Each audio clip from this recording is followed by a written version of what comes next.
or something. Okay.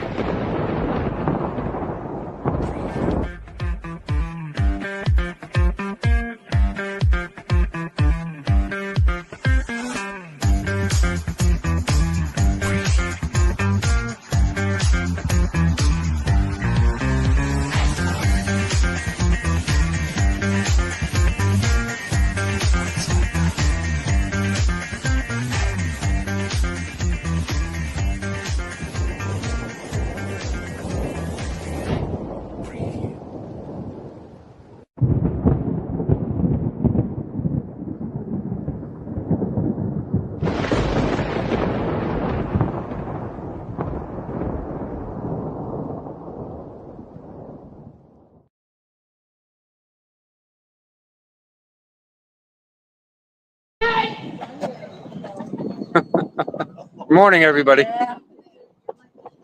We are here in front of the court, as per usual. So shows off to a slightly late kickoff, but we're here, waiting for the sun to come out. Hopefully, it's gonna warm up.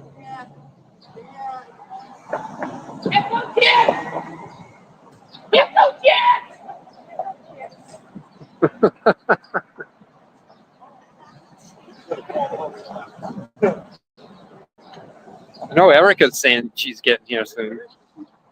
I don't know. I don't know who else. She's with hay now. Right. The media has been setting up these step stools for their cameras to just become obstacles. And they leave them there. Yeah. So it's almost as bad as when they were setting the chairs up last year to get in. Like they're claiming their space, like where the cameramen can go.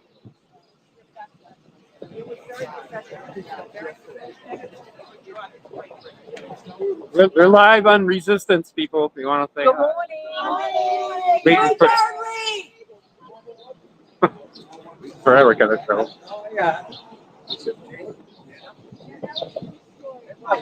See, it's tough when you're only on a link to see the chat. I have to leave screen to see the chat. It's better when I have the main camera and I can see and read chat at the same time. But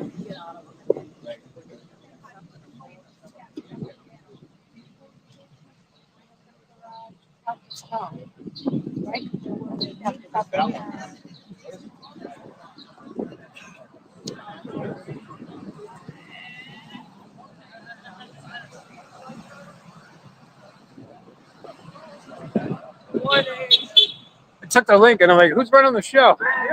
I'll rub it in. Yeah, okay. Yeah, but it's easier to run the show on another camera. I can't see the chat. Here. Good morning. How are you?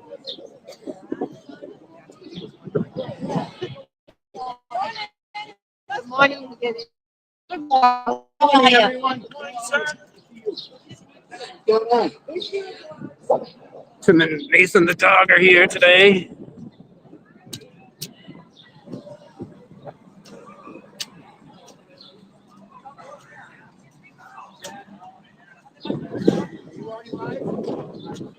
Oh, I took the first link because the game popped on and I'm like, ah. Yeah, okay. But when I have a link, I can't see the chat unless I leave the screen. You can't flip it around? I haven't figured out a way to do it. Because normally when somebody Erica showed it to me. So you're looking at us now? Yeah. Camera.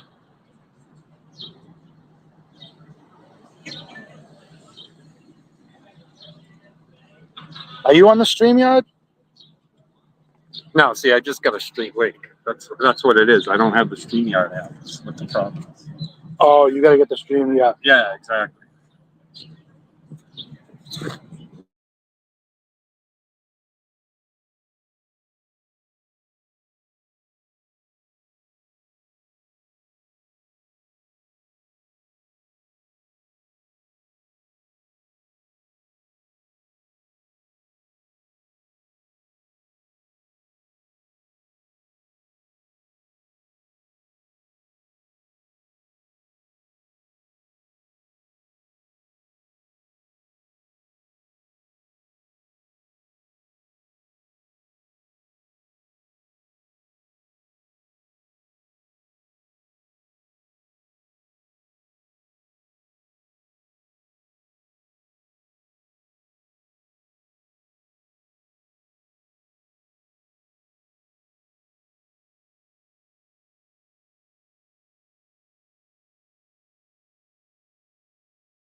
Try it again. Good morning, everybody.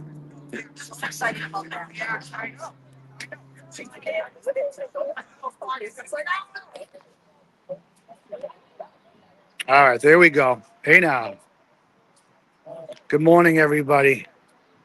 Scotty was trying to hold the fort down, but his phone wasn't working great. It's about 7:35. I'm gonna go check with Brenda and see if they've done the morning prayer. Good morning. How you doing, sweetheart? Let me know when you're ready. Sidewalk.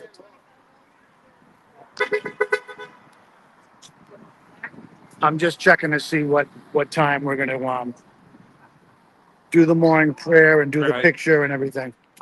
Good morning, ladies. Good morning. How are you doing, sweetheart? How's everything? Everything. Good morning. How's everything? Nice to see you. Good morning, ladies. Good morning, sweetheart. How are you? Good. Nice to see you both. How's everything? Good. We'll just go right down the line. Good morning. How's everybody? Good morning. Good Good. morning. Hi, sweetheart. How are you?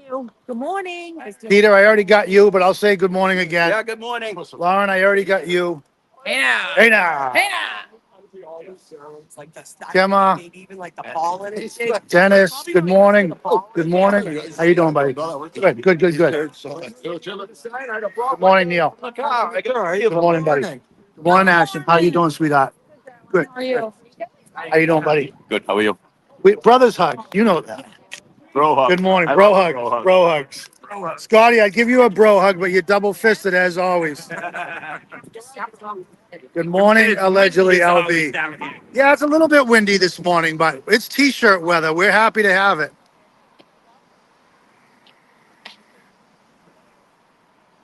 Yesterday, Heather thought I was Dennis yesterday. It's all good. It's all good. I take that as a compliment.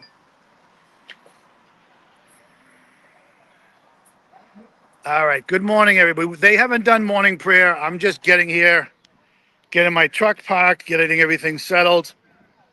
I hope everybody slept well. I know I did. Everybody's looking forward to Satan Spawn's testimony today. Robin G, good morning. Joni Say, good morning. Hope you're feeling better, Dylan. I don't see Dylan yet this morning. I don't know if he stayed in for a little bit. Joni, I already said that one. Kelly, good morning. All happy Wednesday. Rhode Island lady, good morning, Debbie. Lulu Bell, good morning. Morrissey's Eyed Cloud, good morning. It's going to be a great day. Yes, it is.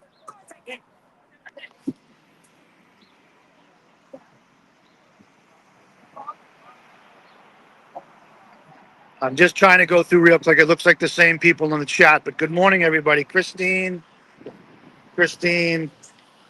Fortunato. Hello, good morning. Good morning to you.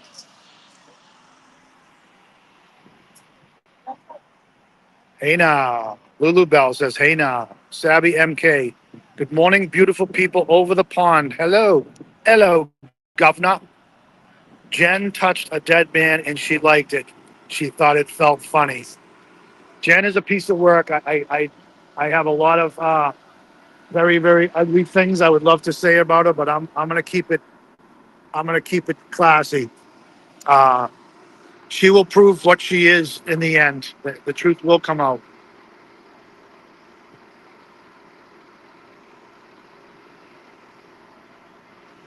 Sable MK, good morning.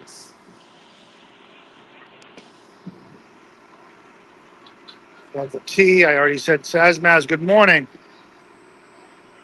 Yes, good morning to all. Good morning, Tracy V. Sazmaz says, Yena. Yena. That's a new one, Yena. Equal parts sympathy and outrage and horror. Yes.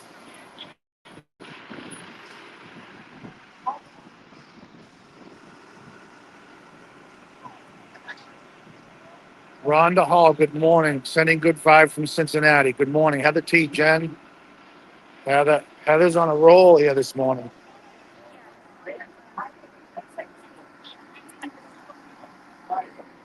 decent crowd this morning. It's still early. People are just getting in. It'll build.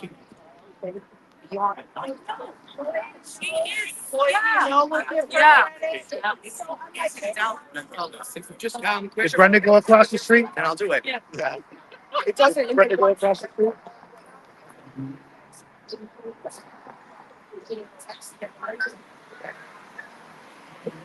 Talk time. Good morning. How are you today? Hippie chick. Good morning. Sherry D. Great thoughts. Good morning.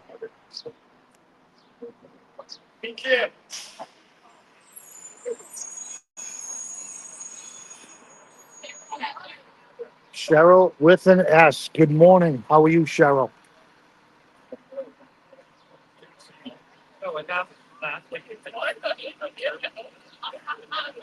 Stacy, good morning. I'm just trying to make sure I didn't miss anybody.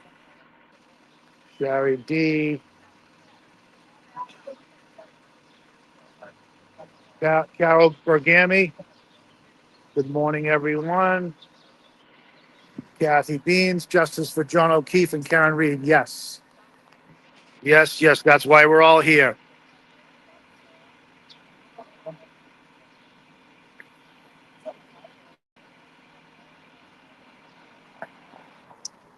I want to say good morning to Dina. I want to say good morning to my lovely wife, Donna. I want to say good morning to Billy Bean. Let's see, who else? Most everybody else is here. If cousin Barbie is watching or Lulu, good morning to you too. I think they were able to come last week because it was school vacation, but I believe she's back at school now. Sassy bartender, good morning.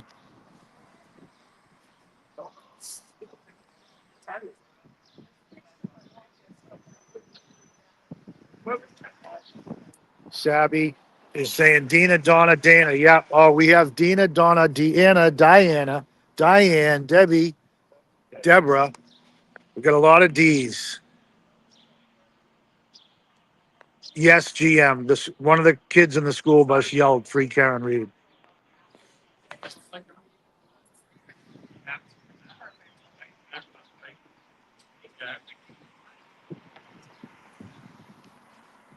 Jerry D. Talk time. I'm trying to get both streams. Yes, we are on two streams this morning. We are on Dylan's stream, which is the alternate corner, and we are on Resistant to Silence, which is with Dana and Tracy. And they say, hey now, they say, welcome all and thank you for bringing your accoutrements.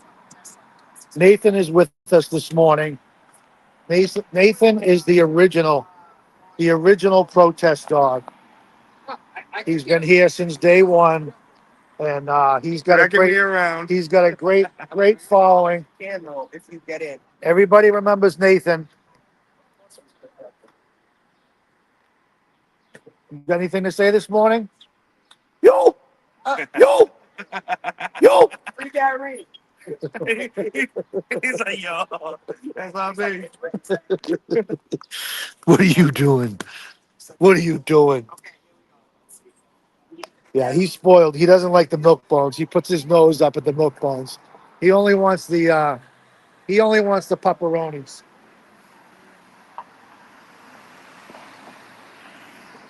Hardman, I don't know if anybody's gone over and talked to Hardman.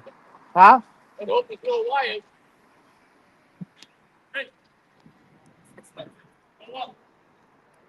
Pull up, bitch.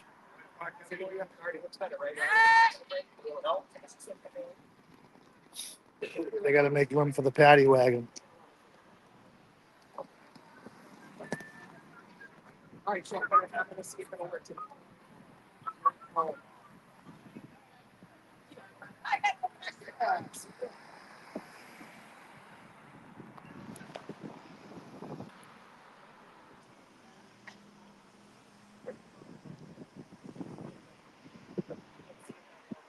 We're trying to back up. Somebody's asking about the buffer zone. Me V. The buffer zone doesn't start till 8 a.m. We're allowed to stay out in front of the courthouse, and whenever you're ready. Yeah. We're allowed to stay out in front of the courthouse till 8 a.m. We've got a good rapport going with the state police. They let us stay out here with our signs and stuff until 8 a.m.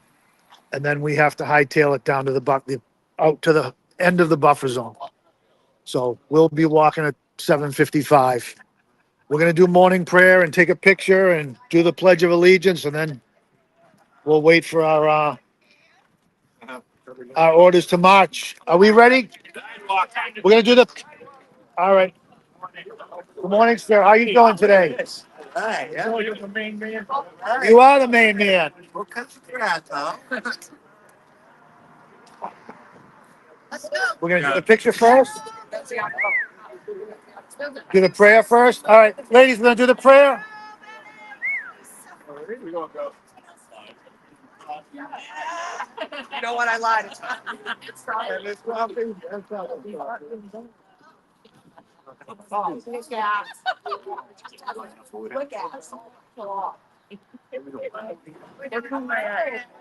To my arm and hold hands again. What are you yelling at me this morning? I'm gonna cry. That's kind of cozy out. What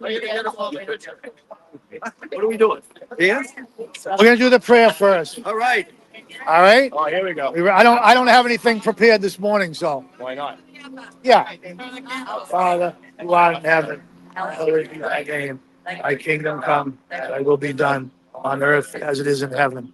Give us this day our daily bread, and forgive us our trespasses as we forgive those who trespass against us. Lead us not into temptation, but deliver us from evil. Amen. Amen. Amen. Amen. I pledge allegiance to the flag of the United States of America and to the republic for which it stands, one nation, under God, indivisible, with liberty and justice for all. Oh, Hey now, free Karen Reed. Over here. Over here. Over here, guys, we can get the picture. we're going this way. Hey now. Hey now. We're all gonna sit. That's my sign. Hey, Get me to drop him. I'm good. He's gonna I was down on his back. I was watching her. Guy. Okay. Yeah. Okay. Oh, he's in that chair. What a great idea. I'm right behind you. I can nail that just a little bit. Hey now. Get out.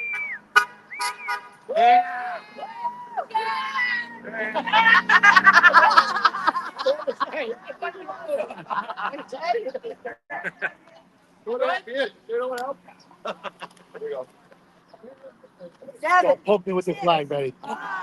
4, 3, 2, 1. Free Karen Reed. That's a great car. Perfect.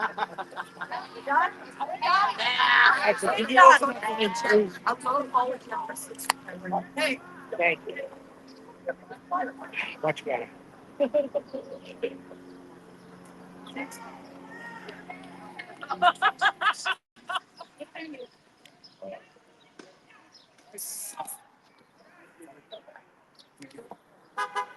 Hey now.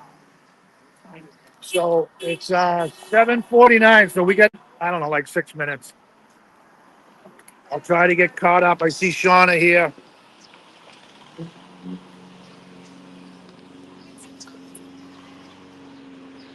Jules on the farm. Jules on the farm. Sorry, it takes me a little while. Talk time. Jules on the farm. Robin G. Judy Wisteria. Thank you, Marcy. Great peeps. Herbie. Herbie went bananas. Then the split. See where the truck is on the other Good morning. I think the Commonwealth needs to show the rest of CCTV footage at the waterfall. Yeah, do you know what's crazy?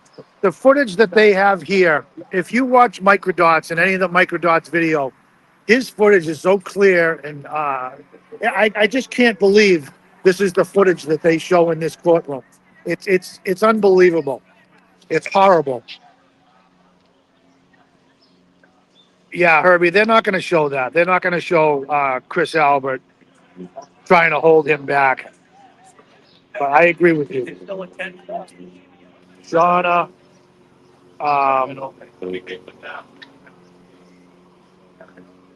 Jules on the farm. I think I already got you, but it says good. I'm trying to get my Red Bull down and talk at the same time. Go Team Karen, cheering you all on from New Zealand. Ready? Let's do this. Exactly. Barry D. Yes. The alternate corner and resistance to silence. Ad free, commercial free. Give them both a like and a subscribe and jump on board and say hello to everybody. Dana says good morning to all. Amber. Yes, we are allowed to be here till 8 a.m. We're going to be leaving very soon. Shari D, Robin G, Sully Ivy. Good morning, everybody. We're live. Come on. Hopper, am I going to get a smile this morning? No? All right. Maybe one of these mornings I'll get a smile.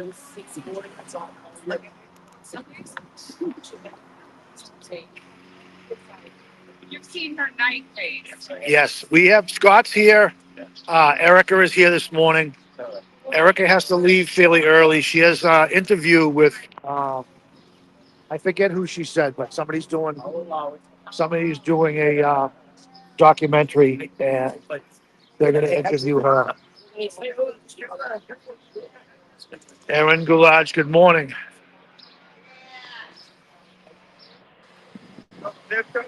Joan Kavanaugh, good morning. I'm going backwards. Amen. Yes, Shauna, Kelly Pippin, Sobi MK, Lulu Bell. Yes. Thank you for the prayers and the amens. Sully Ivy, new to the chat, is listed above. Yes. I did just explain it, but we are inside the buffer zone until 8 o'clock. I'm actually going to start walking up now because I like to videotape the group as they parade down to the buffer zone. Good morning.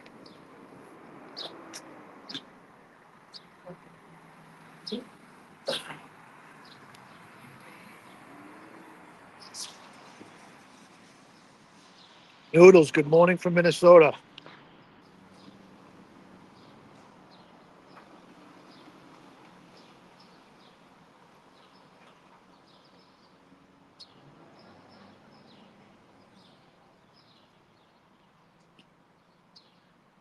Good morning, Jessica, Magic, Angie, Anja.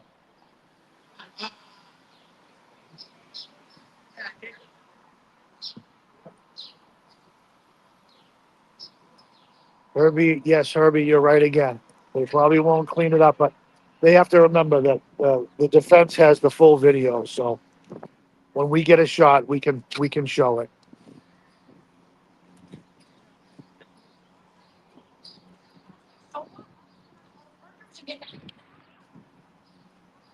Yes, Patrick Dunian. Dunian. I'm sorry if I'm butchering that.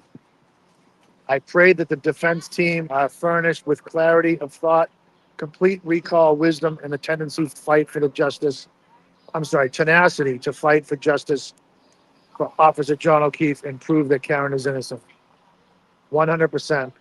Heather T, Lady Di, good morning. Noodles. Sending justice for John O'Keefe, yes.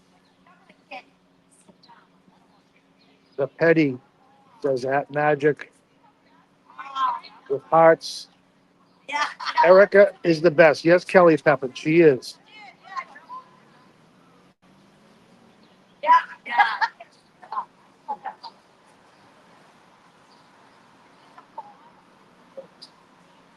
Yes, Jessica. I hope he does too. I don't know. Okay, good morning, Diana. That's one of our neighbor friends that we met from the last trial. Sweetheart. Yes, getting back to Jessica.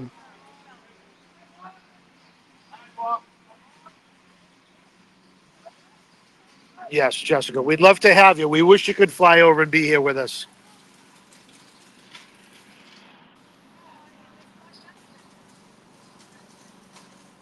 Mark Cunningham, good morning. Magic says, Dear Universe, God, I ask guidance, strength, and positivity. May this situation unfold with favor and good intentions. Surround me with the love, calmness, and clarity. May all involved find peace. Very good. Very good, Magic. I think you get an amen on that one. Hey now.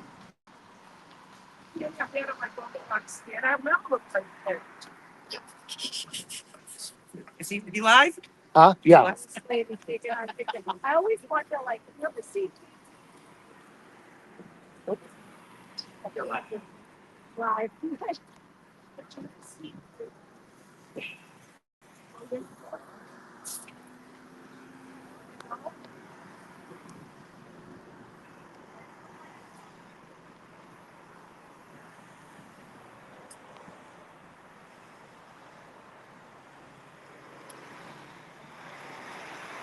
Alpine Stars, good morning.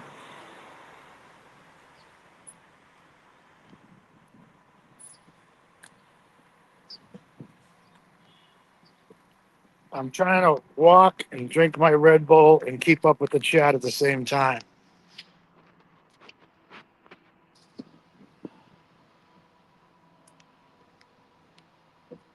Diane, try a frozen Red Bull from Mary Lou's coffee. I don't drink coffee, Diane. Is it like a slush or is it a coffee Red Bull flavor?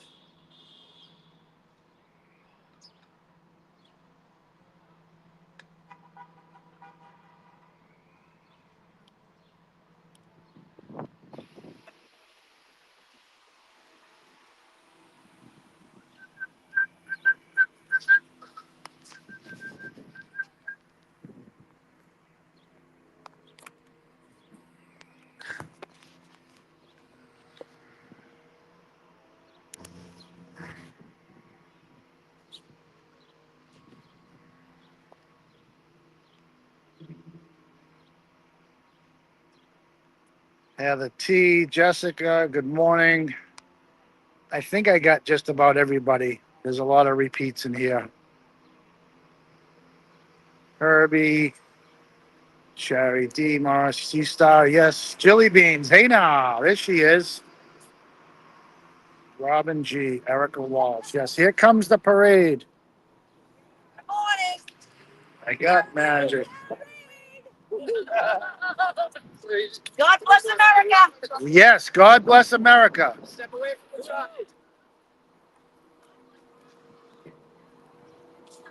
Hi, Harper.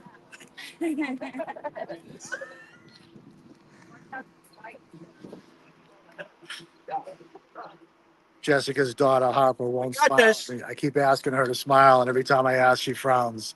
I'll get her to smile one of these days. Her older sister, Bella, smiles when I talk to her. Patrick Dunyan. Lord, oh, we already did that one. Yes, that was great. That was great. I think I'm caught up again.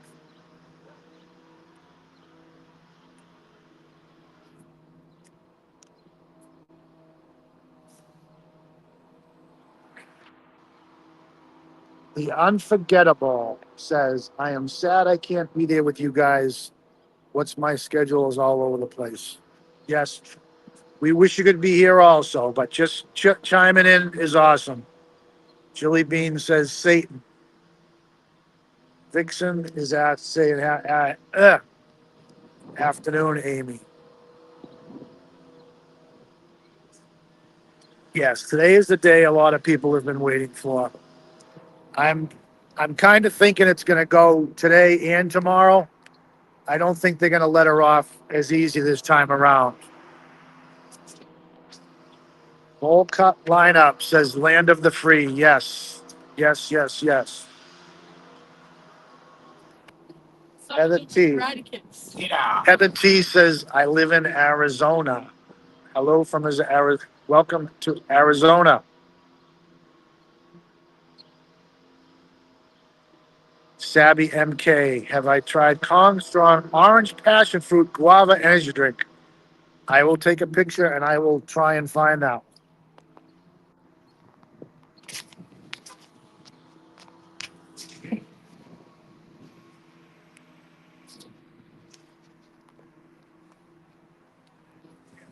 All right, trying to think who we got here. Yeah, they're mowing lawns over here.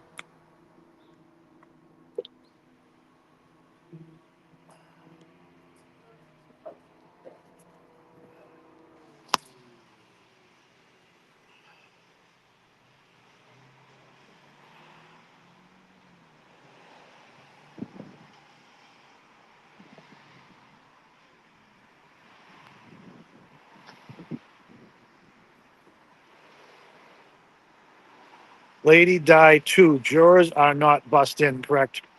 No, the jurors are bussed in. I drove behind the courthouse yesterday on the way home and the bus was out back. They are bussed in. Yes, Sherry.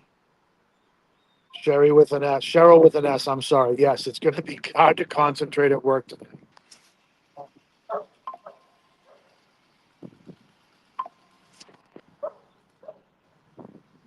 Yes, the unforgettable. Yes, last year was totally different. A lot of people were here all weekend for the trial. This year is different. We're doing the best we can to cover it for you guys. Dina's working in the morning except for Tuesday. That's why she's here on Tuesday.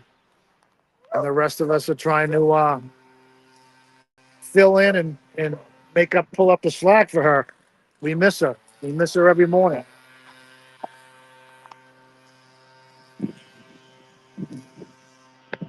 Cicely Lover, good morning today. Will be an epic day. Yes.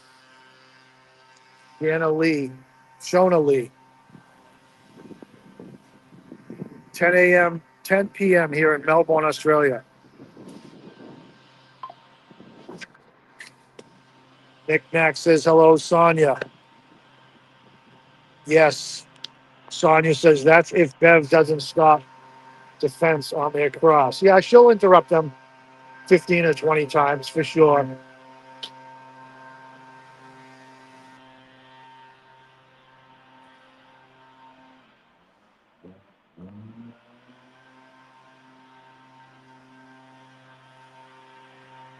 See, yes. Good morning, Georgia in the house. Good morning to you. Try and get by this. Please, Laura, I apologize, everybody. Walking by the big check.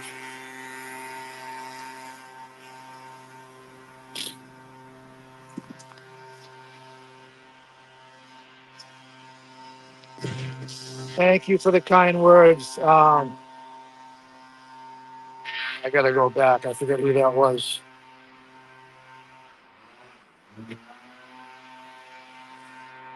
Antron Hemingway says, good morning all from Texas. Free Karen Reed, yes. The Unforgettable says, you guys are doing great. Thank you for the kind words. We're trying. We're doing our best.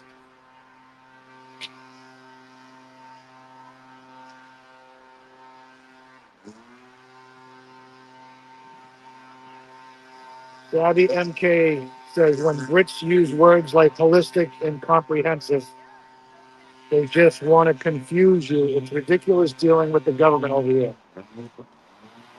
Hey now, hey now, hey now. Dana Leonard.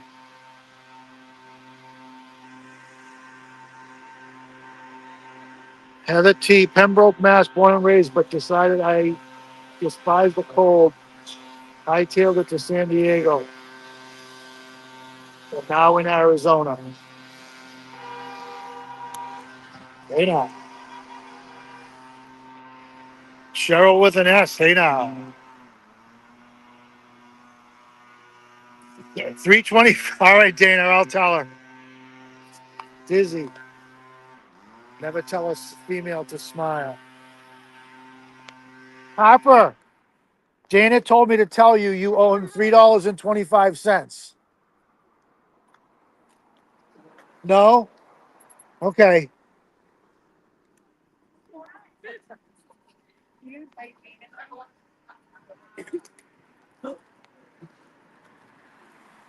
Runner, runner, runner.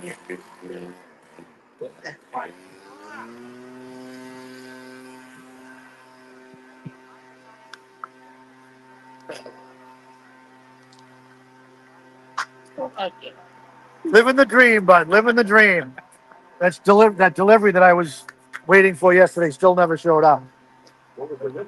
At camp. Oh, Yeah. Yeah. I went in on Monday on my day off. Never came. Yesterday, I was there all day. Never came. So today I have a big water tank getting delivered. So if the delivery shows up, you stay over there for 3 hours. It made me wait 3 hours on Monday. You know? All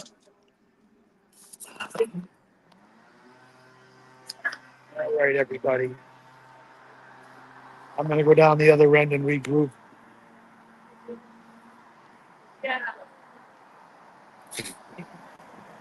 Did Jilly go by yet? Not yet. No, no, no. Okay.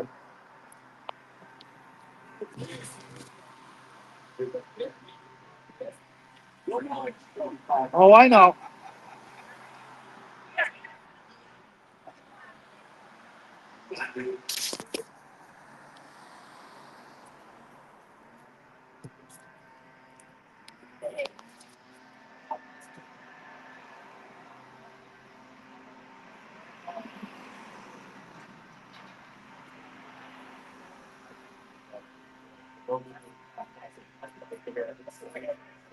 Good morning, downtown. Yes, God bless Alan Jackson today.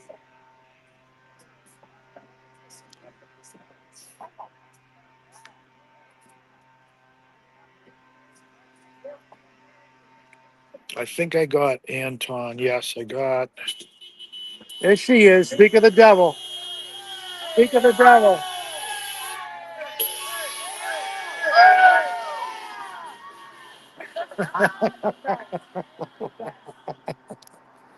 Hey, I just asked literally 30 seconds ago if she went by. There she is. Loud and proud. There it is. There it is. That's my VST. Bill Thrill. they used to have the fucking men's warehouse. Ooh, Yeah, let's get it. mud, mud, mud. Yeah. You know? Yeah. She's going on.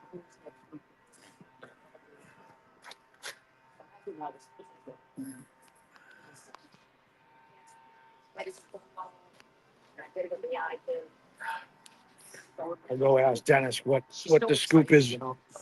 Dennis, Dylan coming up or staying home today? Take a day off. Yeah. Gotta take that. Yeah, okay.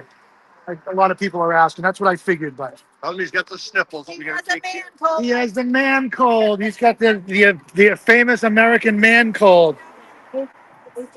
Yeah, he's got the boots on the ground man cold. Get the sniffles. I thought he said he has allergies, and I don't know. This is the week that all the pollen, everything's in bloom here. I have seasonal allergies. They're killing me. I thought he said something the other day about having allergies. So if he does, it's definitely not the week to be here. Yeah, the man flew right.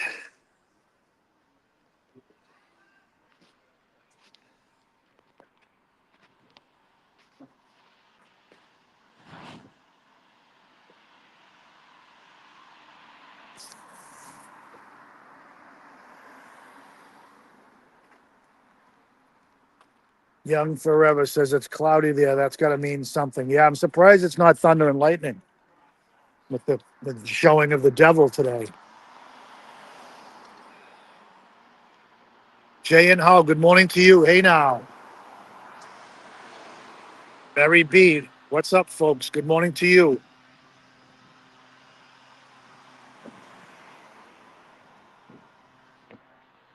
Tracy Stacy says, good morning, Tracy Murray.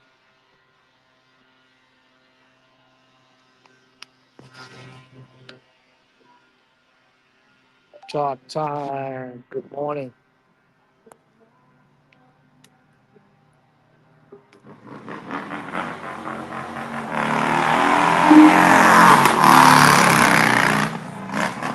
Oh, Dina would have loved that. Dina would have loved that. I guess that was for you, Dina. Yes, Chili Bean in the house. In the house and out.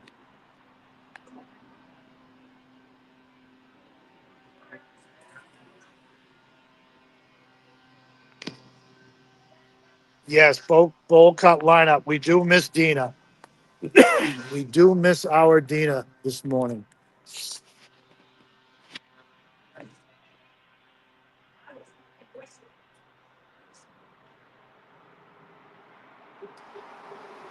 Heather T says Jen McCabe's fake tears. Yes.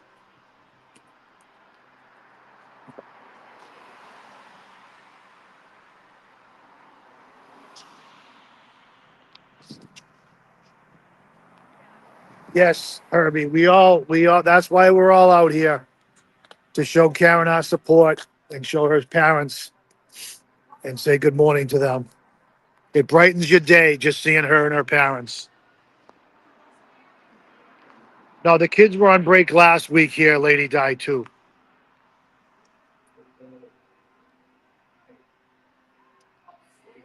Yeah, trucker. I just talked to Dennis. Dennis is the one that's been driving Dylan back and forth. He's got a little bit of a man cold. He's been toughing it out and coming every morning, but he decided to take the day and try and rest up.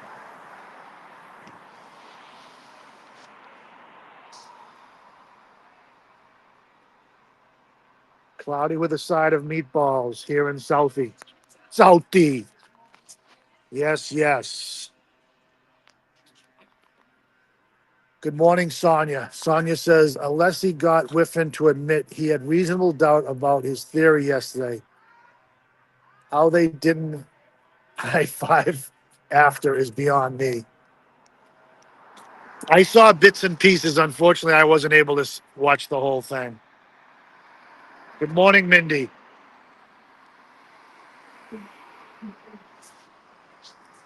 American Dreamer. Good morning from Kansas City, Missouri. She says, they say Karen is factually innocent. Yes, we all know that. We all know that.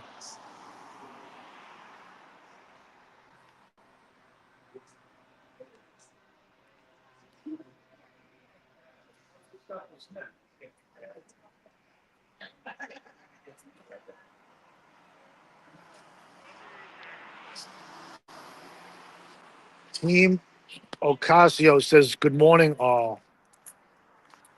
C-Star, thank you for the kind words. Says that we have the best coverage.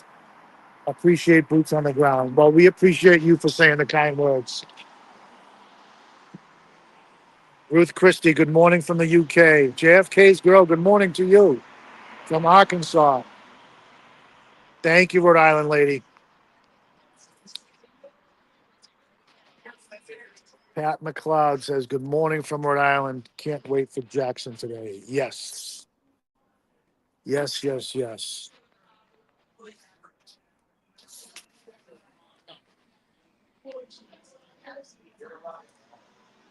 Derek says, Jen is a liar in capital letters. I have to agree.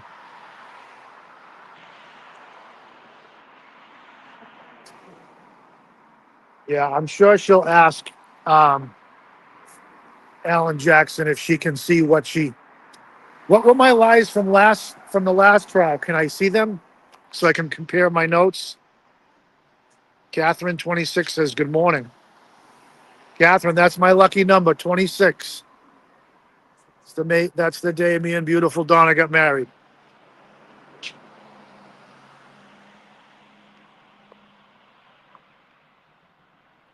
Old Cut says, one can only imagine what Hank is thinking right about now.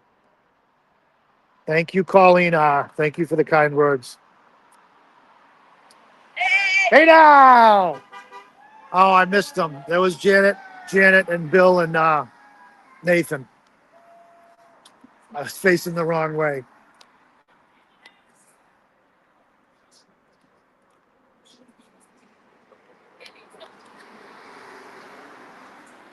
They went by pretty quick. The traffic was slow, so a lot of times they get hung up right at the corner, but I try to stay up this other end so that we can see them coming in. You guys know the deal. I try to be the first one up this end, so we'll see how the traffic goes this morning. If it starts to slow, I'll run down the other end. Good morning, Tracy. You're welcome, Tracy. Wish you could be here. And I still have money from Dive Bar from Monday night. I just haven't posted it yet. I will be sending you and Dana money for beer. Dana.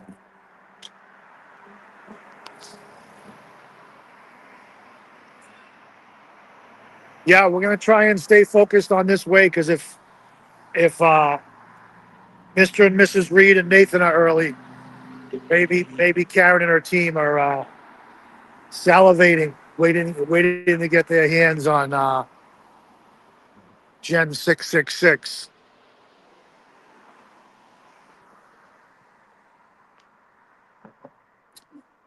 Laurie Marie writes, morning all, try to get up there today to support in person, but worky.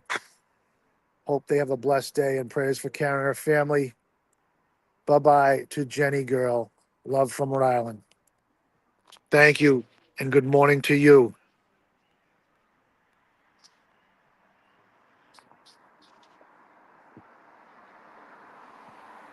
Herbie's writing, what is interesting is that Kerry states clearly Karen's taillight was cracked, not broken. Whereas Jen states it was broken with no pieces missing. Direct conflict. Yeah, and why would Matt McCabe, I heard something in the testimony yesterday that Matt McCabe said they're not driving Karen's car because it has a broken taillight. How did he even know about that? That wasn't never discussed in the first trial.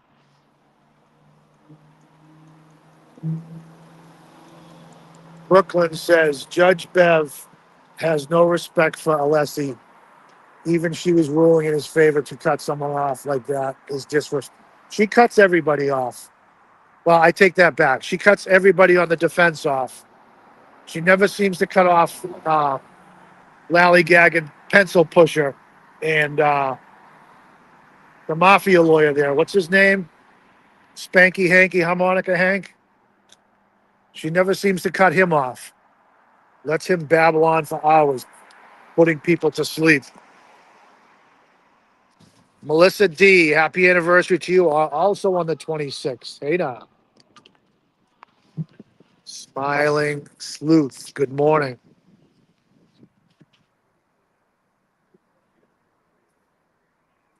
Young Forever is asking, did Jen say that the daughter called her last trial? That was new to me. I'm not 100% sure.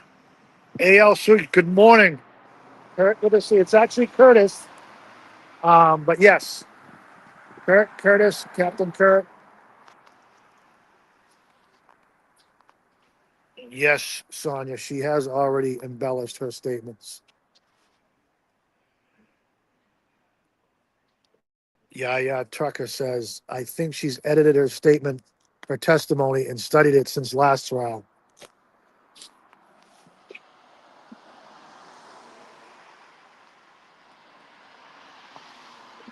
Lady Di says he needs to say no, like Spanky did to Dr. Wolf.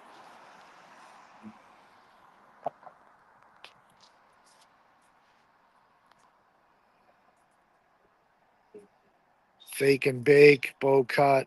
Betty Devine, good morning. Thank you, Betty. 400 watching between both channels. Thank you very much, Betty. Uncle Frito, good morning, Silver Fox. Hey now.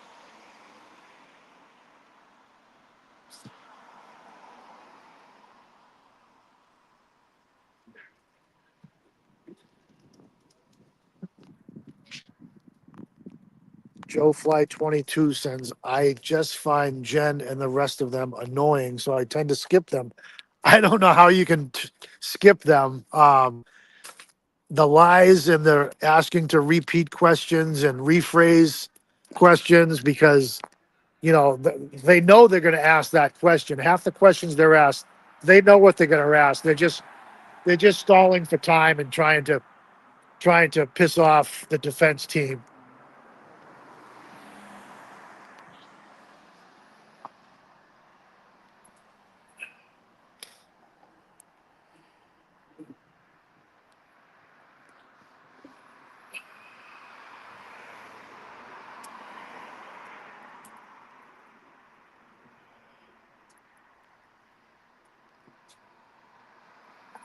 Just trying to see if I lost anybody here. Oh, Kimbo Slice. I haven't seen that name this morning. Good morning. Lulu Bell. Yes, we hope Dylan's feeling better. Shout out to Dylan. A lot of people axing for you, Dylan.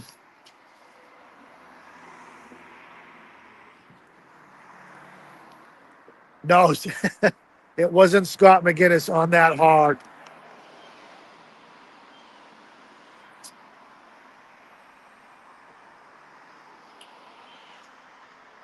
Don Thorpe, good morning from the UK. Yes, we all hope Jen gets what's coming to her.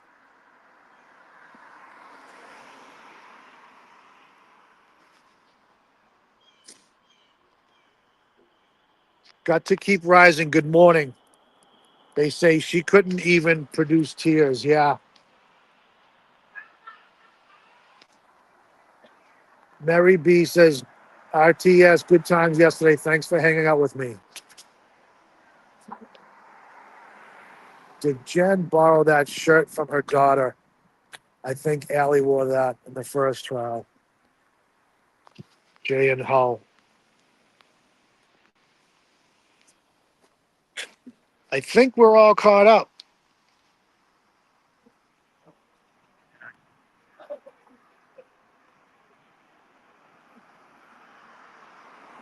If I missed anybody, oh, there's one.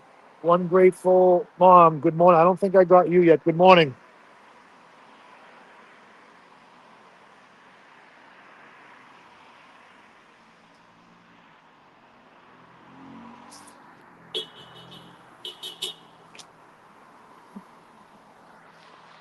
I see a lot of bright lights, but I can't tell if it's Karen or not. What time are we getting to? 8:23. Sorry. J-Mac, good morning. Crystal, good morning. Bright lights, but not her.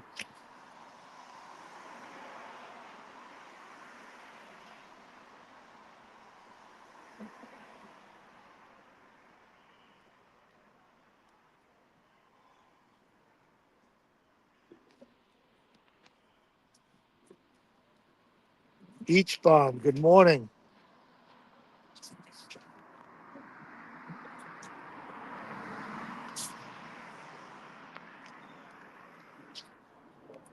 Keith says, it sure feels like Christmas morning, like a kid anticipating getting their favorite Christmas present. Well, I know a lot of people have been praying for this day. Um, Melanie Joyce, I do not believe there's court tomorrow. I'll double check with some of the reliables. Um,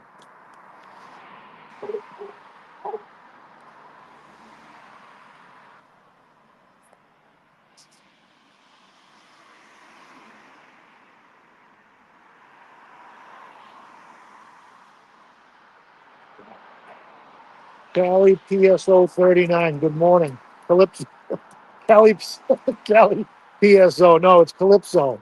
Oh my God. I need a day at the beach.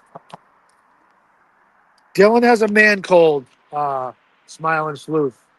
if that's you again.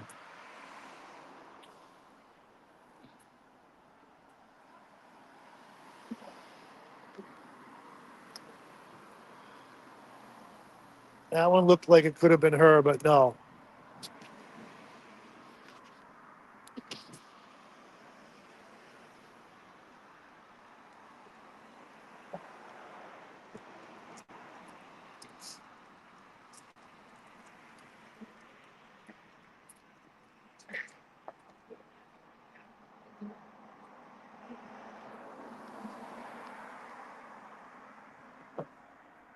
I believe it's the prosecution's witness. That's why they get to ask questions first.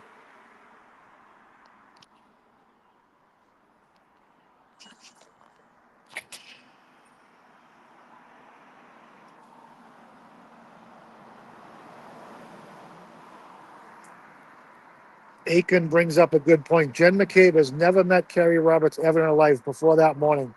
So why is she going with Carrie to Lang's house to drop off her daughter and stay for an hour?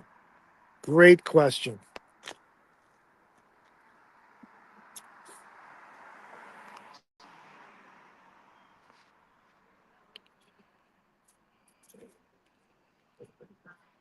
I'm going to start at the bottom again. Yes, Sherry D reminding me that we are on the alternate corner and resistant to silence this morning. Commercial free and ad free. Give them both a like and a sub and send Dana some beer money.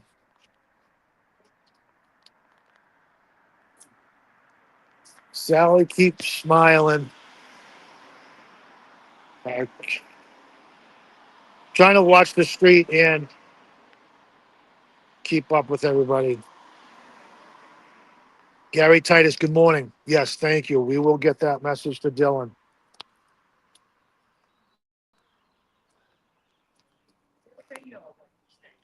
Dylan said he wasn't feeling 100% before he left um,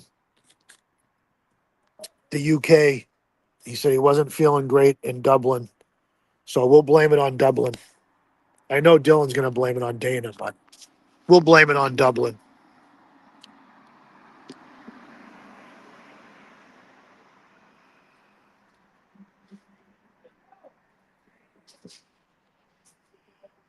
Beach Bomb. Yes, trying to explain the case to two lawyers yesterday. They looked at me like I was crazy. Yes. Yes, people that have never heard about the case think it's something, a story that somebody made up.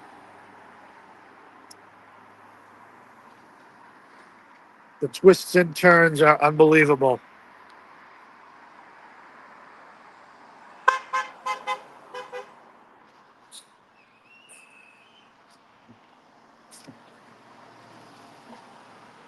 Anna Reesing, or Reesing. Hey, Jesus Christ.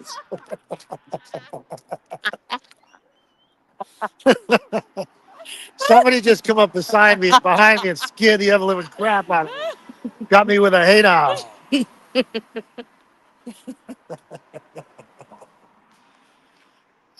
What's going on following dogs trying to poop? Whoa, whoa, whoa.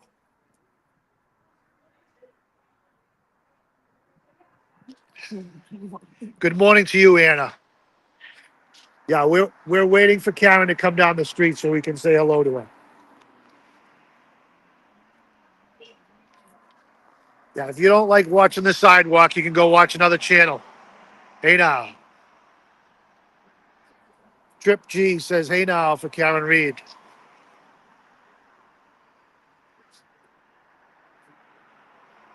Kelly Steffi, hey now. Good morning.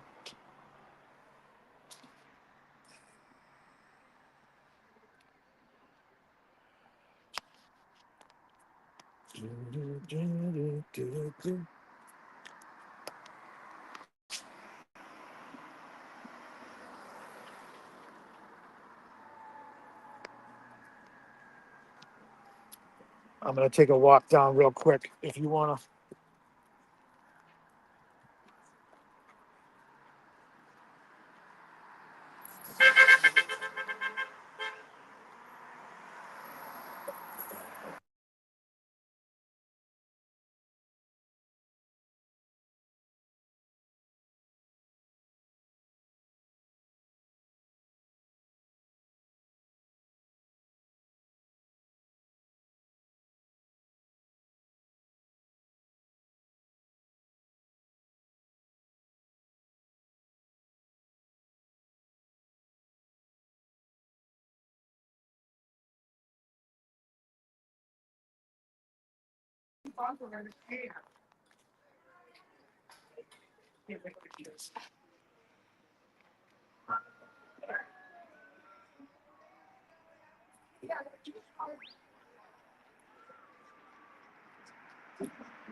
Team Ocasio.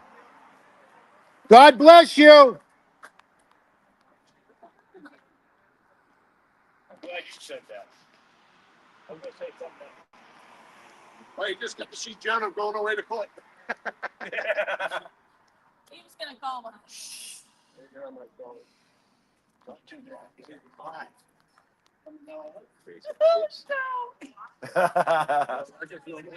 No, I just know more. I love all of you.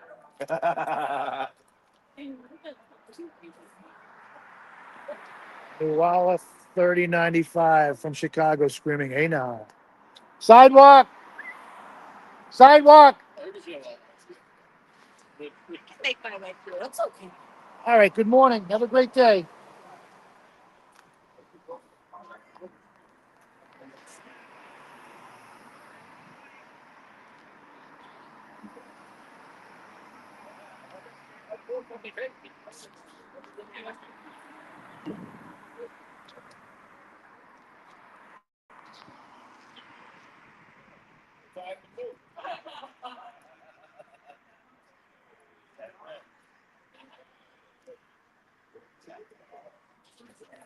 Okay, Rhode Island lady says, loves Dennis. Kickoff should be 9 o'clock.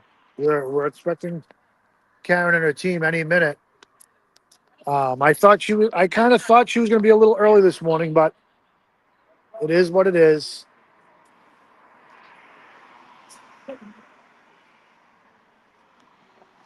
Got a cluster of cars here, but I don't see her yet.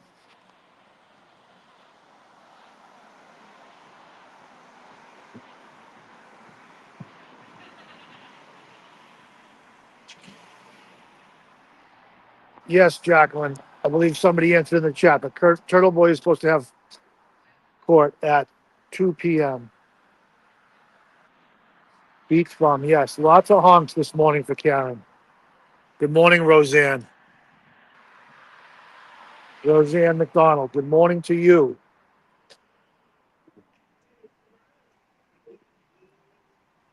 LJ is in the back seat yelling, hey now.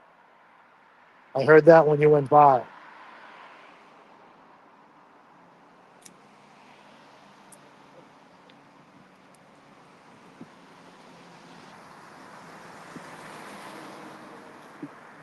Nancy Daly, good morning from Cambridge.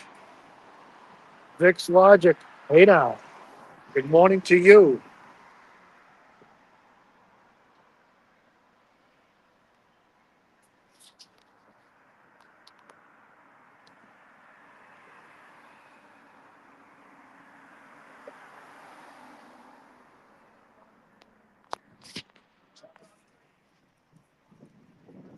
Stas Maz blames it on, I blame it on Dublin also. Heather T, Spicy Kurt.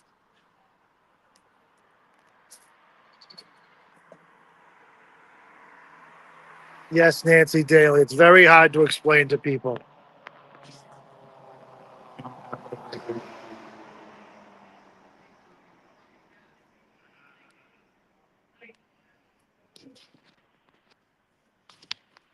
Kimbo Slice says, Anna, why are you such a wanker?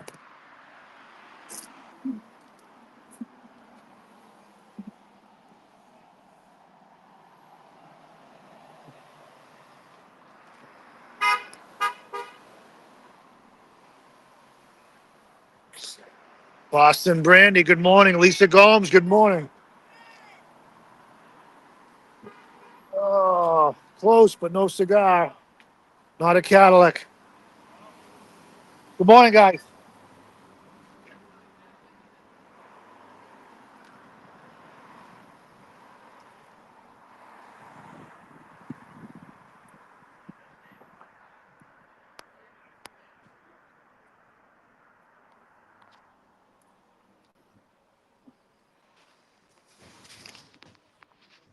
Trisha Mack, hey now, good morning to you.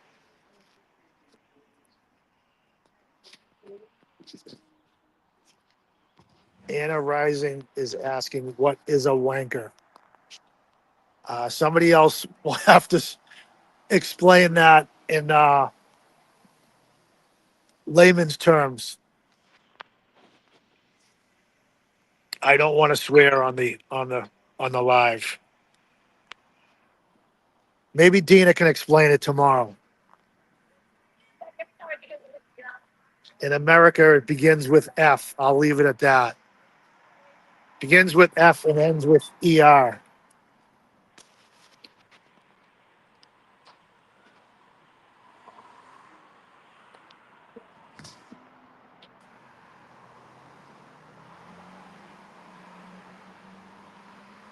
Shop Mom, good morning. Yes, odds on Brennish. Uh, I doubt it. I think they're asking odds on Brennan finishing before morning break. I guarantee he's gonna waste a shit ton of time and try and bore the hell um, out of the jury, and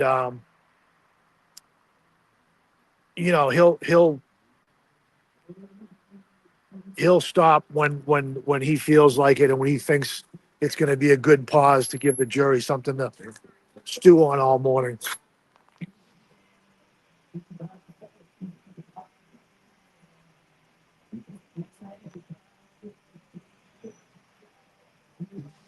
Ashley Mack, good morning.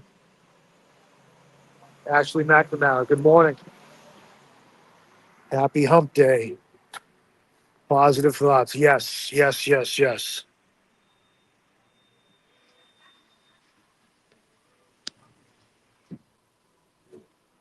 Wow, once again, we're caught up. We're down. I saw a new dog down. I don't want to go too far because, yes, Melanie. Yes, we'll put them to sleep, repeats himself.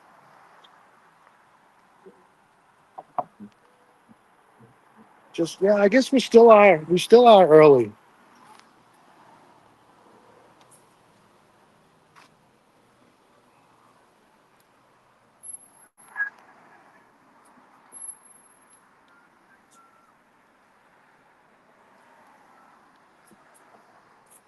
We got a new puppy today. Keep an eye on it. I want to say hello to the puppy. Go ahead. Hey now. Good morning. Hello. Hey Hi, puppy. Good morning. Do you want to cook? Could you have a cook? She can. That's Marilyn Monroe. You want a cookie? Want a cookie? Want a cookie? Does she do milk bones or the other ones? She likes the I think there's only like two little nibbles in the. Here you go, sweetheart. There's two little kibbles here. Right here. You can have them when I'm She's a gone. closet eater. You can have them when I'm Like her gone. mother. Yeah. Huh. Look, eat your pepperoni.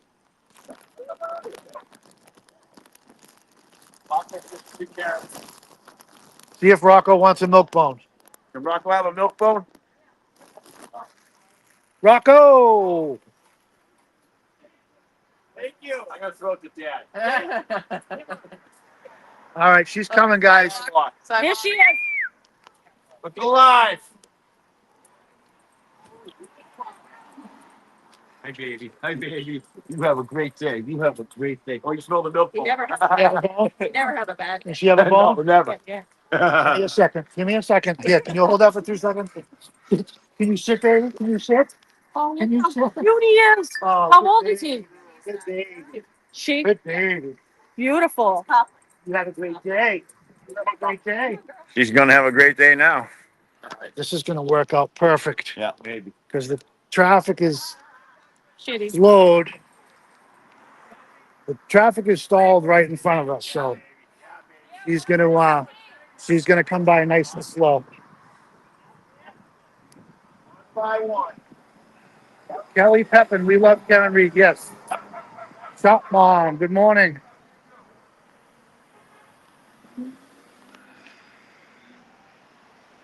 Robin G, I will say hello to Bobby.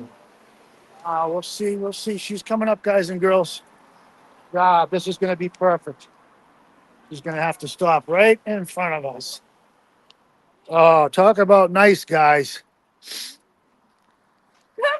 Good morning.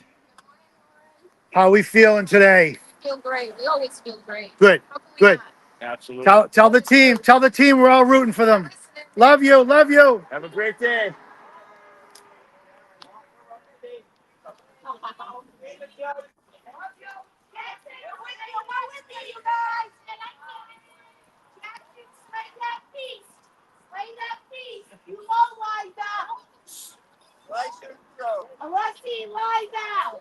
Hey! The assassin!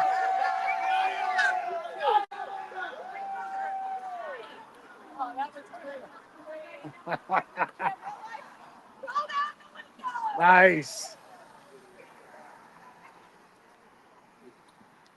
There you go, everybody. That's what we wait for every day. Talk about confidence. Talk about confidence.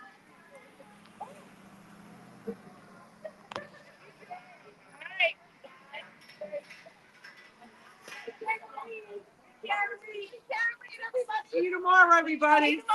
See you tomorrow, everybody. Actually, you're right. Yeah. No tomorrow. Huh? No tomorrow. Right? No tomorrow. Friday. We can still come. We can still come and have coffee. I'm not doing it. I'm not doing it. You're gonna go home and peel potatoes, don't you? Potatoes. Oh, I love potatoes. Bye, honey. Goodbye. Nice to see you. You have a great day. Thank you for doing what you did. All right, hon. We'll see you soon. We'll see you Friday, right? Friday. All right. Have a good day. Bye. All right. We'll Have see a you good soon. day. Be good. Have a good day, you guys. Have a great day. All right, everybody. That was great. Nice, nice to be able to catch her Let's get at it. Okay? right at the Gotta hug everybody. Down there. That's important. Where is she?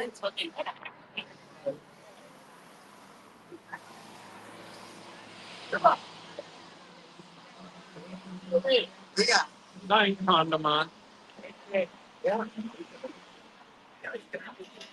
good morning to everybody that I missed. I'm sorry, Kelly. Back. Take care. Is that each from See you. off? I got Lindsay. Have a great day, man. Take care, brother. Be good.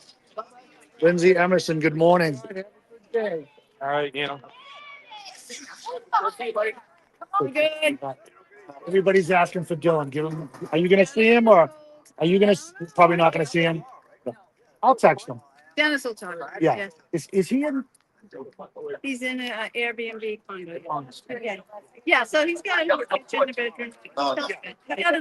Yeah. So Friday. Yeah. I'll give him a holler. Okay. All right. You guys have a great morning. See you later. All right, brother. Be good. Yeah, Kurt. See you Friday morning. All right.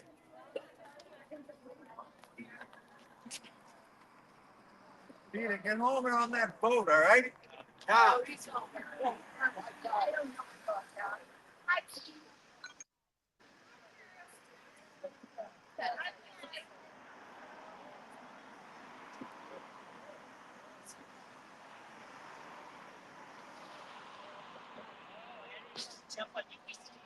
Krista Limited Edition. Good morning.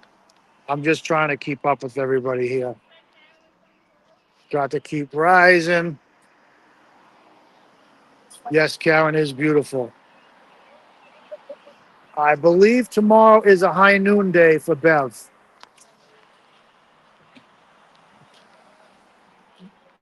Robin G says good morning to Crystal.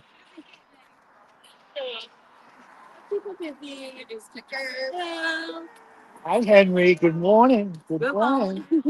Hi, Sam. Good morning. How you doing? Good. How are you? Good. Good. Good. I was late. I didn't take it.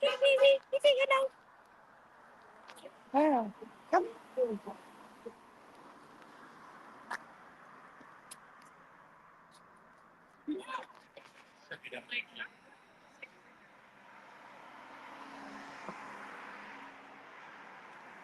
Roseanne, good morning. Hey now. Hey now. Thank you. You're most welcome. I was gonna give you some scratch. You know, like, there's a witness. It's not it.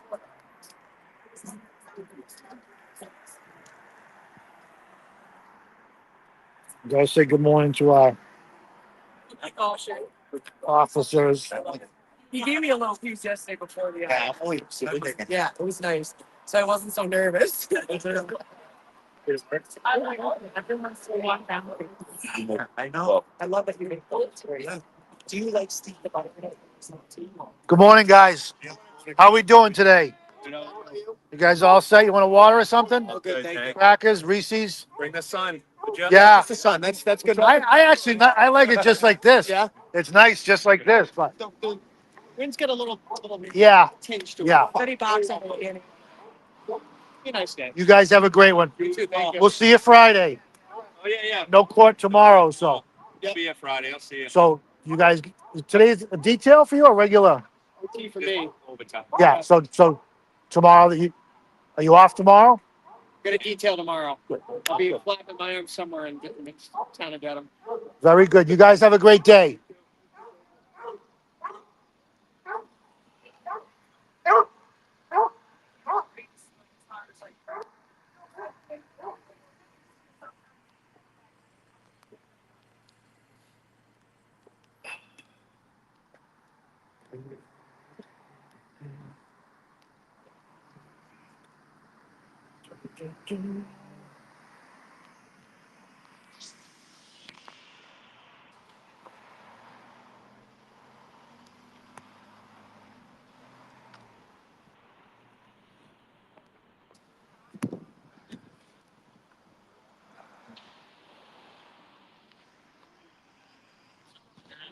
Thank you, Dana. Paddy wagon.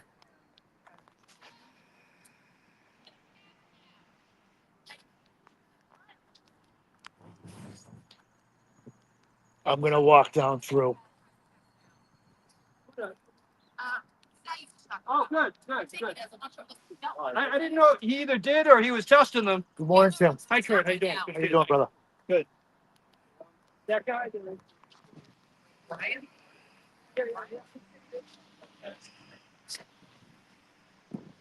Judy Letieri says Karen is so lucky to have all you. Hey now. Good morning, Judy.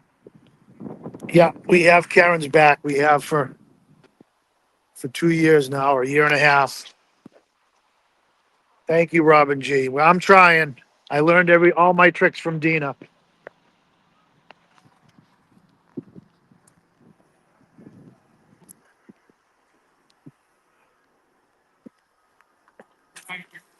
Take care, brother. Here, you got a second? I'll give you something. Yep, So, Jen, I'm live. Hold on, let me mute this for a second. that's all right. Okay. Yeah, just go. It's muted up. No, it's not. But go ahead. I'll mute it.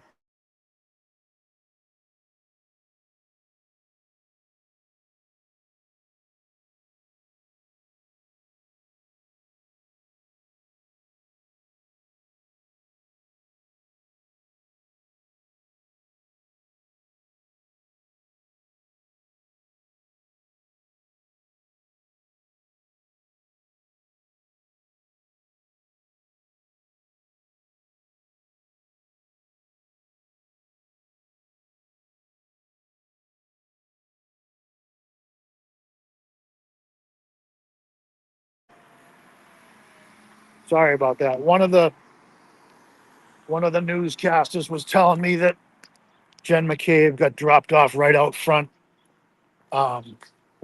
They normally don't do that. Normally she has to park in the registry of deeds and walk over, but Take that one spot. No, definitely. I'm gonna see if I can get somebody to hold the camera. Morrissey's office. Pronto.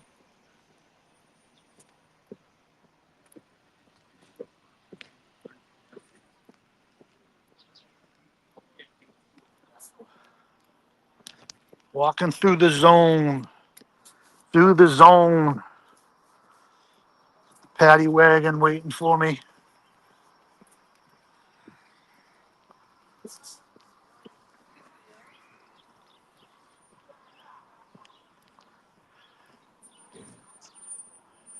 How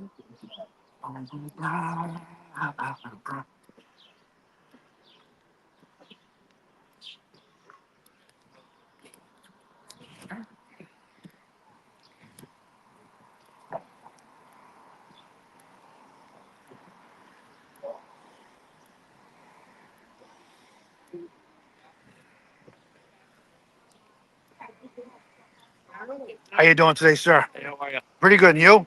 Good.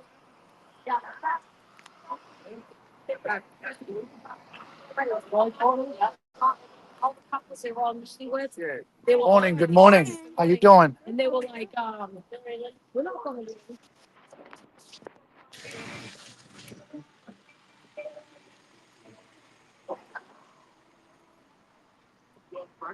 Huh? No, I'm just taking a walk. I gotta go to work soon. Just taking a little bit of a walk.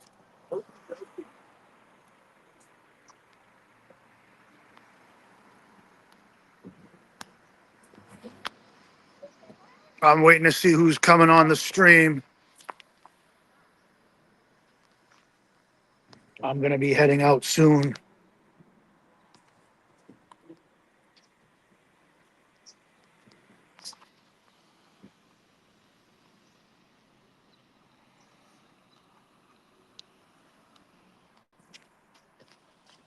Lisa SF.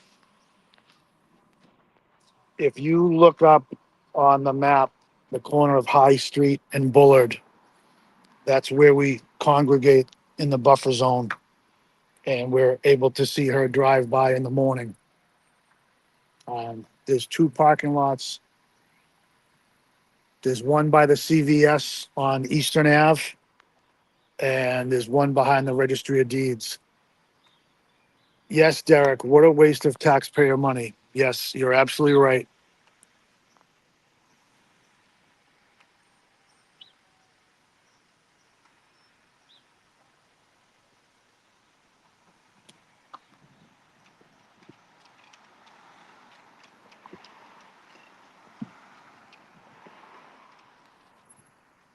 Necky Techie might. Okay, thank you, Robin G. Yep. She usually takes over right around 9 o'clock. I do have to take off soon, but I usually like to wait till somebody else has the stream before I head off to work.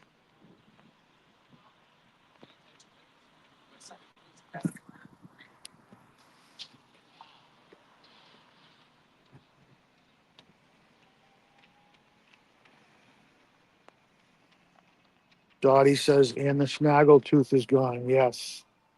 I'm reading backwards. I apologize. Michelle W. Jen looks like she had a nose job too. Yeah, something got lifted there.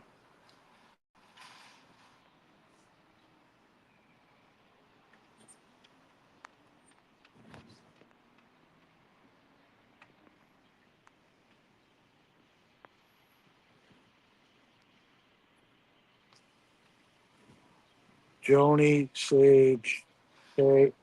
I'm sorry. Joni Sage. Please tell me she took the cross off. Gonna be a tough day for old Jen. Jen Satan Spawn, as Dina likes to call her. I hope she does have some shiny bracelets by the end of the day and a nice brand new orange jumpsuit.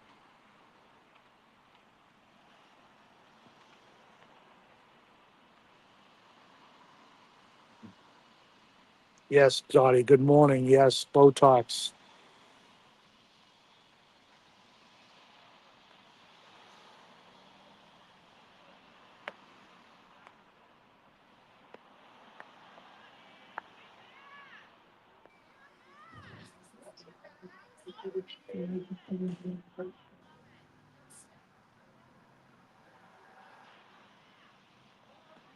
Shop Mom says, pull up, bitch.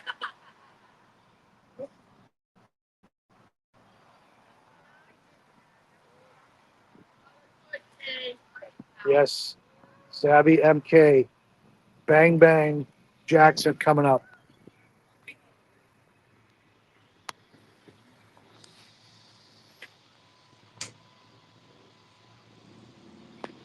Beach bum, thank you. You're welcome. Um, Touched me. yeah, usually when Erica takes over, she does the walking tour and goes downtown and goes to breakfast. I have to go off to work. Where's everybody? Where's everybody? Where is everybody? Yeah, your butts I down think they here. went to. I think they went to breakfast. We got Yeah, free that's carrots, right, Dolly. carrots to free. That's right. Heaps to put in jail. Goodbye, Harper. I hope you were telling me I was number one. I hope it wasn't the middle one.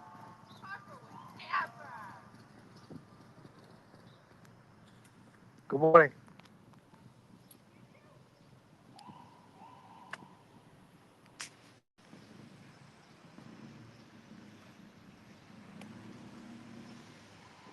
Paddy wagon, yes.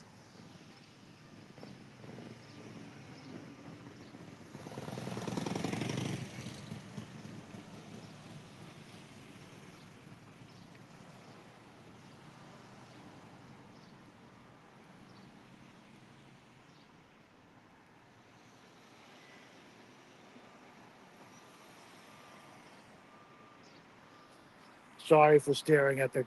Sorry for staring at the ground. There was somebody walking that I didn't want to get on the camera.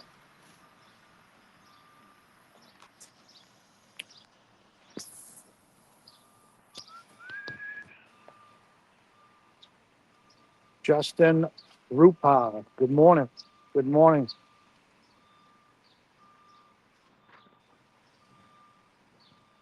Toodle Pip. Good morning. Hey now.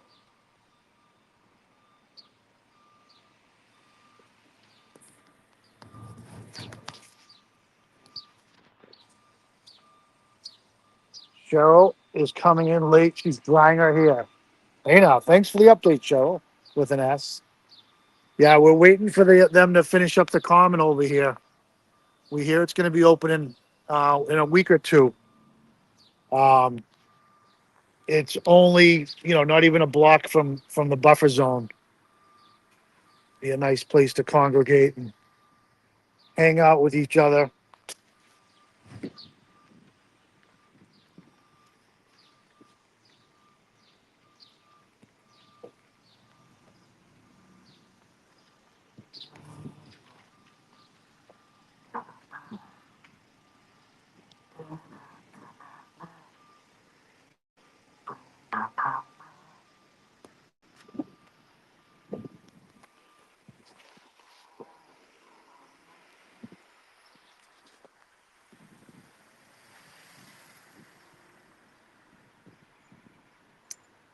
Aaron Hack says, Kurt, I heard you and Dina on my local news this morning in Minnesota saying, hey now. Yeah, it's everywhere. Hey now is everywhere.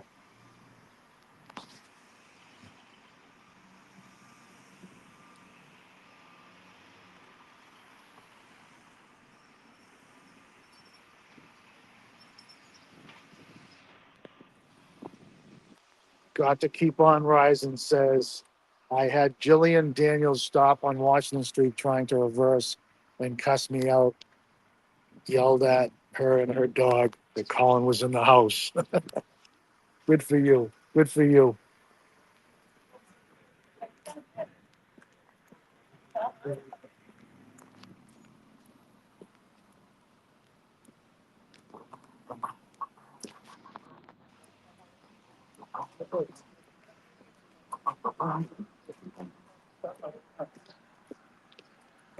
What's happening, guys?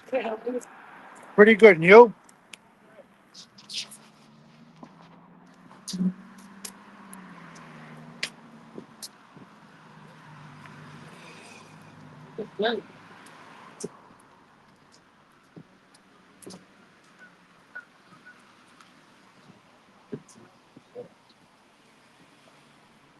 We're gonna walk back. We're gonna walk back through.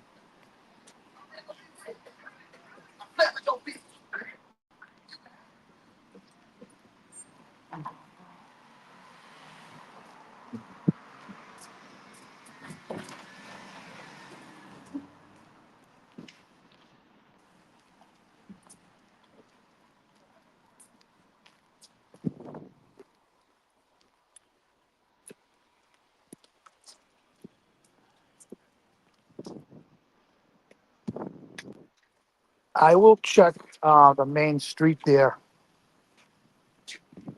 I'll ask this gentleman later. He might know. Yes, sir. That common, that's on the corner of High and what's that street where the new common is? Oh, you're Quincy, right? No, I live out in Central. Oh, okay, okay.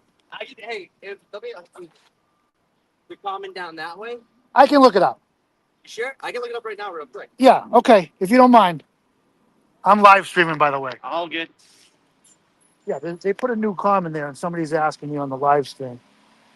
I can't remember where that's main. High at Eastern Ave.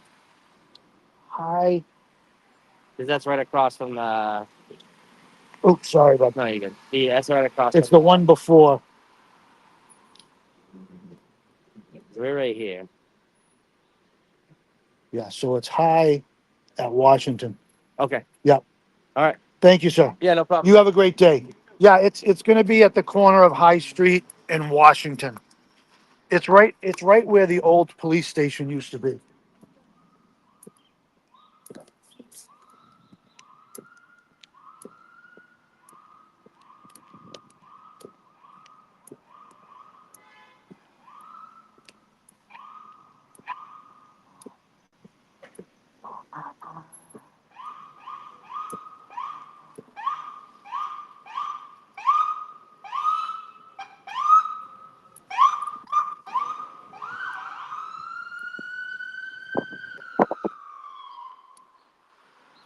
Here we go. Good morning, Sue. Dylan is a little ill this morning. He's not with us, but good morning to you.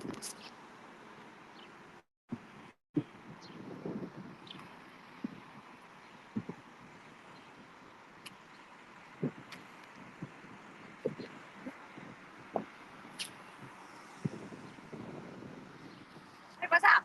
Hey, how are you? Good, how are you? How's everything? Good, good. I'm leaving tomorrow. Oh, I know I'm I'm devastated. live, just so you know. What's Do you wanna up? Say hello to anybody? Hi, everybody. You have the big come I in. do. Okay. Look, Yeah, wait. I still do. See, this is what. Yeah. Watch. Remember again, same sort of thing. I have this going on. Yeah. Gotta Yeah, sit right. we'll do it over I here. don't want You to going get. that You way? want me to strip right here? No, I don't want you to get. I know. I just let you know. I got the props, dude. I got the They've been props. doing good. We might have to wait for this. Yeah, I know. I feel the We same. might have to wait for this one. I did make one error the other day, but Yeah, you know, they're pretty lenient I agree. as long as you're moving. You know what I mean? Yep. Although, so yeah, what is it? So you're allowed to record, but you have to be moving or no? I mean, I haven't been recording while walking by. I just don't want to take the risk because they don't know me. You know, they know you. They kind of know us, and not that they're giving us leeway, but Right. we got the green. Come on, quick, Well, they're because I don't want to get caught in the ambulance. both the other way. Um, They are both looking the other way. You getting it? yeah, I know. it all depends. It all depends on how aggressive you are. You know what I mean? Yeah, absolutely. The main thing is as long as you're moving. As long as you don't pull about. Yeah. About. Yeah. I mean, it was topical to such. Right? I Yeah. mean, it's not nice. I So don't like it happened. you're going back out of town? Yeah, so I came in from North Carolina Oh, okay. last That's week. right. You told me My that the other day. 50th, yep, my 50th. And I'm heading out of town to on a girls' weekend actually, straight from here, and then I'll go home. Very good. Yeah. Well, you have a fun girls' week, I will try. and Well, I'm here. I'm like here till the end of the day. I'm gonna go to Turtle Boy's hearing, hopefully. okay. Yeah. All right. Well, this is I'm me. going across with them. Oh, I'm going across to see them. Okay. Well, you have a great rest of your trip. Okay. It was nice to Bye. meet you, I'll and see have ya. fun. All right. Have fun when you. What'd you say? Your girls' weekend was last weekend. No, I'm about to go on one tomorrow. Good for you. Let's go. Where you going? Hilton Head Island with 30 friends from college. To Hilton? Not Hilton Hilton. Head. Y'all. Yeah. It's 30 of us. Still stay together. Nice. 50, 51. Very nice. Good. Well, you have a great trip. Thank you. Yeah, be careful. There's one more. Yeah, they already went. The fan came on. I saw the fan, so I'm pretty sure they're ready to go.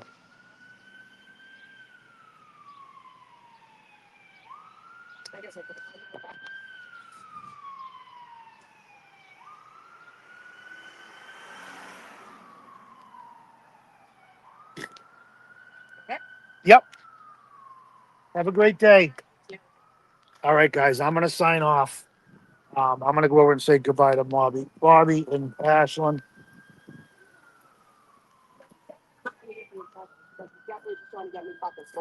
Erica, how long before you take off? Uh-huh. How long before you take off? About 45 minutes. Do you want to take it for a little? I think they're gonna be starting any second, but I'd rather somebody be. That's all right. I'd rather somebody be on than nobody. All right, even if you're on for a half an hour, you know. Scotty's down the other end of the buffer All zone. right, so I'll let him know. Hey, I know, I heard. I just walked past. Yeah, You guys want me to do that on purpose? I just walked. I went on the other side of the street. Oh yeah. I didn't even want to give him. Crush cookies in my phone. It'll still work. Crush cookies. I already ate some. All right, I love you. Have a good day. All right, we'll talk to you. We'll see you Friday. Yes, I'm gonna jump on now. I don't know if I'm going to be able to stop by Friday night. We'll see. Do we need to kidnap you? We got you back. Hey now. You actually have to work or? Where did they now come from? You'd have to ask the man. It's on this license. Hey now. It's Larry Sanders? Larry Sanders reference, and then went over to Howard Stern, and Yep. buddy of mine paid for me to get Didn't they say the it vanity in Seinfeld plate. at one point? Didn't someone in Seinfeld say it? I swear to God, because my I'm- dad used to say it all the time. Yeah. It was Larry Sanders that started it. Absolutely. Yeah, I'll be in Best way to touch. follow it. I'll see you soon. You too, Levy. I'm gonna go down to Legacy's. They're doing what's a bull rail? You want? 12A and 16. I think it's 12 and 12A that you should have. Oh, okay. You have 12 from yesterday? You have 12 from yesterday, 12As in addition. This is regarding the evidentiary issue of Jen McCabe's phone call to John O'Keefe when she was giving directions and she identified the location by pointing out Bella's mom's house. Okay. I believe that those two clips will have statements of the defendant, which will establish the predicate for allowing in that statement by Ms. McCabe, and then I expect to play those clips after Ms. McCabe's testimony concludes. All right. What do you say, Mr. Jackson? That does not cure the hearsay aspect. I understand Mr. Brennan's argument about the relevance to his case of what Ms. Reed said at her statements. That's obviously admissible as a admission of the party opponent and defendant's statement. That does not do anything to cure the hearsay that was being asked or requested by this witness to address the statements that was sought yesterday. Hearsay is hearsay. If you want to give clips in, you do so. I would go the direction to that as long as they were in context and if they pass the relevancy test. But it doesn't cure the hearsay issue. So, Ms. McCabe testified, my notes for whatever it's worth said, at the end of the day, one of the things she testified to was the defendant on the morning when they were driving over to Fairview saying, could John be cheating on her? Could he be with Bella's mom? Yes. So that's in evidence. You want more than that? What do you expect the testimony to be? I expect if allowed to testify, Mrs. McCabe would testify that she had a phone call with John O'Keefe before John O'Keefe and the defendant arrived at Fairview. And John O'Keefe and the defendant were lost. And in giving directions, she offered to John O'Keefe, which was heard by the defendant, the house is near Bella's mom's house. That is evidence of motive. All right, just that she said, yeah, I'm going to allow that. I don't have a problem with that. Yesterday, I'm sorry, I misunderstood. I thought Mr. Brennan was trying to get in the nature of the relationship between Bella and John, which would be hearsay. I have no problem with this offer of proof. Yeah, it's a little bit different than yesterday. Okay. All right, and I understand the loop you'll make eventually, but this is all you intend to get through Ms. McCabe now, right? Yes. Okay. Yes, because I don't think from what I heard, she knows of that relationship at that time. Okay. So I don't think I should ask that. Okay. Just that she was giving directions and. Yeah, that's fine. That's fine, and then those clips can come in. Great, fantastic, thank you. All right, so we'll bring the jurors over. The only thing I would ask is let's not be played with Ms. McCabe on the stand. Agreed. Okay. All right, let's bring the jurors over. Do you need me to take a recess? Okay. Why not? Yes. Yes. You are.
have any business before the Honorable Beverly Cadoni, Justice of the Norfolk Superior Court, before the County of Norfolk. Draw near, give your attendance, and you shall be heard.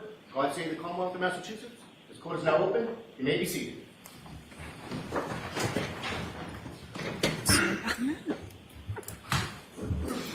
All right, good morning again, counsel. Good morning, Ms. Reed. Good morning, jurors. Good morning. We appreciate you being prompt and ready to go this morning. There was something I needed to discuss with the lawyers to help streamline the evidence that will be presented to you today. So I appreciate your patience. I do have to ask you those questions. Were you all able to follow my instructions and refrain from discussing this case with anyone since we left yesterday? Everyone said yes or nodded affirmatively. Were you also able to follow my instructions and refrain from doing any independent research or investigation into this case? Yes. Everyone said yes or nodded affirmatively. Did anyone happen to see, hear, or read anything about this case since we left yesterday? No. Everyone said no or shook their heads. Thank you very much. Could we have Ms. McCabe back, please?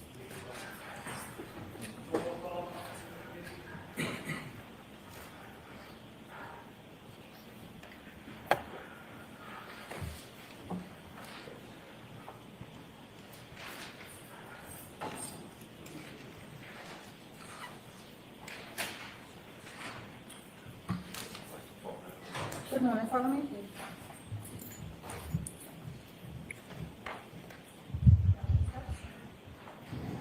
Mr. Cave, I'll remind you, you're still under oath. Thank you. Good morning, Ms. McCabe. Good morning.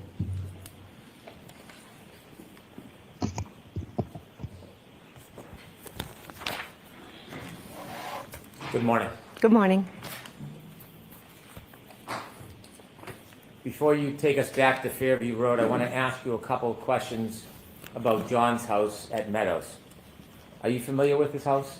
Yes. Have you seen the front of his house before? Yes, I have. Are you familiar with his driveway? Yes. Are you familiar with whether there's any surveillance system at Mr. O'Keefe's house? Yes. May I approach, Your Honor? Yes.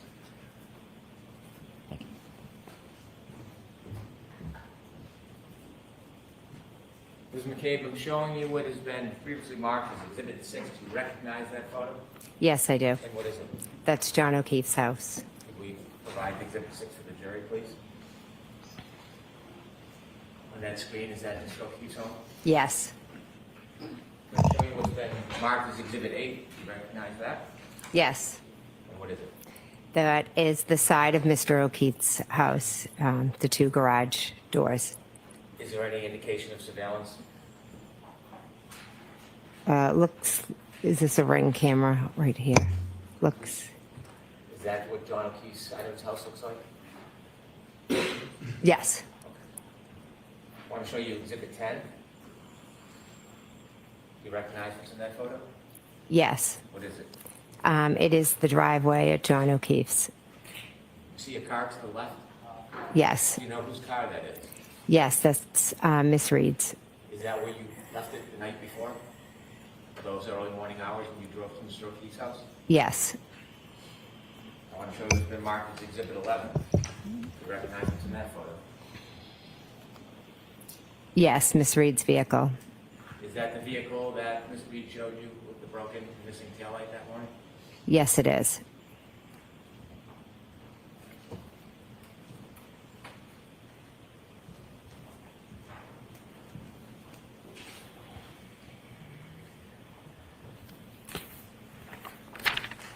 You mentioned earlier in the night you spoke to John O'Keefe when you called him or he called you about directions to Fairview Road.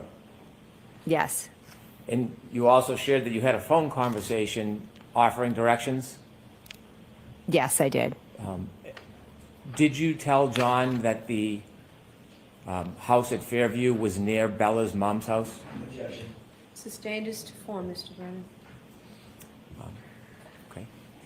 What did you tell John as far as directions to Fairview? How did you mark it for him? I told him to go by, past Bella's house, the Bella's Street, and then to follow it down to the end. Now I want you to take us back where we were yesterday when we left off. You had brought us to Fairview Road, and you had found John. Yes. You shared with us that you were trying chest compressions. Before the chest compressions, did you make a phone call? I called 911.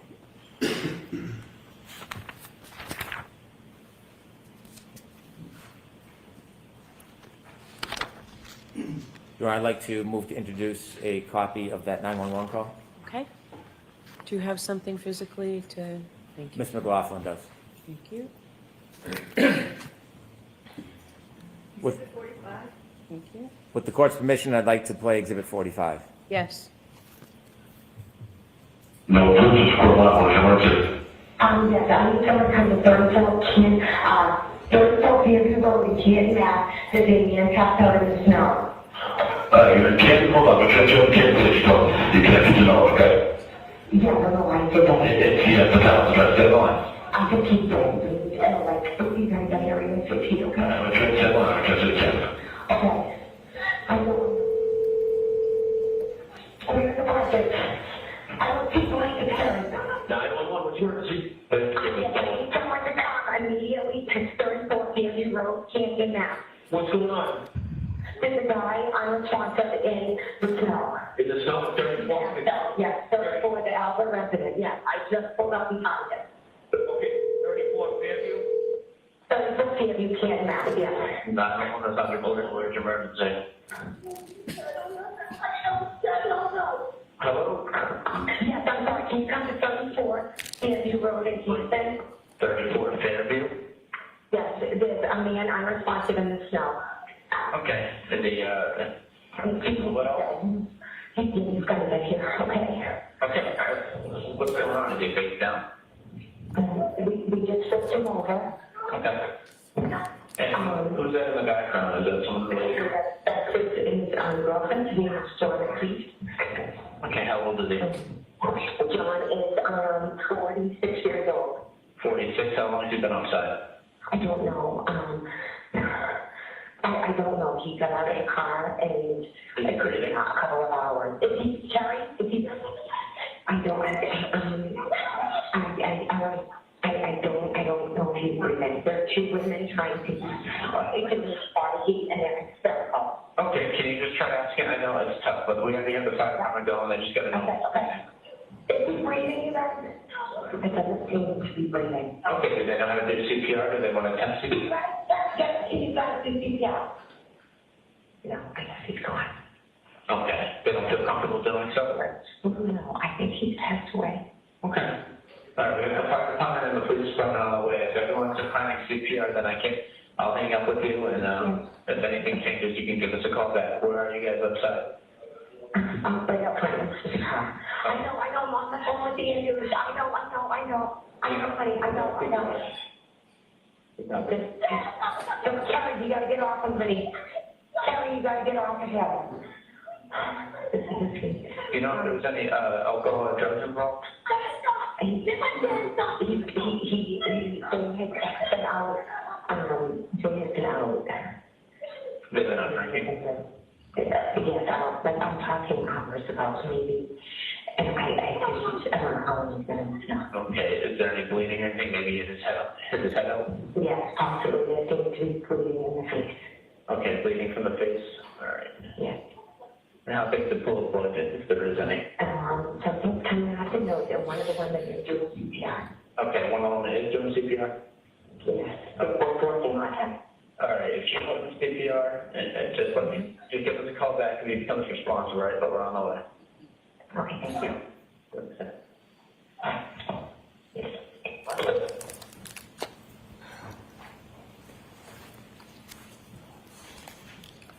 Ms. McCabe, describe your mental state when you were speaking to 911.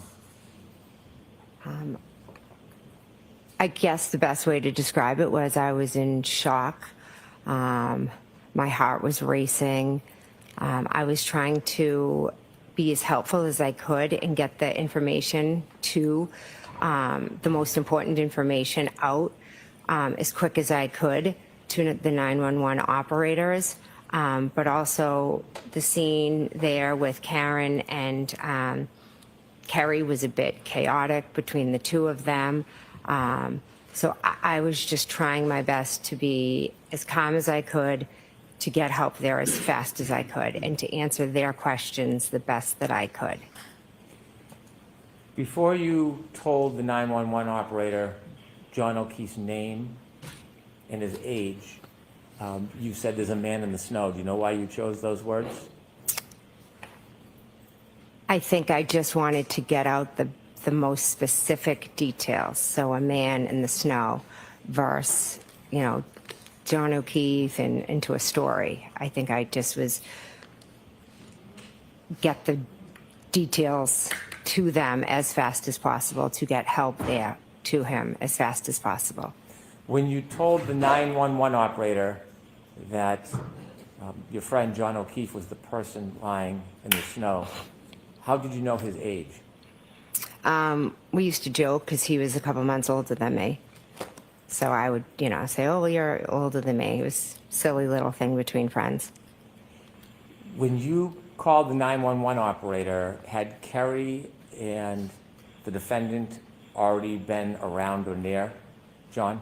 Yes. Do you know if they had begun trying CPR before you called 911? I'm not sure if they had, because Karen had straddled him and was lifted her shirt, was warming him up, and then Kerry was yelling at her to get off. And I think when Kerry got the blankets and was trying to put him under John, I think as she started to move him and wipe him, blood started to come out. And then Karen was afraid that he was going to choke on his blood and wanted to move him on his side, but then Kerry was yelling at her, we can't move him. And this was kind of all going on while I was talking to 911. You described what you saw and you said at some point he was bleeding from the face area. Was that before or after he was moved? After. Before he was moved, did you see any active bleeding? No.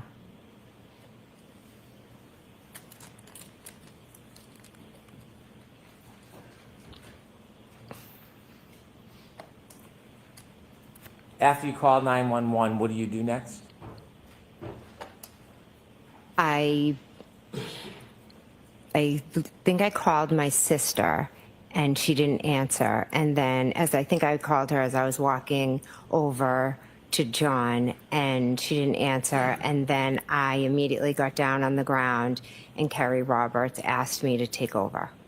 How long did you try to help John for? I'm not sure.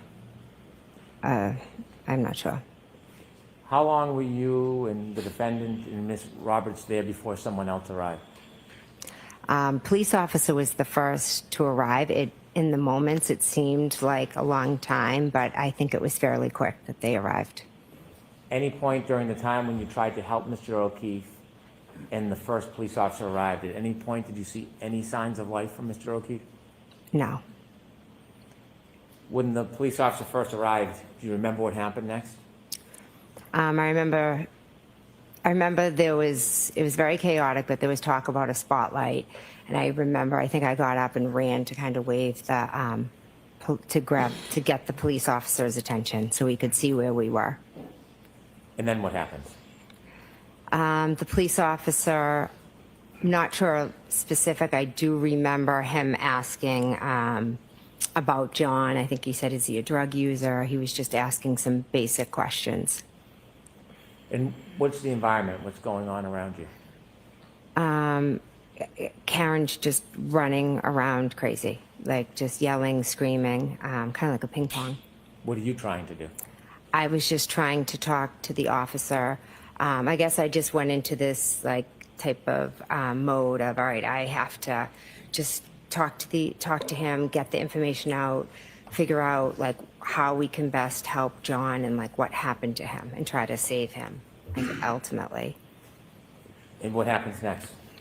More officers begin to come, fire and EMT. So the scene becomes active with a lot of different presence. You know, John, I think they lift John onto a board at one point.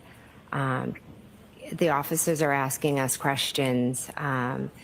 Karen's kind of coming over, talking to the questions, and then kind of just running away, and then she just runs back over. She's doing a lot of screaming, a lot of repetitive, is he dead, is he dead, is he dead? You know, could I have hit him? Did I hit him? Kerry, I think, Kerry's off kind of making phone calls, I believe, to John's family. Do you know what time the first responders lifted John from the ground and put him on that bed? I don't know a time, but it was... Okay, that's the only question. Okay. You heard your 911 call. Do you know the time of that 911 call? Not off the top of my head, no.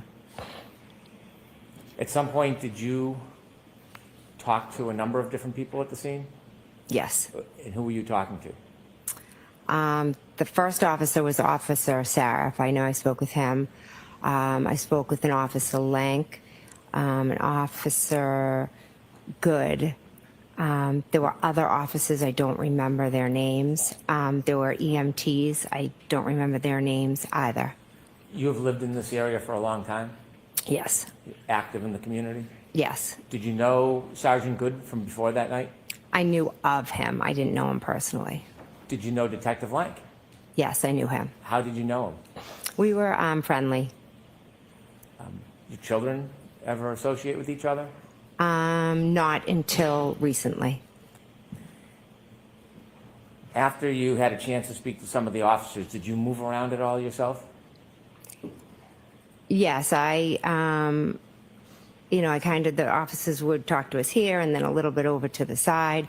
I tried to comfort Miss Reed. At one point, Miss Reed was very upset. And one of the officers thought it would be best if maybe she went and just sat in one of the cruisers for a little bit, because she was just doing a lot of screaming and yelling. And I think they were just trying to, get, work on John and make the scene a little less chaotic. So I went into the back of the car with her, and Kerry Roberts came over. And then we all were just sat in the back of the, Karen and I kind of were scrunched and sitting in the back, and Kerry was at the door of the cruiser. Why did you get in the car with the defendant? She was crying. She asked me to get in. We held hands. We prayed. She did have blood on her hands, and she said, could I have gotten my period? Who's going to take care of the kids? She just kind of was all over the place. And then at one point, we saw them moving John towards the ambulance. And at that point, Miss Reed started yelling to Miss Roberts, go check on him. Are they working on him? Is he dead? Is he dead? And at that point, myself and Miss Reed got out of the car, and she started yelling and pulling on me to Google hypothermia and Google how long it takes for somebody, to die in the cold. When the defendant first asked you to Google an inquiry about hypothermia, were you still inside the police cruiser, or were you outside? Outside. What was the weather? I know it's an obvious question, but how cold was it? It was very cold, windy, the snow was blowing. As I stated, I have multiple sclerosis, so when I am out in either extremely hot or cold temperatures, I lose the feeling and sensation in my fingers, which obviously made the Googling very hard for me to do because of my, motor skills. So when you were outside of the car with the defendant and she had asked you to do a search regarding hypothermia, did you try to do that? Yes, I did. Do you know the exact time from your memory? Not from reading or learning, but from your memory. Do you remember the exact time you did that? No. Was it after the police came that morning? Yes. Had you ever attempted to search about hypothermia any time before that moment, that morning? No. Or that day? No. That week? No. Was this the first time that morning after the defendant asked you to search that you searched that phrase? Yes, it was. And did you complete your search and get a result? So I don't know what came up because I think as I entered it, I think I misspelled things. And so then I think I tried a second search. And again, I don't think I even paid attention to what came up because we were already on to the next thing. Karen was already moving and screaming about, the next thing to Kerry. Are they working on him? Is he dead? Did the defendant move somewhere from the point when she first asked you to try to Google about hypothermia to something else? She was next to me, and then I think she took off. Like, she kept kind of running off. And what did you do? I believe as they were I think I stood there, I believe as they were putting John into the ambulance, I went back kind of to the original spot where we had been talking to the police. And at that point, a new officer might have come because I remember talking to multiple officers there. At some point, did you go back towards the area of Miss Roberts' car? Yes, that's where I'm referring to, sorry.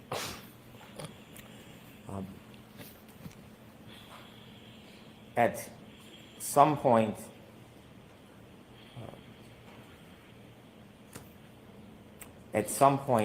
were you with the defendant when she spoke to an officer and a first responder? Yes. Do you remember if the first responder was a man or a woman? I remember there was a woman right next to us, yes. Remember if that was before or after the defendant asked you to search about hypothermia? I'd be guessing if I then don't. Don't guess. Mm-hmm. When the defendant was speaking to the first responder, the woman, were you near? Yes. Did you hear or do you remember the defendant saying anything to the first responder? Yes. What did she say? She told the first responder, I hit him, I hit him, I hit him. When she told the first responder, I hit him, how did you react? I was startled, kind of like, what are you saying? What are you talking about? Did you say anything to the defendant? I think after the second or third time she was saying it, I was like, Karen, like, what are you saying? Why were you trying to interrupt her? Because I thought she was just talking crazy, and I'm saying, why is she saying she hit him? Were you trying to look out for her? Yeah. Sustain. I'll strike it. You can ask it differently. What was your motivation for trying to interrupt the defendant making the statements to the first responder?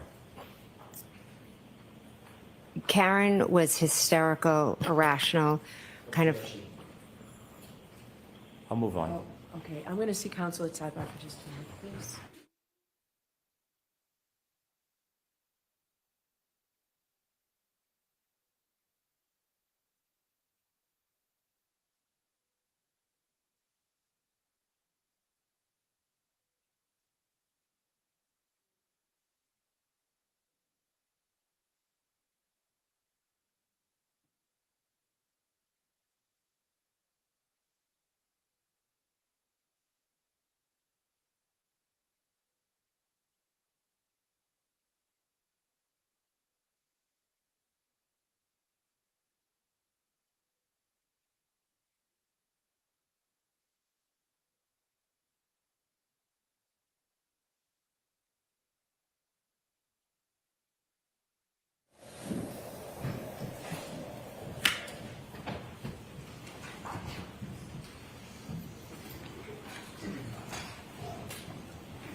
Yeah.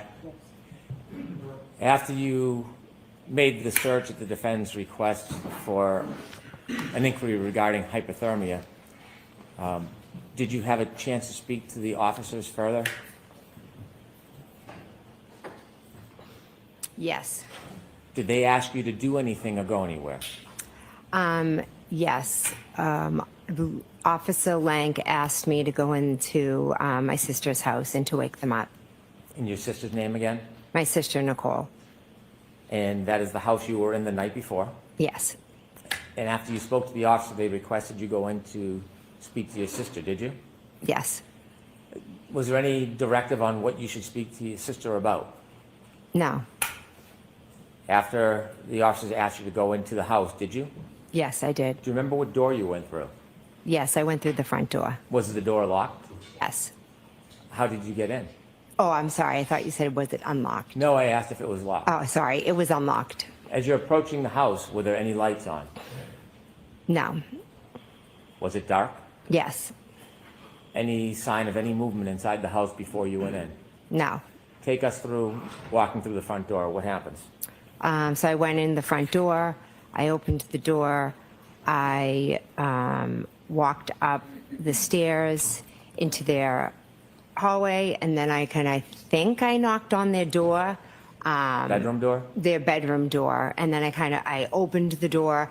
I went in, and I walked over to the bed, and I was like, Brian, Nicole, because I was in a position where I felt like the world was going on around me, so much was happening, but I also was aware that I was just about to wake up two people that are sound asleep, and they're going to see me standing over their bed and be startled, wondering, what am I doing here?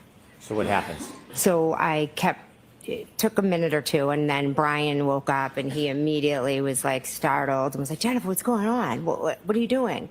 And then I believe I tried the best I could to say what was going on. I think I said, we found John. You don't need to describe Okay. again, but I want to know their reaction and your interaction with your sister and Brian Albert. They woke up startled and confused. Did you have a conversation with them? Yes. How long was that conversation? Brief. They got up, got dressed. I spoke to them. And where did you go and where did they go? Then all three of us went down the stairs. The upstairs to the downstairs? Upstairs to downstairs, And yes. upstairs is the second level, is downstairs the first level? Yes. As you come down the stairs, can you see the front door? Yes. Is there anybody in the house at that point? I saw Officer Lank. In the house? Yes. Do you know if he had been invited in? I have no idea. When you came down the stairs and saw Officer Lank, where was your sister and Brian Albert? They were walking with me down the stairs. And did you see whether or not the officer spoke with your sister and your brother? He did. Brother-in-law? I'm sorry. He did, yes. Were you there during that conversation? No, How long was that conversation, do you know? not sure. Where did you go when the officer was speaking to your sister and your brother-in-law inside their home? I was standing at the front doorway, and then my husband, Matt, had just arrived. What happened next? I started talking to Matt, and almost immediately Officer Lang came, got Matt, and asked if he could talk to him outside. Okay. At this point, I want to go back and show you some video. Have you seen video in this case before? Yes. I'd like to ask the court's permission to display Exhibit 4, and I would like to walk through some of the video. Okay. Ms. Gilman, if you kindly put on Exhibit 4. I'd like to start at 6:09:57.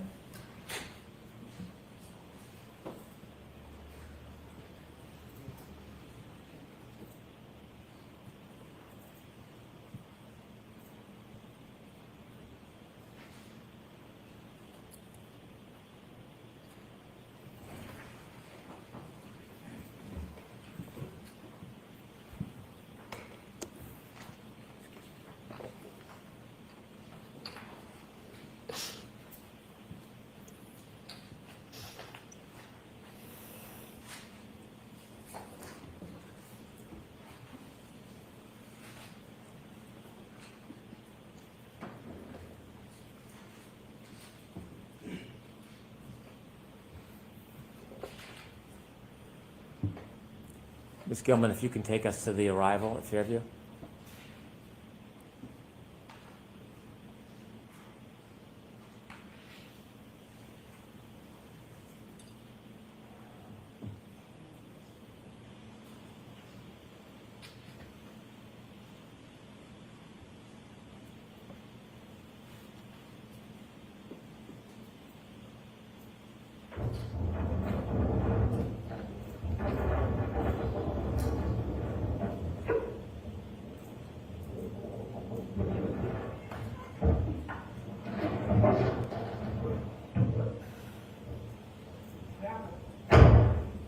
Could you stop there, please? Ms. McCabe, do you recognize this scene? Yes. Is that morning? Yes. The car directly in front of this dash cam, do you know whose vehicle that is? Kerry Roberts. On the left, we see somebody with a blue parka or jacket. Do you know who that is? I believe that's me. Can you continue to play, please?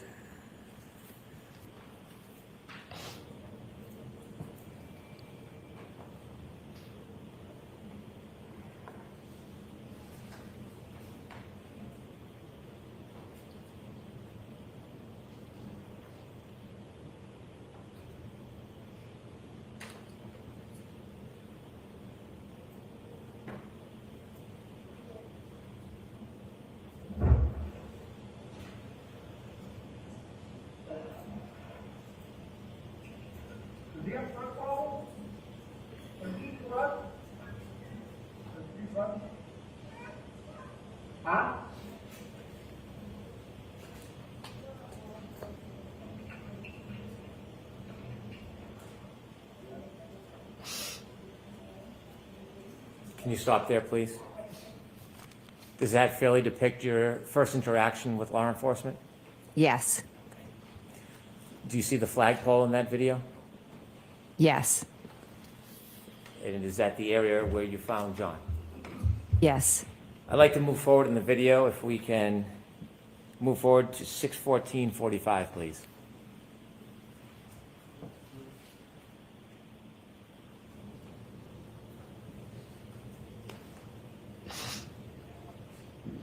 Could you stop there? Can you identify people on that video from right to left, if you can? I don't know the officer. That's myself. I believe behind me, that's Miss Reed. And this is about, well, let me get the time correctly. 6:14:47. And do you know where John is at this point?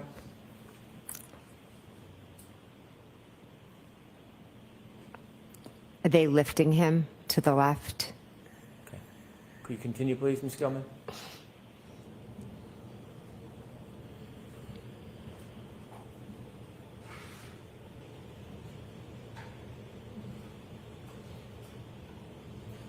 Could you stop there?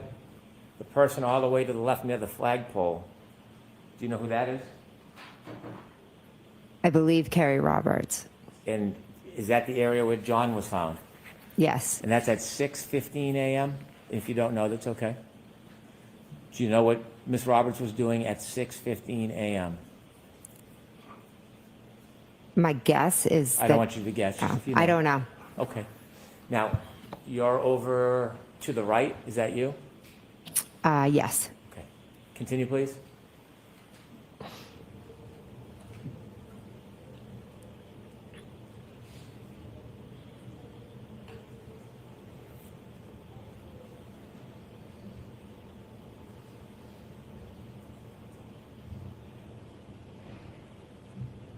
Is that Kerry on the left?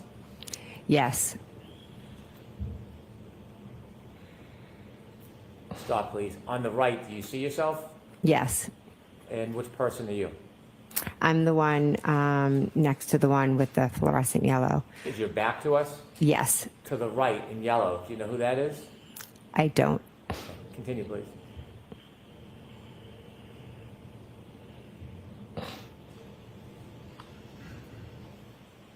Continue.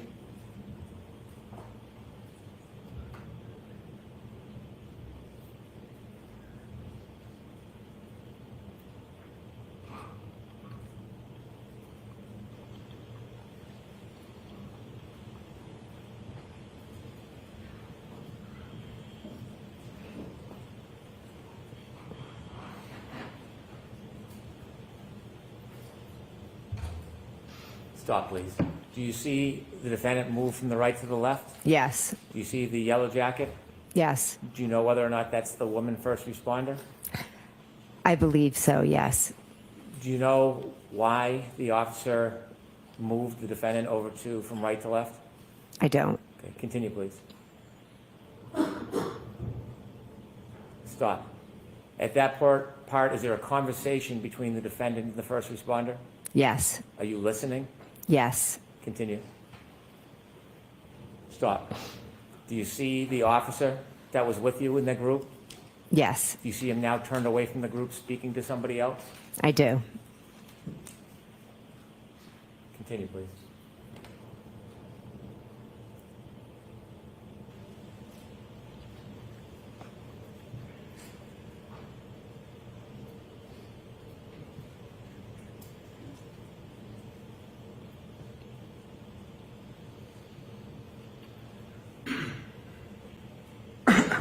Thank you. If you could move ahead to 619, please.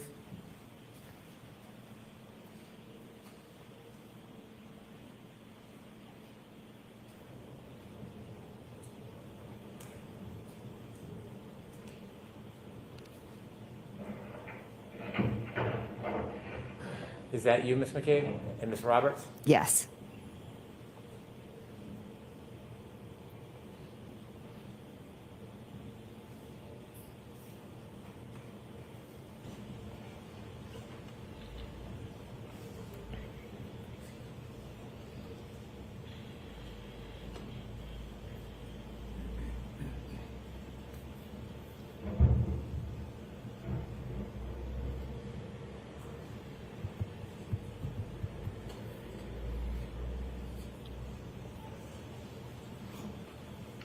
Is that Ms. Roberts?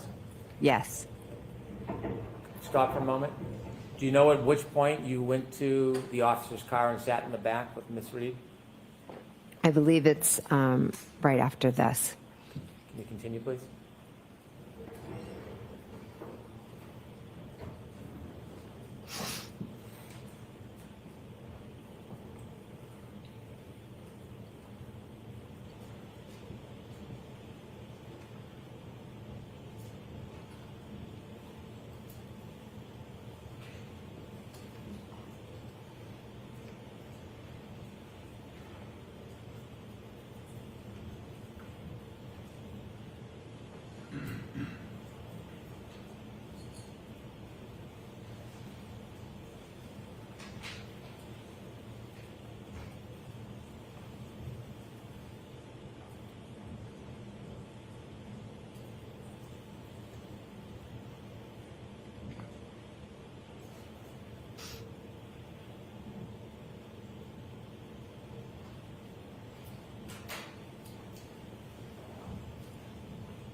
Is that Ms. Roberts? Yes. Stop, please. Was it before or after that moment that you sat with the defendant and Ms. Roberts stood outside the car and you prayed?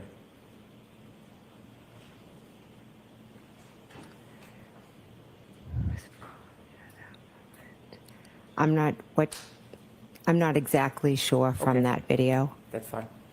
If we could move forward to 6:23:40, please.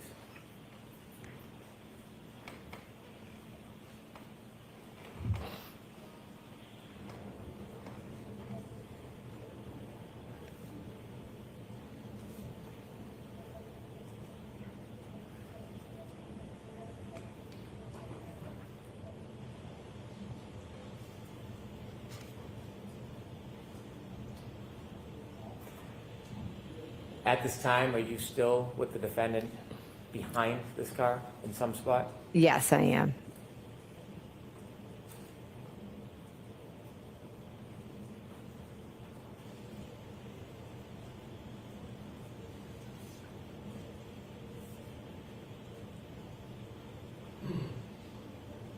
Is it during this time, 6:23 and 6:24, you tried to make those searches at the defendant's request? Yes. Ms. Gilman, if you can move forward to 6:26:15.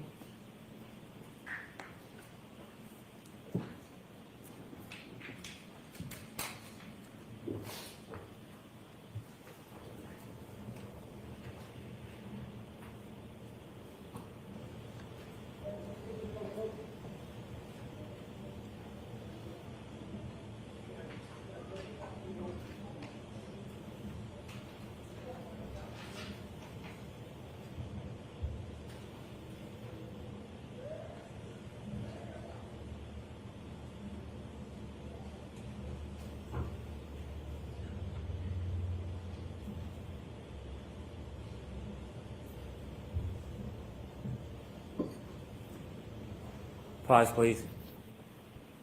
Ms. McCabe, do you see anybody returning to Ms. Roberts' car or in that area? Yes. And who did you see? I saw myself, and I'm standing outside of the car speaking to Officer Lank. I saw Kerry go up and near her car. I'm not sure if she went into it. And I saw someone walk Miss Reed into the car. Is it around this time you have a conversation with Mr. Lank? Yes. And what does he tell you again around this time? He's, at this point, I think, asking me questions about what had happened. And then soon after, he asks me to go into my sister's house. Ms. Gilman, if you can fast forward to 6:34:15, please.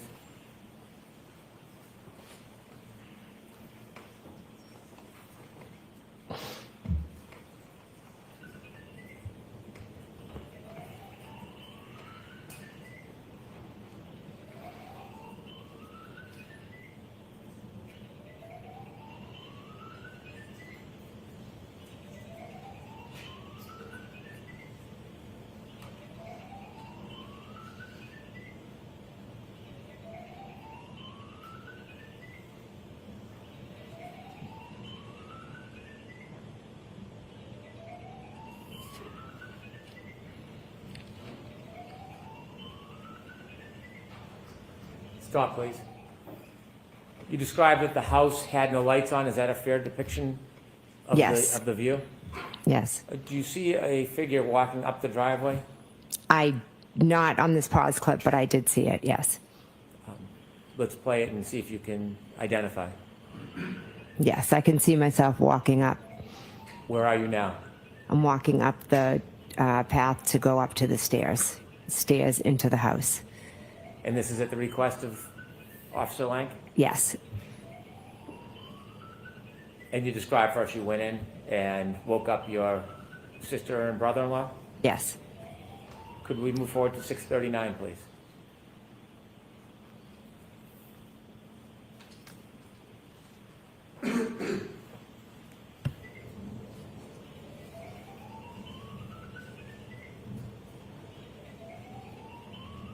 Stop. And do you see something happen with the house at that point? Yes. Okay. And what happens? Light went on.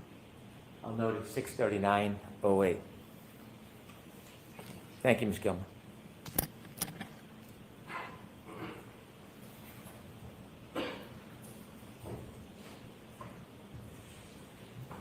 After first responders took John and you had gone in your sister's house, what did you do next?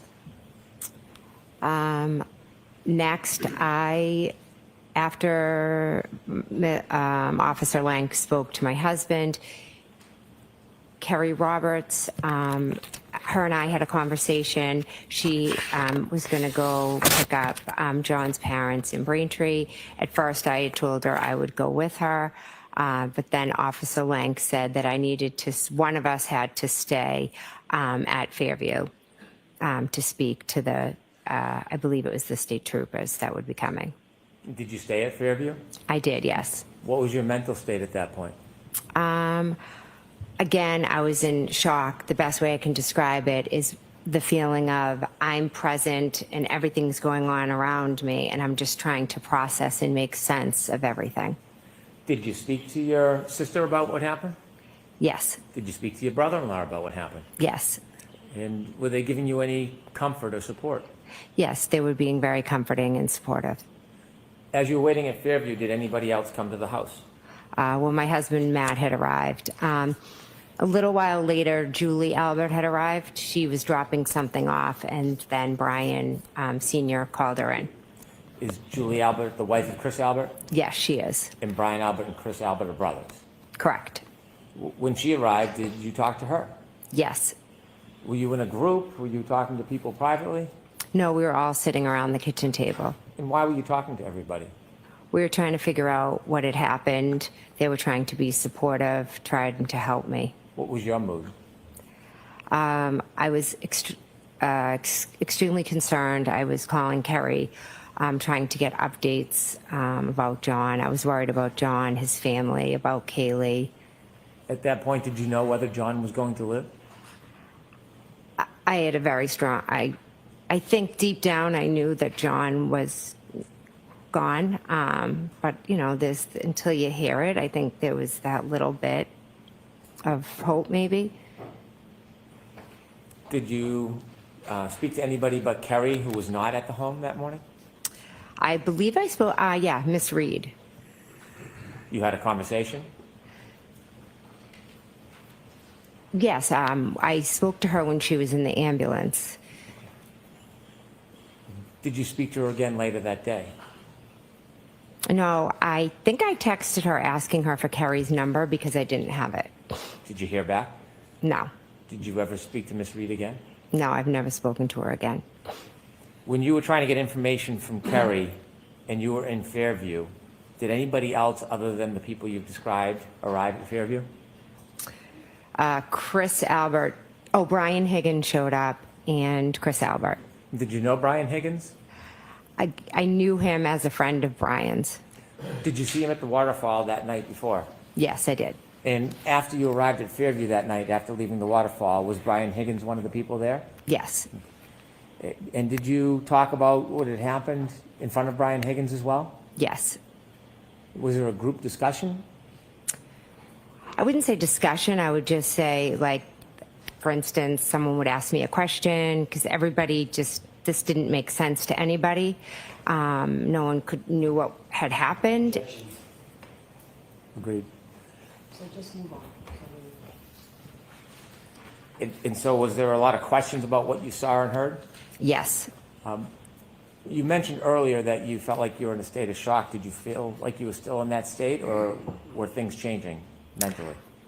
Little by little, as I sat there, I started things started coming back to me that had been said to me earlier. Did something significant come back to you about what happened earlier, or what you heard? Yes. And what is that? When Miss Reed stated to myself and the female, I hit him, I hit him, I hit him. And did anything else over the course of that morning come back to you about that moment? Throughout when I was still at Fairview, or throughout the day? Still at Fairview. I believe that was maybe the main thing. I can't be sure what time, what memories came back. When you remembered the defendant's statements to the first responder, did you decide to do something with that information? Yes, Officer Lang had said if I, remembered anything or needed anything before the state, the state police came to give him a call. Did you? I did, yes. And you knew Officer Lang? I did, yes. Were you comfortable calling him? Yes, I was. Did you tell him the information that you had remembered? I just asked him to come back to Fairview. Did he? He did, yes. When he came back, did you speak to him? Yes, I did. Were you with the group, or were you alone? No, I was with the group. And did you tell him what you had remembered? I did, yes. How long did you stay at Fairview for?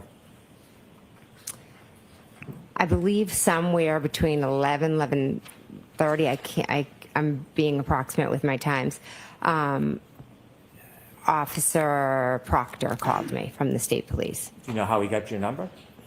No. Did you have a discussion with him? He said he would like to come by and question me, and I'm not sure if he said at your house or if I said I need to go home because I had 4 kids at home that was still sleeping, and I knew that I had to go home to them and eventually break this news to them and comfort them, and I knew that was going to be a whole nother situation to deal with. Did you speak to him on the phone before you went home, or after? A quick phone call. I'll see you at my house. At that point, did you share any information with him? No, not on the phone. Did you return home? I did, yes. Do you remember about what time that was? I'm going to say 11:30 or after, approximate. General? General, yeah. Okay. When you got back home, did you have a meeting or speak with Mr. Proctor? I did, yes. Was it a phone call or an in-person conversation? He came into my house with Officer Buchanan. Okay, him and Trooper Buchanan came in? Yes. Was there anybody else at your home? My husband was home, and my brother-in-law, Brian Albert, came over. Did you speak to them? Yes. Did you tell them any additional information at that point? The troopers or? The troopers. Yes, I know I had said what Karen had said to me, and then she had said I hit him. Could I have hit him? I told them how she showed up at my house. I just basically gave them the events of that morning. At that point, did you mention anything about the defendant's broken taillight? At that conversation, no. Did they leave? They did leave, yes. At some point, did they reach out to you again, or did you reach out to them? At some point, I had another conversation with them a few hours later. I'm not sure if they called me or if I called them. Do you know what generally the content of that conversation was? Yes, I had remembered that Karen had told me about her taillight. As you're processing that morning, are you trying to think and recreate the event, or are you trying to put it out of your mind? I couldn't get it out of my mind.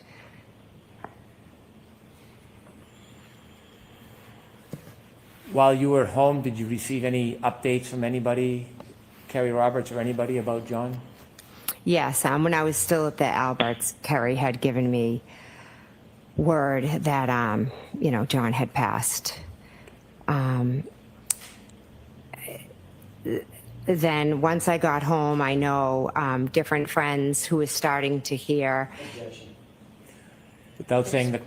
Without content, were you receiving contacts, calls, text Yes. messages from other people? Yes. And were you reaching back out to other people? Some, yes. At some point, did you go over to Meadows Road? On Sunday, I did, yes. Was Sunday the next day? Yes, it was. Why did you go over to Meadows? Kerry and I went over with my daughter and her daughter to see the family and to offer support and You our said you- sympathy. You said you and Kerry. How did you get there? Kerry picked me up. Prior to that evening, you and Kerry, you described, weren't friends or familiar? Correct. Were things changing? Yes, rapidly. When she picked you up, who else did she pick up with you? My daughter, who is Kaylee's friend. And was anybody else, or any of Miss Roberts' family in the car? Yes, her daughter was in the car as well. So it was you, Miss Roberts, and your two daughters? Yes. You said you went to Meadows. Yes. Why did you go there? To offer our condolences, sympathy, support, to be with the family. I love them. Were they staying at Meadows? They were at Meadows, yes. When you went there that next day, can you describe the traffic and the people that were there? There was a house full of family, friends, coworkers, loved ones. The car repairman, like anyone and everyone. Did you ever see the defendant? No. While you're at the house, did you have a chance to speak to Miss O'Keefe? Yes, I did. At some point that day, did you leave the house? Yes. Who did you leave with? Kerry and my daughter stayed to be with Kaylee, and we left with her daughter. Where did you go? We were heading home, but then we ended up dropping off her daughter at her friend's house. Now, who's her daughter?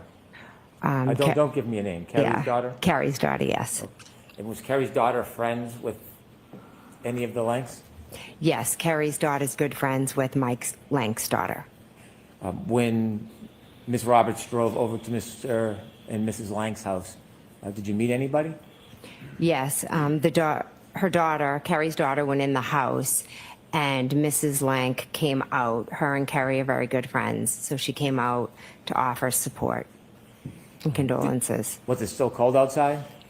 Yes, it was freezing. When she was offering her support, was she inside or outside of the car? She jumped into the back seat. During that time you spent with Officer Lank's wife, did you ever go into the house? I have a faint memory. I think I went in and used the bathroom at one point. Okay.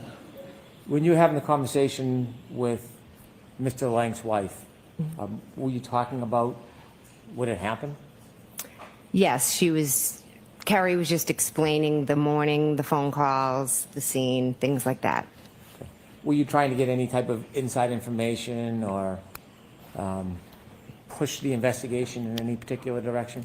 No, I didn't speak much. It was mostly Carrie and Trish was just being a supportive friend to Carrie. At some point, did you get together with Ms. Roberts and try to memorialize what you had saw or thought that morning? Yes. Why did you do that? Peg had asked Kerry to do a timeline, so Kerry came over and we were sitting down talking about it, and so my sister was there and she said that she would jot it down for us. And so when you got together, it was at the request of Mrs. O'Keefe? Yes. When she made that request of you, asked you to do that, did you question why? No, she wanted us to do it, so I did it. Why? She wanted us to remember and try to jot down everything we remembered so we wouldn't forget. I'm going to sustain description. There is disregard. Did you speak to officers further in the future? Yes. Can you count how many times you spoke with police or the interviews you had? There were a lot, or a good amount, I should say. At some point, did any of the police officers ask if they could take your phone and copy everything on it? Yes. Did you have any hesitation about that? Objection. Ask a different thing. Were you cooperative? Yes. Why? I wanted to help in any way I could. May I approach? Yes.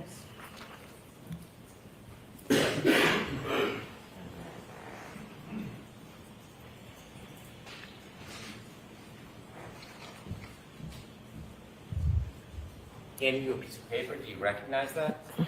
Yes, I do. And what is it? That's my signature. Do you know what that document is? Yes, it's the consent form that I signed from my phone. I can introduce this as an exhibit. Any objection? Yes, Your Honor, we'll deal with it at sidebar. I have no objection to the identification of it, moving in and did it, I do not objection. Okay, I'll see you at some point.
After that day when you met with Miss Roberts, and you try to memorialize your memory about what had happened, after that date, have you discussed what happened that morning with other people?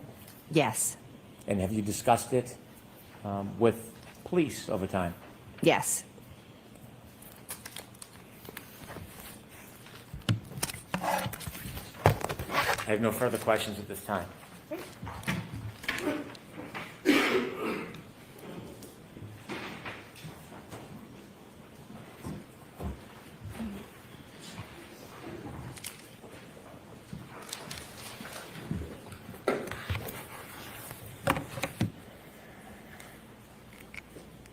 Good morning, Ms. McCabe. Good morning. When was the last time you spoke with Carrie Roberts before your testimony today? She called me last night. What did y'all discuss? She asked if my daughters were going to be staying home from school today because her daughter would possibly join them. Did you discuss anything having to do with your testimony? Not my testimony, no. Did you discuss anything in that conversation with her prior testimony? No. Are you aware that she testified last week? Yes. Did you discuss anything after that, after she testified with her about her testimony? No. We know that through her testimony that you had a conversation with her the morning that she testified. Yes. Right? Did you discuss what you anticipated to be her testimony in that conversation before she testified? No. Have you and Ms. Roberts ever discussed anything about either one of your testimonies, either in the last proceeding or in anticipation of this proceeding? No. So for the entirety of the last year, even though you both went through a proceeding last year where you both testified under oath and it was highly, highly publicized, neither one of you, your good friend Carrie Roberts and you, have ever discussed either of your testimonies between that time and this time? No, we've discussed the case and we've discussed what happened that moment, the moments of the morning, but we have not discussed testimony. Okay, so let's break that down for a second. I'm talking about, because the timing matters, I'm just asking at this point, if you'll bear with me, just the year from last year at a different proceeding to this year, you have discussed this case. Yes. With Ms. Roberts. Many times, yes. And you've discussed the specifics of her memory, which would be reflected in her testimony, correct? We talked about what happened that morning. So you were talking about what she remembers happening that morning, correct? No, what happened that morning. Okay, so not to put too fine a point on it, Ms. McCabe, but if you ask me what I had for dinner last night, it's my memory of what I had for dinner last night. Would you agree with that? Sustained. Did you talk about her perception of what happened that morning during the last year? We've talked about what has happened, yes. Okay, so I'm trying to break it down between you and Ms. Roberts. You've discussed her perceptions and her memory of what happened, as well as, and separate and apart from, your memory and your perceptions, correct? Correct. So there have been circumstances in which you and Ms. Roberts have compared, by definition, what she remembers versus what you remember, correct? I wouldn't say compare. Now let's move to what would you say in terms of what you've discussed and why? I would say that we've both talked about what we've discussed, but it wasn't like a comparison. We weren't comparing anything. You've talked about what you discussed. What does that mean? Talked about your testimony? No, we've discussed what happened that moment, right, and in those moments. So, when I got a phone call, and that's my story. I got a phone call in the morning, and then Carrie can say, yeah, I got a phone call as well. As you said, that's your story, correct? Not my story. It's Those the were truth. your words. It's the truth. Okay. So, for instance, when you got a phone call at 4:53 in the morning, Carrie Roberts wasn't there, correct? Correct. But you've discussed that with her. Correct. And you've told her what your perception of that, your memory of that phone call was, even though she was not recipient to and did not witness that phone call, correct? I've told her about the phone call, correct. As well as many other details that she was not privy to personally, correct? Correct. Conversations that you've had, for instance, conversations that you claim you've had with Miss Reed, correct? Correct. And you've told her what your perception is of those conversations, or your memory was or is of those conversations with Miss Reed, correct? Which conversations with Miss Reed? Any conversations, just anything that she wasn't privy to. You've discussed that with her. Some things, yes, Okay. absolutely. And conversely, Ms. McCabe, obviously, she's also discussed certain perceptions and memories that she has about this case, and the facts of this case, as she recalls them, that you were not necessarily privy to, correct? Yes. Things that may have taken place outside your presence, correct? Correct. And you've talked about things, she's talked to you about things, now I'm getting myself confused. Y'all have talked about things that were outside of her perception and outside of your perception. And you've shared those with each other. We've shared our experiences. We've become very close. We both lived through a traumatic experience. How many times would you say you and Ms. Roberts have discussed your individual perceptions of what you remember happening on the 28th or the 29th of January 2022? How many times?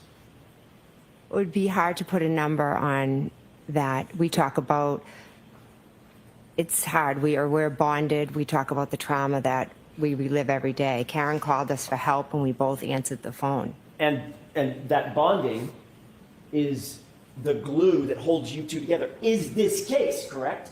Yes. So that probably,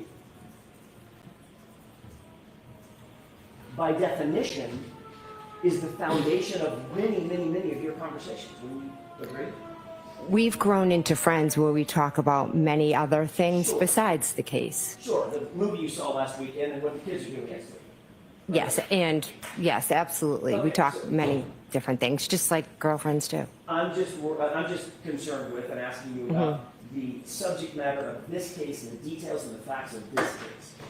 You two have probably talked hundreds of times, that's fair to say, about your individual perceptions, your respective perceptions of this case, correct?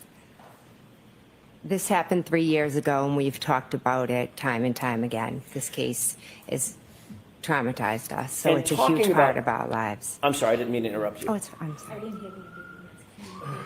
I believe it just, I meant traumatized our lives. Okay.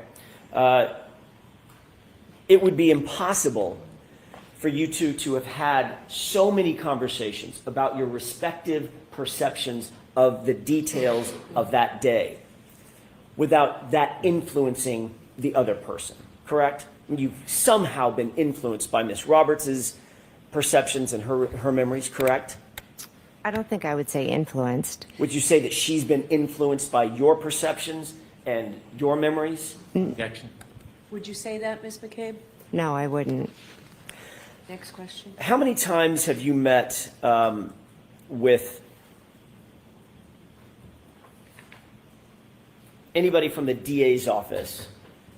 And I'm just going to limit the time frame right now in anticipation of your appearance in this trial, yesterday and today. I'd say roughly 4 or 5. Can you give me a time frame when those 4 or 5 meetings were? I don't have dates. I do remember at one point I met with Mr. Brennan. He was new to the case. So I went in and he introduced himself. How long ago was that? I Weeks or months? I can't give you a time frame. I'm sorry. Do you think it was last summer? No. Do you think it was? No, it was more recent. Okay. Yeah, It sorry. wasn't in the fall of last year? No. It was in 2025 sometime? I believe so, yes. You think it might have been February, January?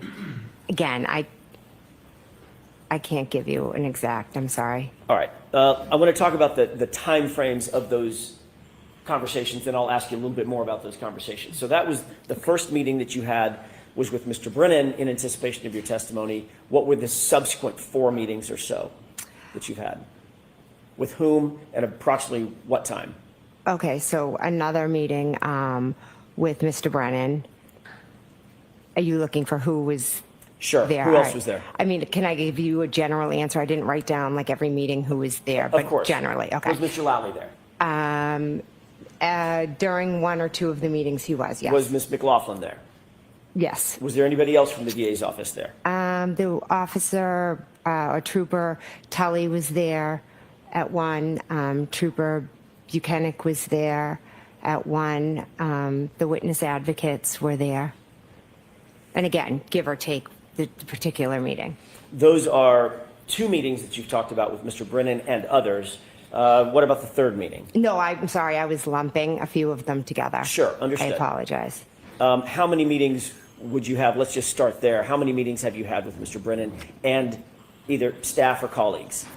So after the first initial meeting, I Right. would say, again, I didn't write them down. Off the top of my head, I can think of 2 or 3 more after that. Okay. Excuse me, first initial one. So that's either 4 or 5 meetings with Mr. Brennan and some combination of his colleagues, Mr. Lally, Ms. McLaughlin perhaps, Mr. Nelson perhaps, the other employee of the DA's office, and Troopers Buchanan and Trooper Tully.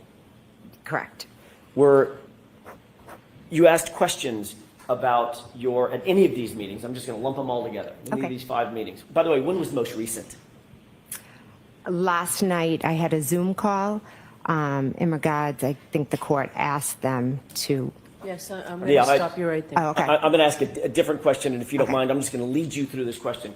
Okay. You had a conversation last night. I'm not interested in that particular conversation. That was for a very specific purpose. I'm asking you about everything leading up to, but not including last night's conversation, okay? Okay. So let's just leave that one out. You've had, I think you mentioned either 4 or 5 other meetings with Mr. Brennan and some combination of his colleagues and or law enforcement. Yeah, and I might have, in the 5, included that one from last night. Okay, fair enough. Were you asked questions in those, we're just going to call them 4 meetings. Were you asked questions during those 4 meetings about your testimony at the first proceeding last year? I reviewed I did review some of my testimony, yes. In what format? I watched. Paper transcript or? No, we just watched a little bit of it. Do you watch your direct examination? A little bit, yes. Did you watch your cross-examination? A little, yes. Who cross-examined you? You did. That was me. Yes. And did you watch the redirect or any part of it? No. Did you watch any part of any subsequent version of recross or additional questions that you were asked? I don't believe so, no. Was there a specific area that Mr. Brennan asked you to look at and review in terms of your direct or your cross-examination? No. Did you watch the entirety of the direct examination and the entirety of the cross-examination? I do not believe so, no. Were you questioned by Mr. Brennan following your review of that direct and cross-examination? No. So he didn't ask you any questions about any of your answers?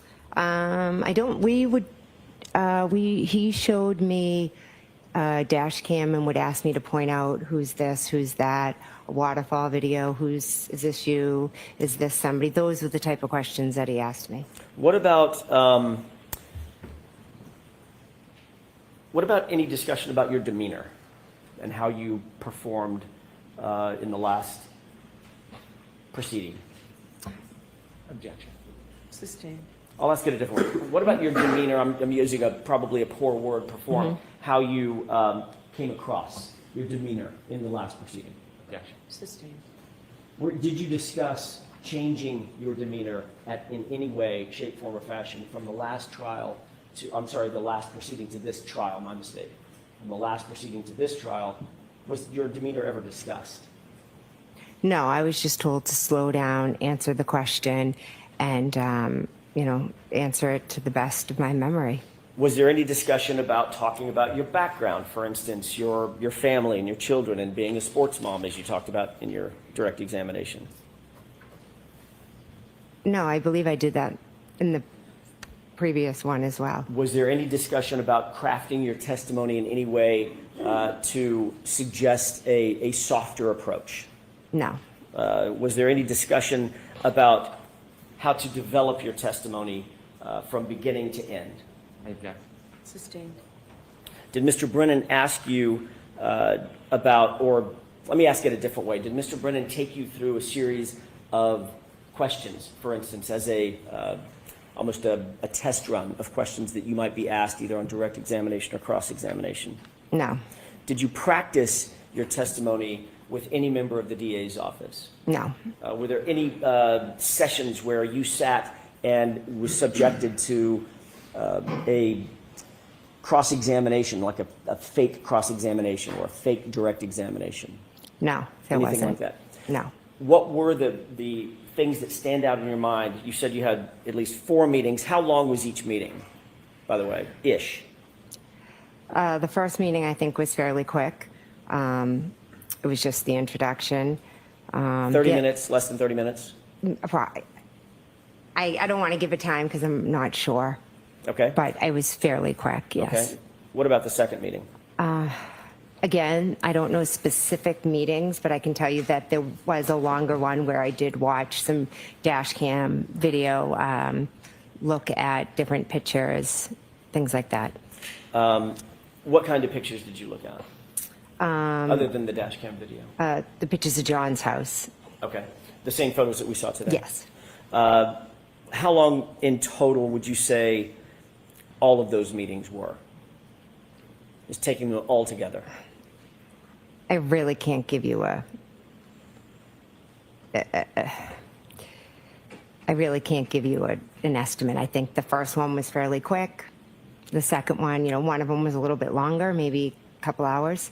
Okay. Then the third one, was that also a couple hours, or was that one fairly quick? That was fairly quick, yes. So fair to say between 2, 3, 4 hours total meeting times?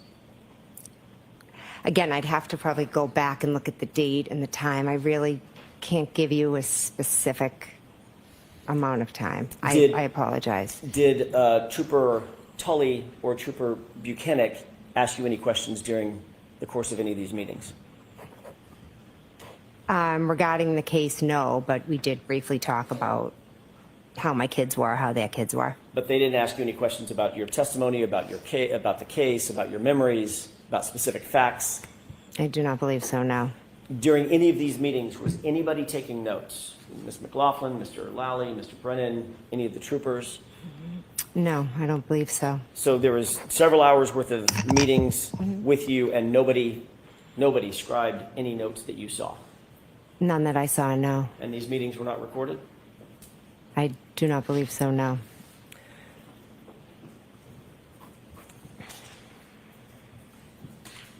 Ms. McCabe, I'm going to ask you a series of questions about your family because I just want to make sure it's crystal clear who's who. You're married to Matt McCabe, correct? Yes. Your sister is Nicole Albert. Yes. Nicole is married to Brian Albert. Yes. It was Brian Albert's home that you were at, 34 Fairview, that you arrived at where John's body was found, correct? Yes. The same home where that late night gathering was on January 28th going into the morning of the 29th, correct? Yes. Would you consider yourself to be close with your sister Nicole and Brian? Yes, very close. Your families, it's not just you and Nicole, your whole families are close, correct? Yes, we have a very close family. How long have you known Brian Albert? Since I was in kindergarten. You consider him, even though he is not blood related to you, you consider him family? Yes. In addition to Brian and Nicole Albert, you're also very close with Chris and Julie Albert, correct? Yes. Just to be clear, and I'm going to do this slowly, Okay. Brian Albert's younger brother is Chris Albert, correct? Yes. Chris Albert is married to Julie Albert. Yes. You consider Chris and Julie family, even though there may not be a blood relation as well, correct? Yes. Chris Albert is a Canton Select Board member, is that right? Now he is, yes. And the Canton, that's in Canton? I said Select Board member, did I mention Canton Select Board member? It is in Canton, Okay. yes. All right, obviously it's in Canton. The Canton Police Department reports to the Select Board, correct? I'm not aware. You're not aware of that echelon? No. Okay. You're aware that Brian Albert, your friend of, I'm not going to say how many years, but since kindergarten, was a Boston police officer. Yes. He had been a lifetime law enforcement officer for some 30 years before he retired recently, correct? Yes. He's a trained first responder, obviously. Yes. Brian Albert and Chris Albert have another brother named Kevin Albert, correct? Yes. Kevin Albert is a detective with a police department, correct? Yes, I believe that's his title. I'm not Which 100%. Which police department is Kevin Albert associated with? Canton. And you've grown up in Canton your whole life, you indicated. Yes. Your entire family has grown up in Canton, correct? Yes. And you, Ms. McCabe, have 3 sisters. Nicole, we've talked about. You also have a sister named Shelley, is that right? Michelle, yes. Michelle? Mm-hmm.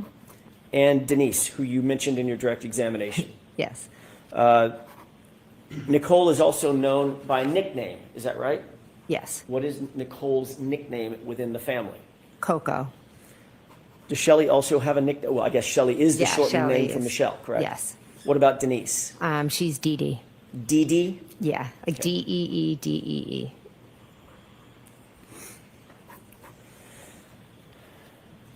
Your father lives close by in a neighboring town, correct? Yes.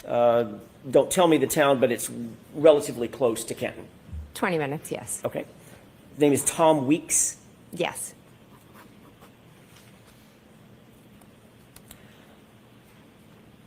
There are, I'm not going to go through all of them right now because the family tree is getting large, but there are children, cousins, second cousins, nephews, aunts, uncles. There's a combination of familial relations within that set of folks that I just talked about, Chris and Brian and Nicole and you and Matt and the folks that we've just talked about. Yes. That family, that large family, celebrates holidays together, I'm guessing? We don't typically, celebrate with Kevin and Chris, but my family does, yes. Along with Brian, Albert, and Nicole? Yes, of course. Birthdays are celebrated within that family? Yes. Go on vacations together, I'm guessing? Yes. Gatherings like the one on the 28th? Yes. Special events? Yes. Spend weekends together? Yes. You mentioned a lot of sporting events. There's a lot of sporting events that y'all go to together. Yes. So it is very, very easy to see that it's an extremely close-knit family. Yes. And naturally, you're very protective of your family, as anybody would be. Yes, I love my family. You also said that you knew, and your words, liked Karen Reed, my client, on the 28th of January 2022, correct? Yes. But she very much is not family, correct? Correct. She certainly was not as important to you as your actual family, the Alberts, the McCabe's, the folks associated with them. Is that right? Yes. On January 28th, 2022, members of the Albert family and the McCabe family all went to a bar together, had drinks together that night. The Waterfall, we've heard a little bit about that, correct? Correct. Ultimately, you went back to your sister's house for the after party that we've heard so much about. That was at Brian Albert's house, is that right? Yes. You've been interviewed, I think you indicated multiple times, you didn't even give a number of how many times you've been interviewed by police in this case, is that right? Yes. Your family is connected to people at Boston Police Department. We've just talked about that. Brian Albert, is that right? Well, was a Boston police officer. Right. So when I say connected, there is some familial or family or friendly connection to that police agency, Boston Police Department. It'd be Brian Albert in this case, correct? The objection sustained. There's also a connection to the Massachusetts State Police through your family, is that right? Objection. So define connection. Julie and Chris Albert are very, very close to you, right? I'm close with Julie and Chris, yes. You're aware that Michael Proctor's sister, Courtney, is basically best friends with Julie. No, I'm not aware of that. She's best friends with Julie's sister, Jillian. Okay, so Courtney's best friends with Jillian, who's sisters to Julie, Yes. who's married to Chris, who's an Albert, who's the little brother of Brian Albert. Yes. Okay. And Canton Police Department, there's also some connections there as well, Kevin Albert being the most obvious of them. Objection. I'm going to allow that. Do you have a connection with the Canton Police Department? Not with the department, but with Kevin Albert. Right, who's a member of the department. Yes, but my relationship's with him. Understood. You've indicated that you've been interviewed by law enforcement agents associated with Massachusetts State, with Canton Police Department. That'd be Officer Lank. Yes. Can I and stop Officer you for a Good. second and see counsel at sidebar, please? Sure.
see in about 20 minutes.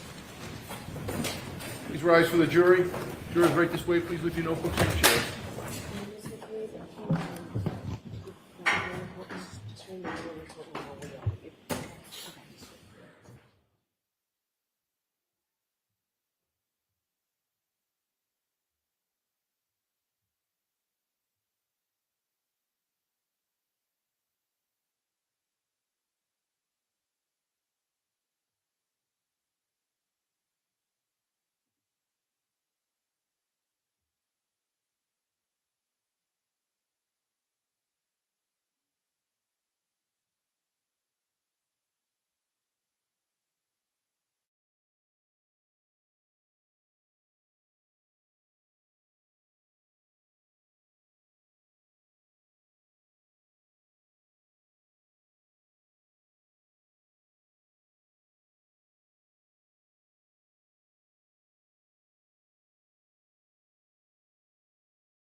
We got news for you. You better listen. Get ready, all your lonely girls, and leave those umbrellas at home. All right. It's rising. Rising. Problems getting low. How low, girl? According to all sources. What sources now? The streets the place to We better go. hurry up. 'Cause tonight, for the first time, just about 10:30, for the first time in history, it's gonna start raining men. It's raining men. Hallelujah, it's raining men. Amen. I'm gonna go out. I'm gonna let myself get absolutely soaking wet. It's raining men. Hallelujah, it's raining men. Every specimen, tall, blind, dark and neat, rough and tough and strong and mean. Not meant for the nature. She's a single woman too. She took on the heaven, and she did what she had to do. She fought every angel. She rearranged the sky so that each and every woman could find the perfect guy. Oh, it's raining men, yeah. Can't just. It is rising.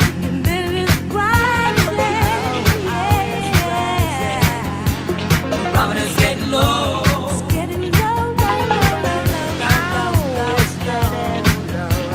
According to all sources.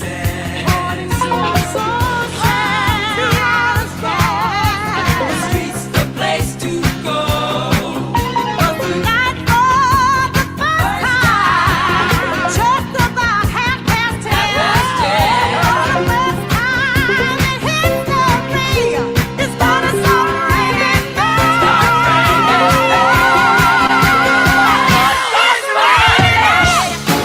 Hallelujah, it's raining.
relax. I can't sleep 'cause my bed's on fire. Don't touch me, I'm a real live wire. Psycho killer, qu'est-ce que c'est? Fa fa fa fa fa fa fa fa fa fa. Better run, run, run, run, run, run, run away. Oh, psycho killer, qu'est-ce que c'est? Fa fa fa fa fa fa fa fa fa fa. Better run, run, run, run, run, run, run away. Oh,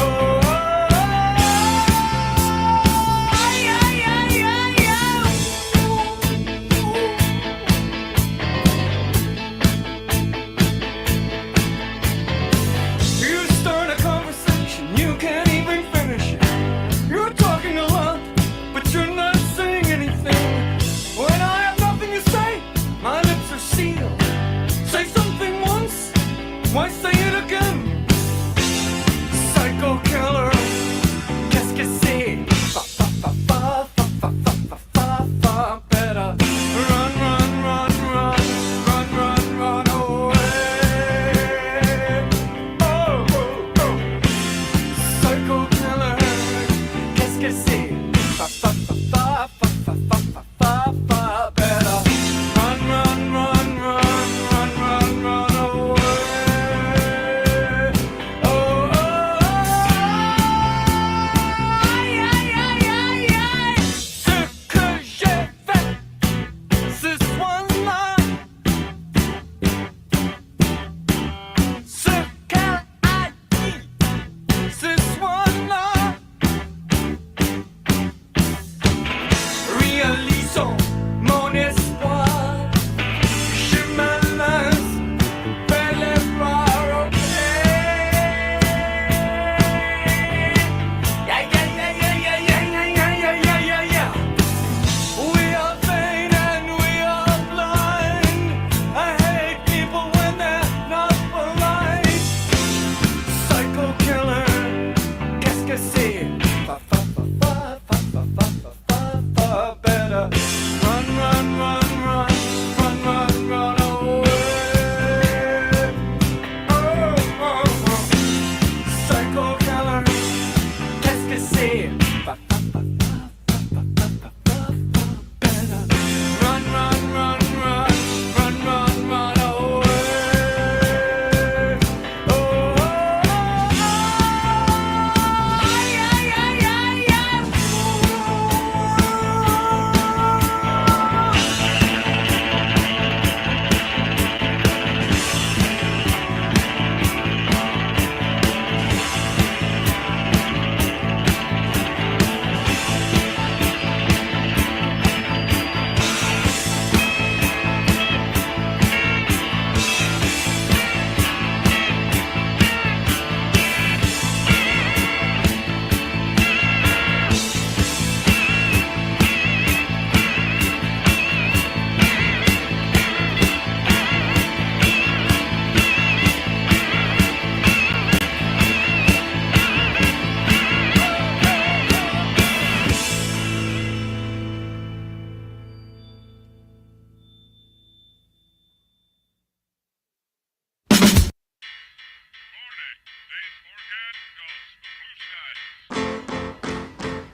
Sun is shining in the sky.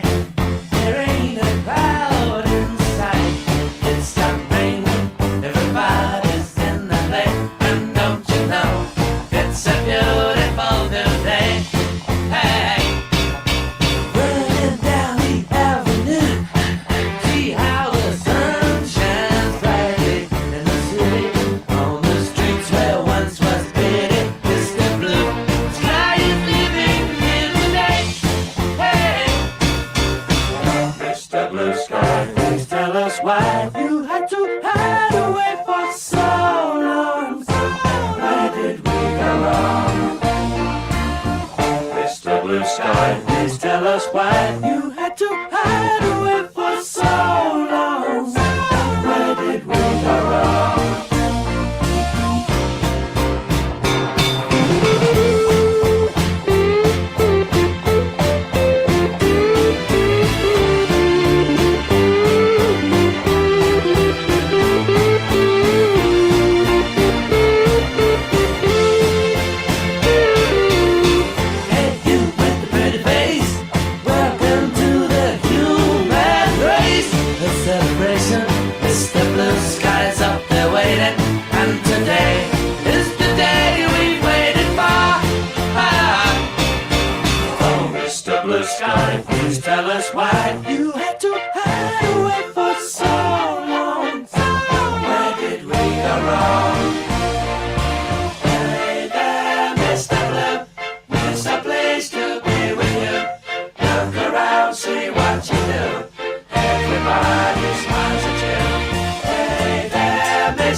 You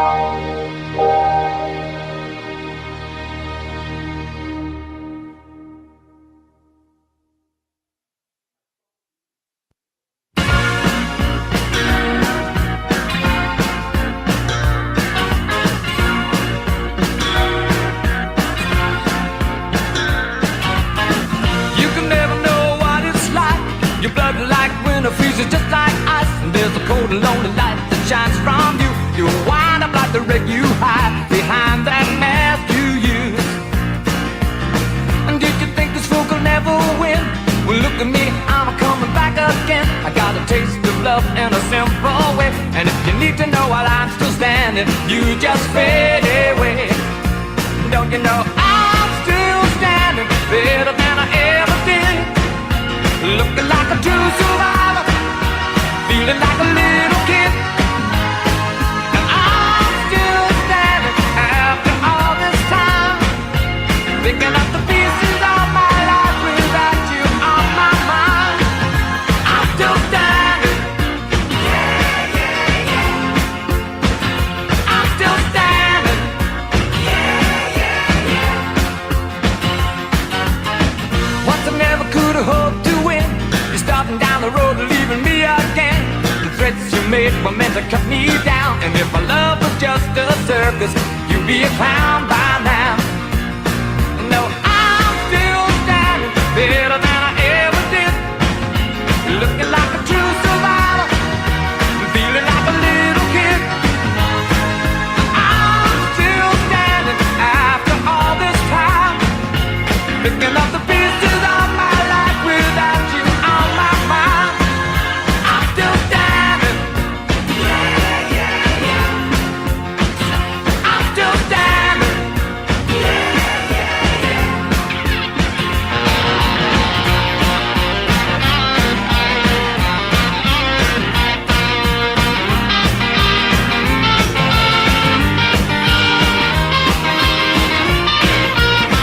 Don't you know that I'm still standing better than I ever did? Looking like a true survivor, feeling like a little kid. I'm still standing after all this time, picking up the pieces of my life without you on my mind. I'm still standing. Yeah, yeah, yeah. I'm still standing. Yeah, yeah, yeah. I'm still standing. Yeah, yeah, yeah. I'm still standing. Yeah, yeah, yeah.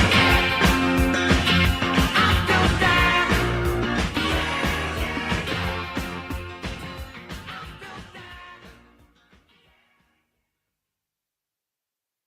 Is this the real life?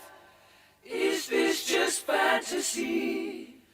Caught in a landslide, no escape from reality.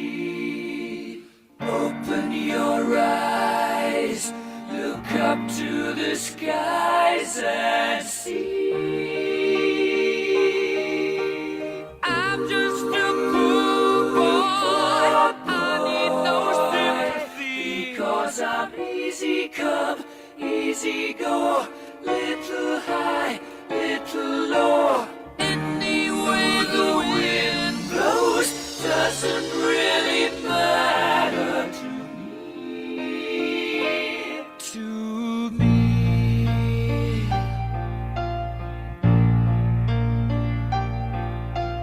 Mama just killed a man, put a gun against his head, pulled my trigger, now he's dead. Mama, life had just begun, but now I've gone and thrown it all away. Mama,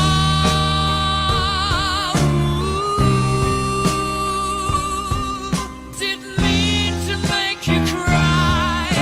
If I'm not back again this time tomorrow, carry on, as if nothing really matters.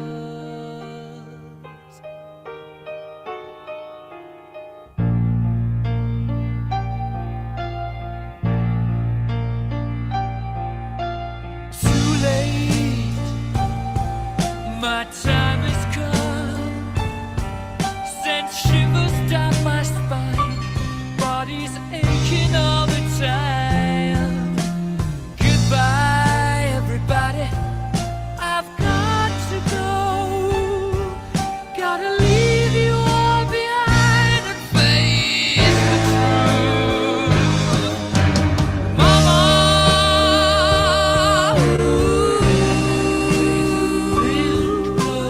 I don't wanna die. Sometimes wish I'd never been born at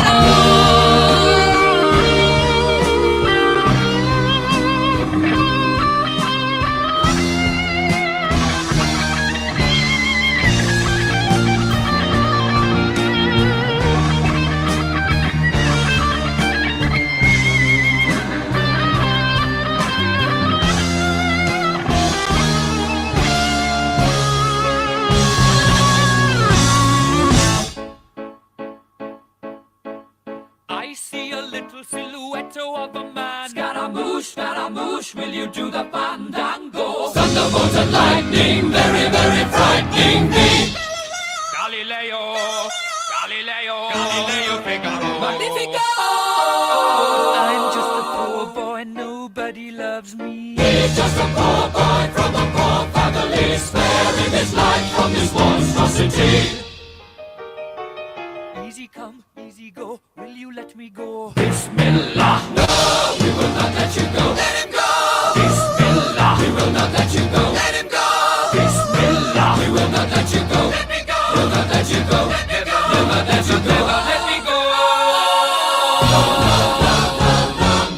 Oh, mamma mia, mamma mia. Mamma mia, let me go. Beelzebub has a devil put aside for me. For me. For me.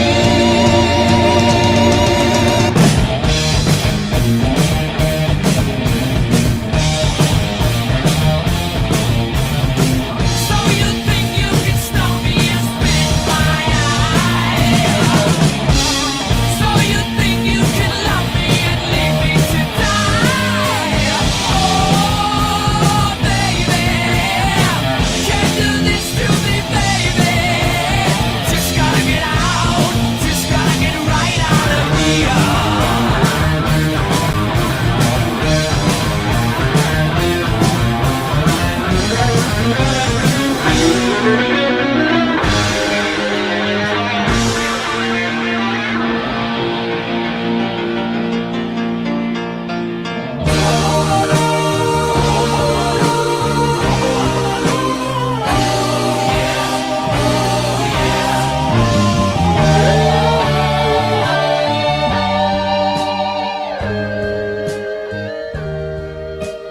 Nothing really matters. Anyone can see. Nothing really matters. Nothing really matters to me.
How you doing, Houston, Texas?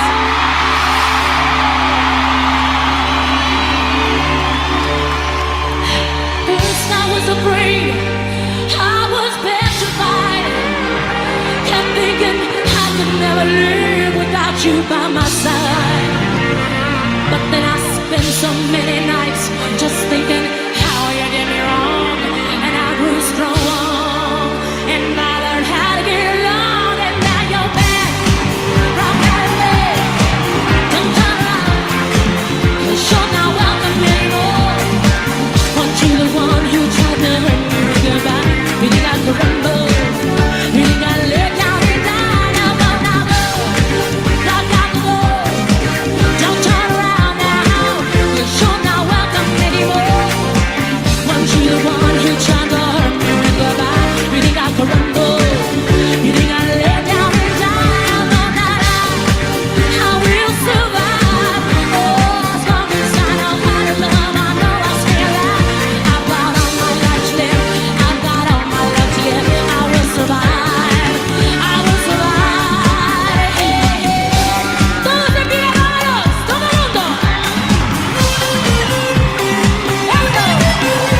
disagree. I travel the world and the seven seas. Everybody's looking for something. Sweet dreams are made of these. Who am I to disagree? I travel the world and the seven seas. Everybody's looking for something. Sweet dreams are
Got a black magic woman.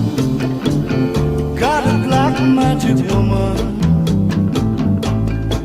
I've got a black magic woman. Got me so blind I can't see. That she's a black magic woman. She's trying to make a devil out of me. Don't turn your back on me, baby. Don't turn your back on me, baby. Yes, don't turn your back on me, baby. Stop messing around with your tricks. Don't turn your back on me, baby. You just might pick up my magic sticks.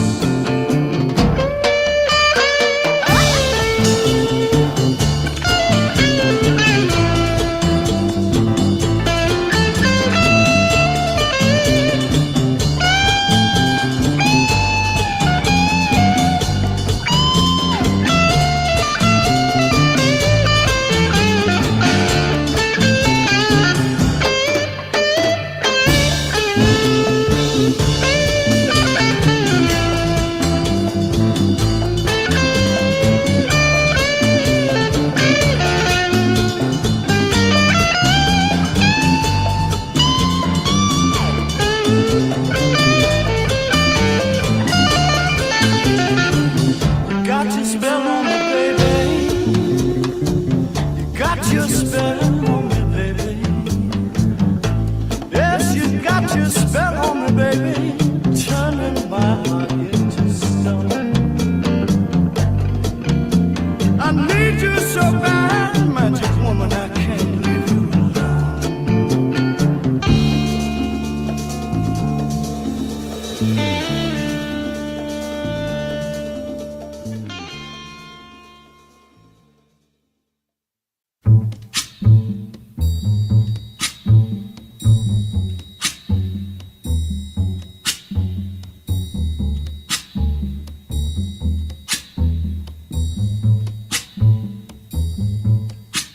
When the night has come and the land is dark and the moon is the only light we'll see. No, I won't be afraid. Oh, I won't be afraid. Just as long as you stand by me. So darling, darling, stand by me. Oh, stand by me. Oh, stand by me. Stand by me. If the sky that we look upon should tumble and fall, or the mountain should crumble to the sea,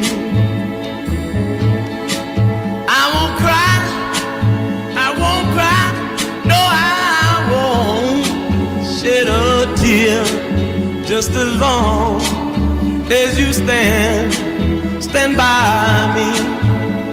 And darling, darling, stand by me. Oh, stand by me. Oh, stand now. Stand by me. Stand by me.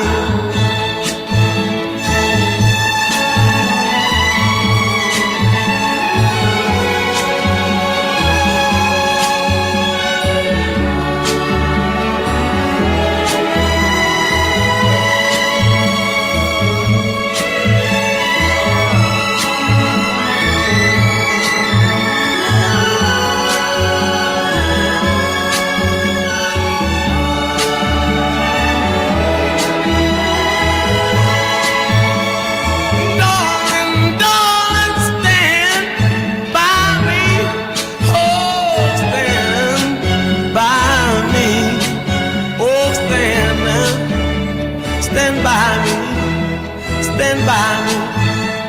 Whenever you're in trouble, won't you stand by me? Oh, stand by me. Whoa, stand now. Oh,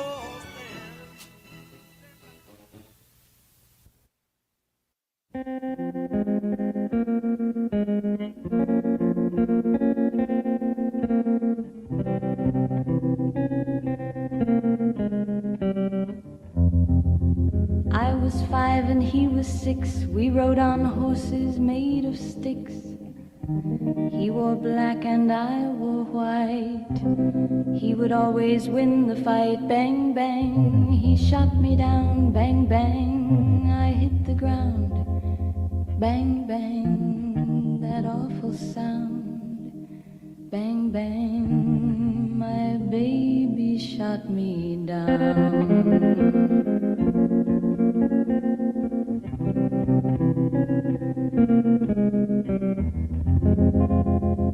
Seasons came and changed the time. When I grew up, I called him mine. He would always laugh and say, remember when we used to play? Bang, bang, I shot you down. Bang, bang, you hit the ground. Bang, bang, that awful sound. Bang, bang, I used to shoot you down.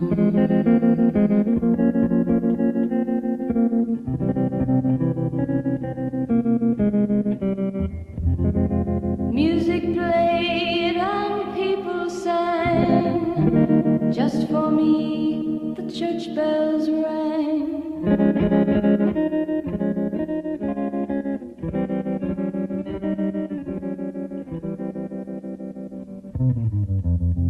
Now he's gone, I don't know why. And till this day, sometimes I cry. He didn't even say goodbye. He didn't take the time to lie. Bang, bang, he shot me down. Bang, bang, I hit the ground. Bang, bang, that awful sound. Bang, bang, my baby shot me down.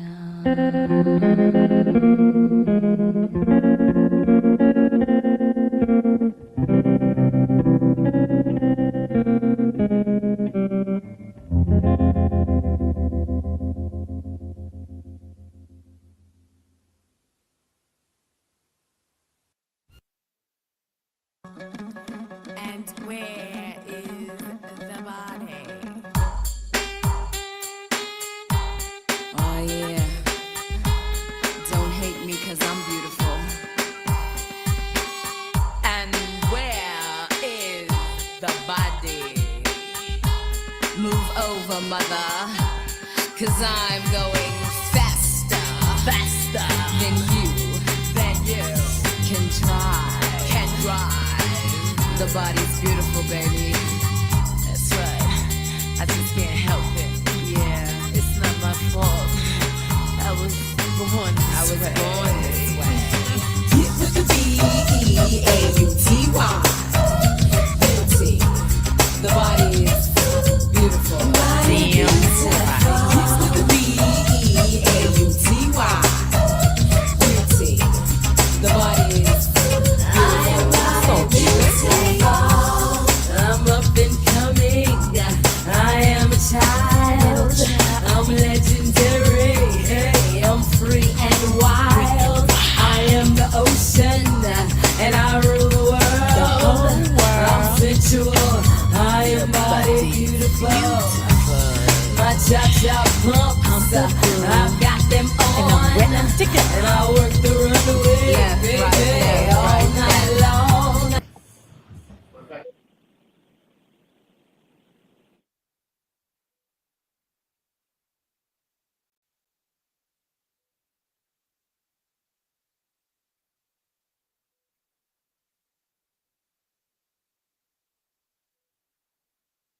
Yes, please.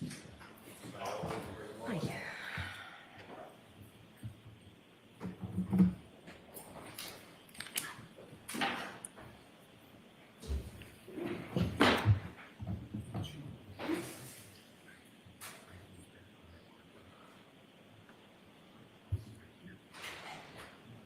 Oh, these?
Jurors, thank you for your patience. Sometimes there are matters that we need to address, and that's what happened here. So I appreciate your patience. Mr. Jackson, could we please have Ms. McKay back in here? Oh.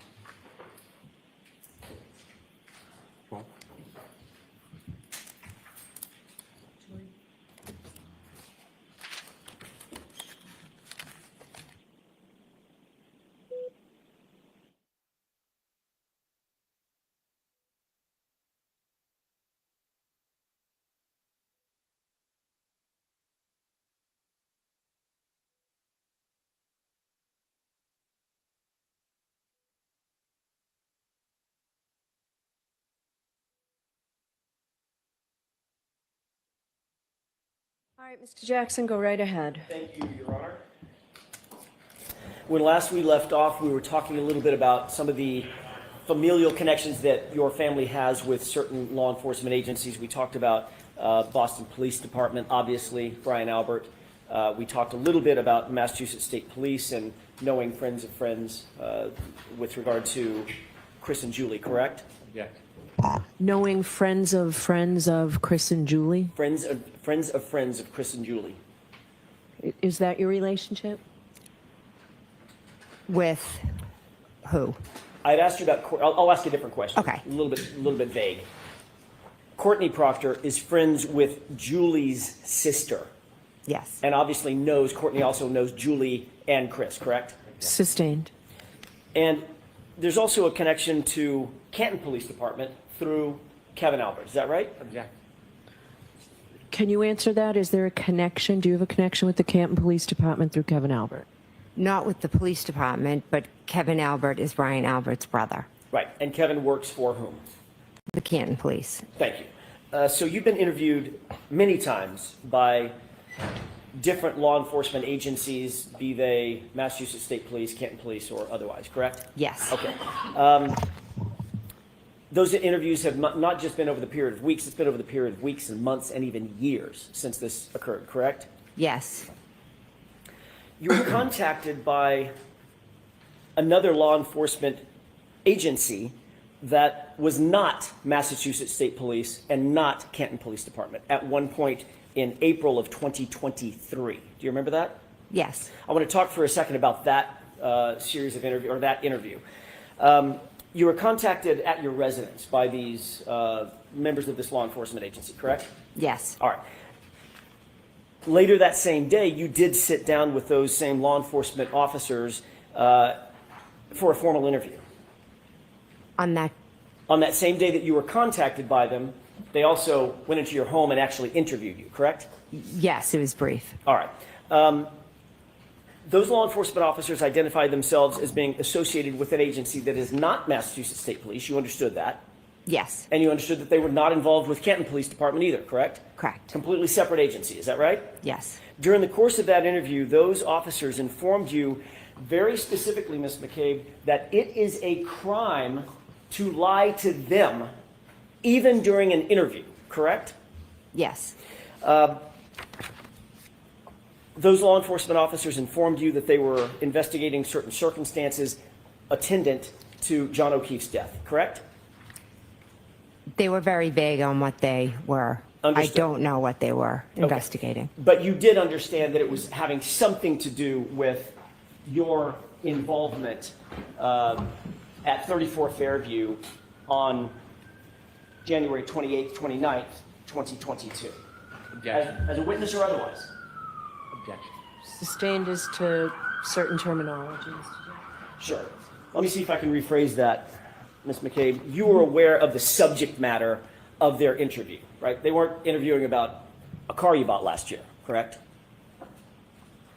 Correct. They were interviewing you about, basically, about what you're testifying to here, correct? When I first spoke with them, the conversation was pretty vague. But the subject matter, vague or specific, was about this subject matter. Yes, Okay, fair enough.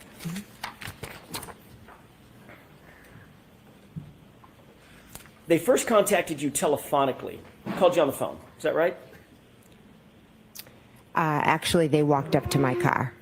They walked up to your car? Yes, Okay, that was the very first introduction, correct? yes. At that point, they had not identified themselves, correct? They didn't know. All right, and at that point, you told them that you were not Jennifer McCabe. They asked you who you were, and you said, I'm Nicole.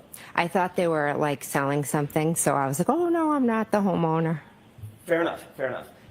However, after you said, I'm not Jennifer McCabe, you walked into the house, they then called you on the phone. Yes, They were correct. still sitting outside your house.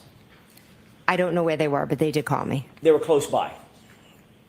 I'm not aware. Well, the call came almost immediately after you walked back in the house, correct? I'm not sure how much time had passed. Give me an idea. It wasn't an hour. It was No, it was 5 or 10 soon minutes. after. I'm just not sure. I can't tell you where they were located. I'm sorry. okay. They told you that they would, at that point, they identified themselves as being law enforcement agents, correct? When they called me, yes. And they told you at that time that they were not with Canton Police. You knew at least they were not with Canton Police Department. They were not troopers with Massachusetts State Police, correct? Yes. Okay. And they told you that they would like to have an interview with you. They'd like to have a sit-down talk with you, correct? Yes. You told them that you would be willing to submit to an interview, but you needed about 10 minutes to get ready, correct? Yes. You ultimately did allow them into your home, and you did sit down for a formal interview with them, correct? Yes, brief, but yes. And it was during that formal interview inside the home that it was explained to you that it would be a crime for you to lie to them on any material issue, correct? Yes.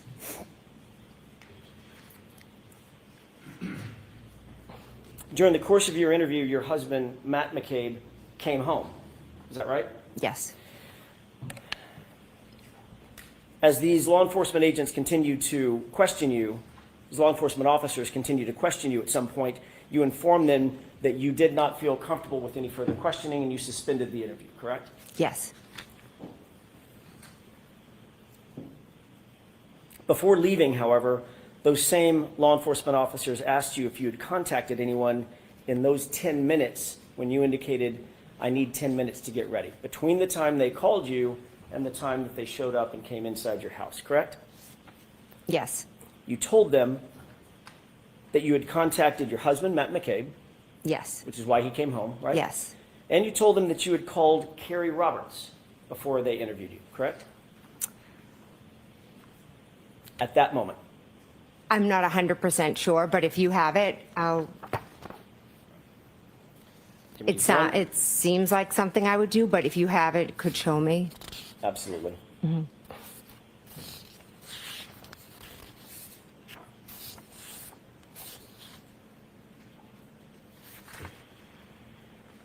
If I may have just a moment, Your Honor. Okay.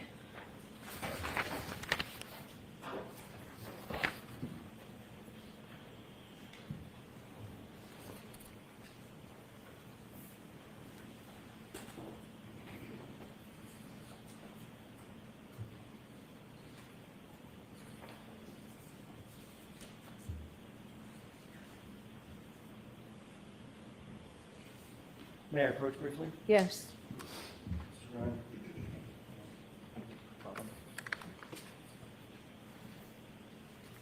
First, I'm going to ask you, Ms. McCabe, if you recognize that as being a report of that interview, just generally, yes or no? It appears to be, yes. May I approach the witness stand and stand by the witness stand for a couple of questions? Yes. Thank you. If I can have that. Sure. I want to direct your attention, if I may, and for court and counsel, page 3 of 4, starting with the second to the last full paragraph, going into page 5, top full, page 4, top full paragraph. Okay. If you could review those two paragraphs, read them to yourself, and then look up and let me know when you're finished.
May I approach, Your Honor? Yes. Thank you.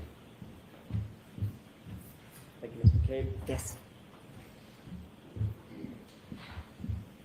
Did reviewing those paragraphs refresh your recollection as to whether or not, as to what you told those agents initially?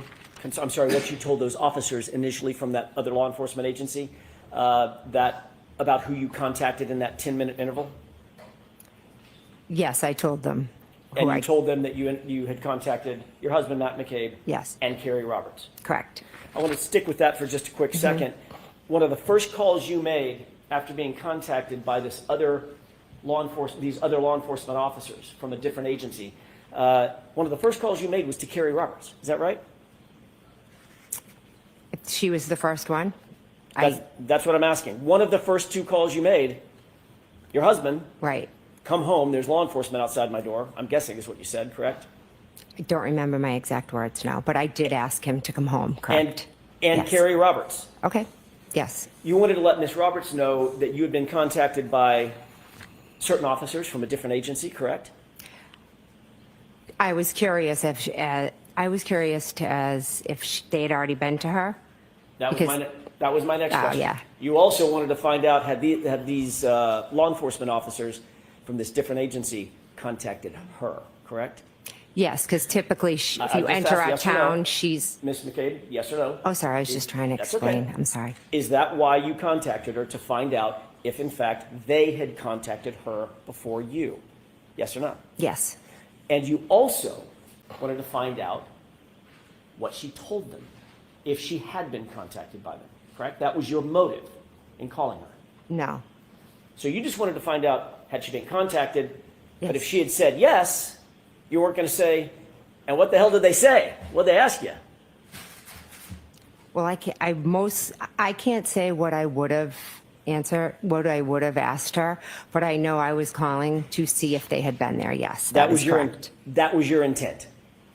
I called to ask her if they had been there, yes. So that was your intent, yes? Yes, Okay.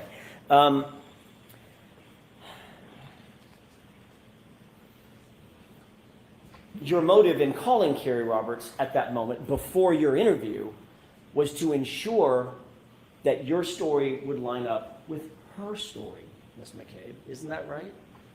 no, that is not. you wanted to find out if she had talked to these particular law enforcement officers and what she had told them so that your story could somehow align or it could inform how you responded to questions that they asked you. Isn't that true? That's not true. We both know what happened. We don't have to have a story. There is no story. There's what happened, and that's So- it. So if that's true, Ms. McCabe, Mhm. you have no reason to call Carrie and ask her if she had been contacted by these law enforcement agents, because it's just the truth, correct? We're going through this whole experience together. We call each other about everything. There would That's be no nothing reason more to than that. So I'm let her sorry. let her finish her answer. Go ahead, Ms. McCabe, you can finish that. There's nothing more than me calling and saying, hey, did they come to your house? That's what we did when the media showed up, when Miss Reed's private investigator showed up. We just give each other the heads up, hey, somebody's coming. Because we're just like normal moms. We're not used to this. And that's helpful in making sure that the stories she tells are consistent with the stories you tell to different law enforcement agencies, correct? No, we are not telling stories. So let her finish. You said no what? I said, no, we're not telling stories. We don't have to compare. And if in fact what we were telling you was just the truth, there would be no reason for you to inquire about who's contacted her when. There'd be no reason.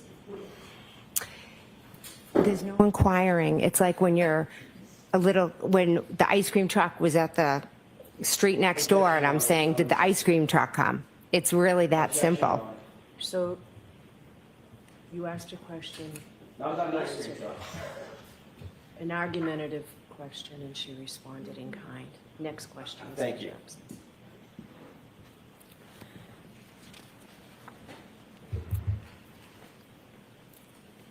You also testified in your direct examination, staying with Ms. Roberts for just a second, about a timeline that you and Ms. Roberts put together, correct? Yes.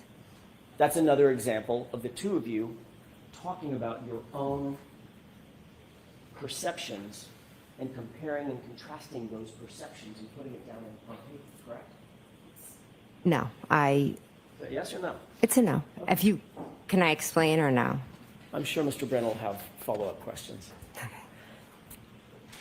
After you gave that answer to those law enforcement officers at that separate law enforcement agency,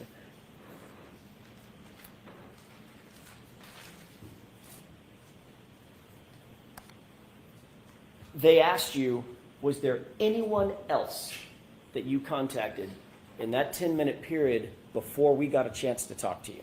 Mm-hmm. And your answer was no, correct? Correct. And that was a lie, correct? It wasn't a lie, no. Was it true? Was it the truth or a lie? It wasn't a lie. Okay, so it was the truth. You had not spoken to any other person between the time they contacted you telephonically and you said, I need 10 minutes, and then they came in the door. During that part of time, you didn't talk to anybody else or contact anybody else other than Matt McCabe, Carrie Roberts. Now you're testifying that was a true statement. Yes or no, ma'am? I can't answer that yes or no. It's pretty binary. Had you talked, well, let me ask you this. In point of fact, you did talk to other people. You contacted others, in addition to Matt McCabe and Carrie Roberts, correct? Yes or no? Yes, I did. Okay, so when you said no to the answer, did you contact anyone other than Matt and Carrie? That would be, by definition, Ms. McCabe, a lie, correct? No. It's not a lie? Is there some shade of lie that I'm not aware of? It's the way you're asking the question. If I Okay, let could me ask it a explain, different if way. I could explain, Let me ask it it a will different make way. more sense to you. The agents asked you, I'm going to go over this one more time, then I'm going to move on. The agents asked you, in fact, did you contact anyone between the time we called you and set up the interview and the 10 minutes before we walked in the door? They asked you that question, correct? The objection sustained. Watch the choice of language. I'm sorry. I meant the law enforcement agency. That law enforcement agency, the members of that law enforcement agency contacted you Sorry. They asked you who you had contacted between the time they first telephoned you and walked in the door 10 minutes later. Correct? Correct. Okay. Data point number one. Data point number two, you told them Matt and Carrie, correct? Correct. You would actually contact, they then asked you, did you contact anyone else other than Matt and Carrie, correct? Correct. And you said no. Is that correct? At that moment, I said no. Yes. Correct. At that, or any moment. No, at that moment, because they had just come in my house. I asked you, Only one person can talk at a time. you said the word no, She correct? was finishing her answer. Finish your I had said no because I was in a situation where there are two officers from a different agent had come in, were asking me questions, or they had said, can I come in and ask you questions? At first, I thought they were selling something. Then they identified themselves. I just dropped my kids off at school. Going to be completely honest, I hadn't brushed my teeth. So I kind of made some phone Objection, Your Honor. calls. This is That's non-responsive. so. Next question. Mr. Thank you. Ms. McCabe, after you said no, that you hadn't contacted anybody else, those two law enforcement officers from that separate agency who had told you it was a crime to lie to them, they left, correct? Yes. Subsequent to that, Mr. McCabe, your husband, Objection. Sustained. they left you their card so you could call them if need be, correct? Yes, they did. And you in fact did call them back, correct? Yes, I did. Without telling me the content of the conversation you had, did you have a conversation with Mr. McCabe? Objection. Sustained. Did you call them back and say, I'm calling you back because my husband told me Objection. that I lied to you and I better clear that lie up? So sustained. Jurors, remember I told you before that only answers to questions are evidence? Be mindful of that. May we- Next, yes.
May I? Yes. Thank you, Your Honor.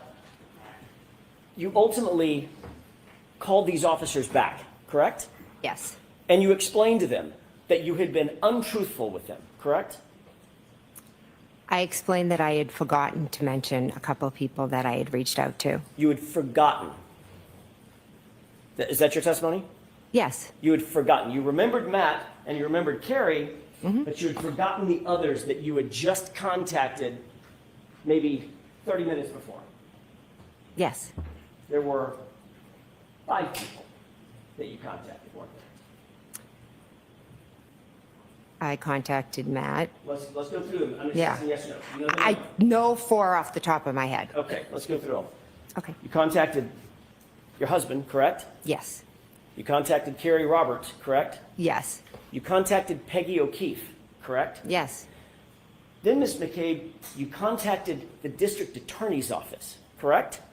My witness advocate. The district attorney's office. My witness advocate who works Miss- for the district attorney's Thank office. you, Ms. McCabe. Yes. And you also left out that you contacted Brian Albert himself, correct? Yes, my brother-in-law. For some reason, your brother-in-law, who's the 30-year Boston police detective, correct? Yes. And on whose lawn John O'Keefe was found dead or dying. Objection. I'll allow that. Correct? Yes. For some reason, you did not want these officers to know that you had communicated specifically with Brian Albert, the homeowner, just before you talked to them. Correct? No, incorrect. There was some reason that was important enough for you to lie about that, even though you had been admonished that it's a crime to lie about that to those officers. Correct? Incorrect. I didn't lie to them. I had forgotten who I had called. And all of a sudden, you had an epiphany right after they walked out the door? Yes. Matt said, who have you spoken to? Objection. I'm going to allow it. It's out. You're not to go any further, Mr. Jones. Ms. McCabe, I want to draw your attention to January 28. You had gone out drinking with your family at the Waterfall Bar and Grill, correct?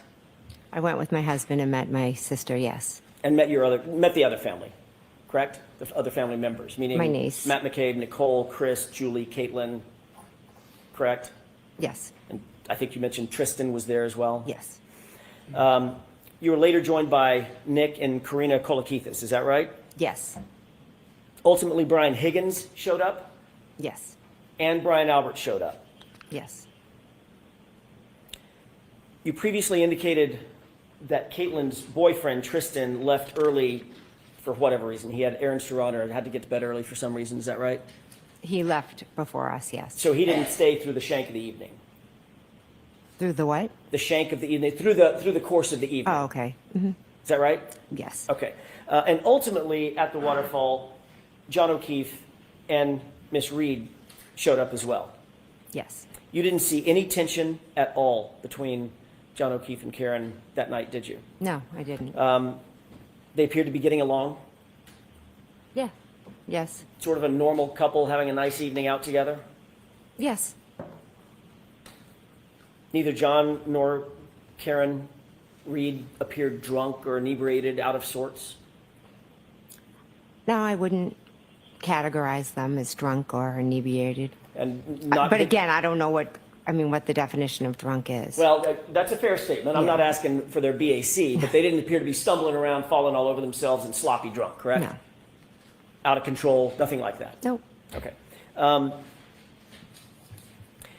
You did see Brian Higgins and Brian Albert at a high top table, sort of together, through the course of that evening, correct? We were all kind of around like a long high top table. And John O'Keefe, and as you look at I'm going to use the perspective of the video that we've seen, that camera angle that we've seen. John O'Keefe and Miss Reed were sort of further off in the corner, closer to the bar rather than to the tables, correct? Along with the Kolakithises and those, and you, as a matter of fact. Yes. At different times, everyone was kind of moving around. I spent the majority of the time that Karen and John were there speaking with Karen. And that was sort of over toward the bar.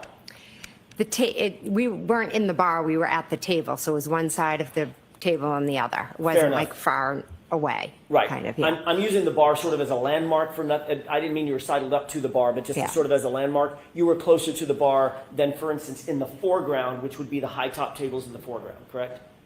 We were just on the other, I'm confused about this. We were just on the other side of the table. Okay. You did see on the opposite side of that high top table, that's where Brian Albert and Brian Higgins were standing, talking, and communicating with each other. Is that right? I believe so. I was talking to Miss Reed. I wasn't really paying attention to them. Did you ever see those two men get physical with one another that night? I did not that night. I did not see that. Have you ever seen a full review in all the hours that you've sort of prepped for your testimony? Have you been shown that waterfall video from the time you got there until the time you left? Not the full video, but I have seen a good portion of it, yes. Okay, and you've certainly seen the portion where Brian Albert and Brian Higgins get up from the table and sort of get physical with one another, correct? I would say more like play fighting, and Nick Kolakidis was a little bit like doing it with them as well. Okay, so the physical part is, all I'm asking is, did they touch each other? Yes. Yeah, I guess, yeah. And you described it as play fighting, correct? But I don't, if we could watch the video, it might explain it better than I could. We probably will. Oh, okay. But right now, I'm just asking about your memory. You remember them squaring off on one another, playing, but squaring off on one another, I correct? don't remember them squaring off. Like I said, I just watched the video. I don't remember it from that night, and I didn't really pay attention. It looked like foolish, like guys just, I don't even know how to describe it. From your perspective, having watched the video, it appeared that they squared off on each other and sort of took a fighting stance. I didn't look at it that in depth, so I could not say that. Did you see them walk up to each other and grapple with one another? Like they didn't notice punching each other. Right. I get that. Were they grappling with one another, like faking punches to each other? I don't know. Almost like sparring a little bit. I don't honestly know. But you did see I saw them together. It's blurry, and they're kind of, I don't know really what they're doing. Okay, but they weren't standing there holding hands for Oh, God, no. No. They weren't on their phones, right? They were engaging with each other, playfully grabbing at each other. I don't really. Playfully grabbing each other, play fighting, correct? That's my point. I'd have to watch the video to categorize it as play fighting. You don't have that in your head? I didn't know. It was a quick clip. I wasn't like focusing on Brian and Brian. I was just identifying that was myself in the video, and there was Miss Reed, and I believe Miss Reed actually did some play fighting to Matt. There was, in fact, to Matt. Yeah, I feel like she was about like this to Matt at one point. Yeah, in the video. So let's talk about Brian and Brian Higgins and Brian Albert. Those two men, very large in stature, correct? They're the guys, yeah. Big boys. A lot bigger than me, right? Yeah.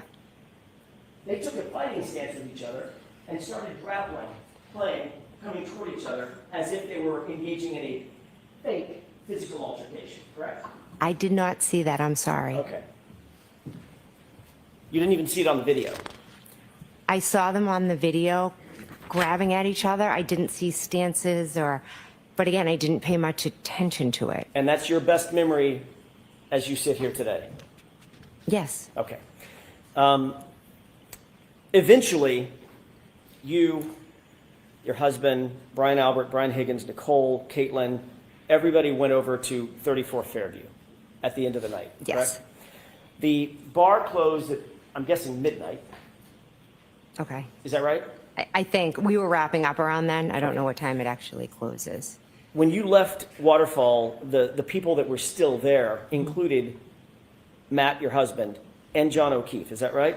Yes. You walked out with Karina Kolakifis and Karen Reed. Yes. And you said to Miss Reed something along the lines of, "You're coming with me," correct? I said, why don't you come with me? Okay, fair enough. You were prompting her to join you for the ride over to 34 Fairview. Is that right? Yes. You even went outside and sort of waited in the cold. There's a video. Have you seen the video of you outside, the surveillance video of you outside in the cold?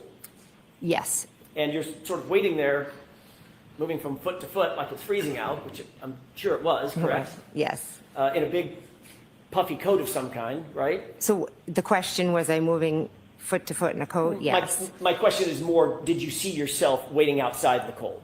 I saw myself convert. I believe I was in a conversation at that point when I was standing out there with John and Karen. And that's when you were asking Karen to come with you?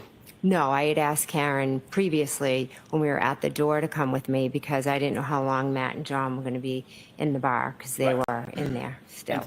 And that would have, by definition, brought Karen to 34 Fairview separate and apart from John O'Keefe if Karen had come with you? Yes. Mm-hmm.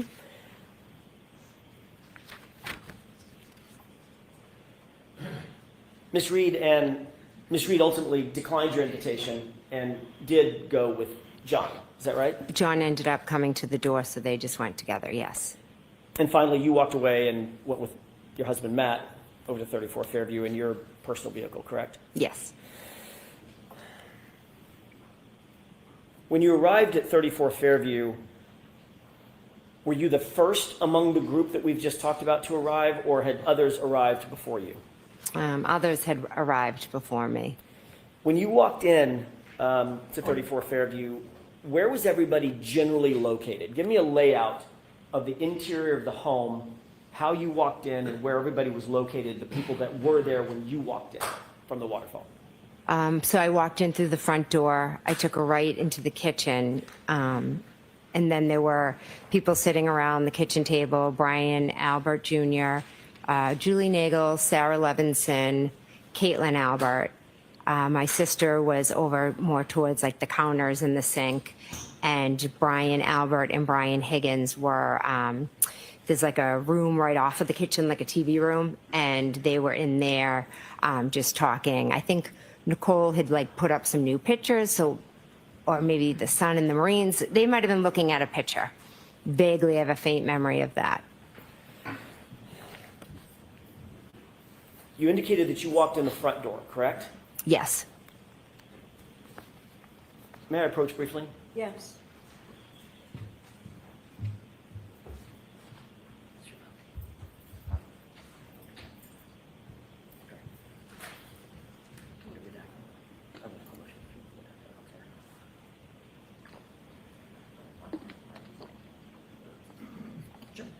Sure. Yeah, this is your, I'll take care of the next photo.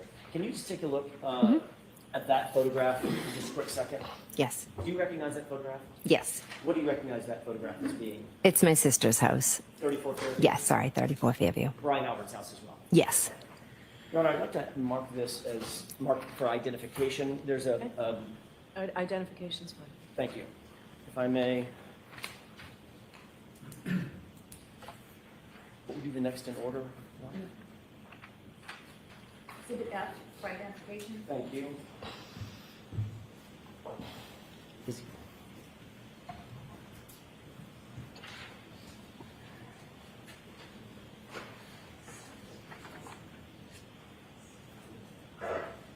Let me have just a moment, Your Honor. Okay.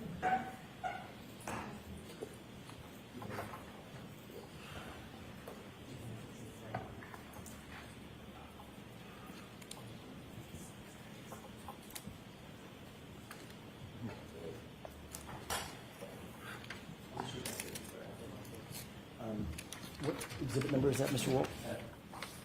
3. Your Honor, with the court's permission, I'm going to show a different exhibit until the other issue can be resolved. With the court's permission, it's Commonwealth Exhibit 3. Permission to publish? Yes. Mr. Wolf, could you highlight or enlarge the house as much as you can? Thank you. Ms. McCabe, do you recognize what's depicted in this photo? I know it's a little bit of an angle. Yes. What is that? That is 34 Fairview. Okay. Can you, I think this laser will work. May I approach? Yes. Can you use that laser and point to the front door that you entered when you walked in the house? Okay, that's directly in the middle of the just to the left of the flagpole for this purposes of this photograph, correct? Yes. Okay. Is there another entry door on the house that you may not be able to see, but you know the general area? Yes. Where's that door? So that would be, see where these two windows are? Yes. The door would be kind of behind that right there. So it's right to the left of those two windows. And Ms. McCabe, just staying with doors for a second, is there another door associated with the garage? Oh, actually, yeah, there is, right there. Right there next to that side door? Yes. Okay, thank you. May I approach? Yes. Thank you.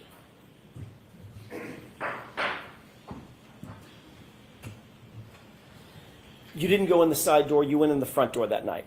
Yes.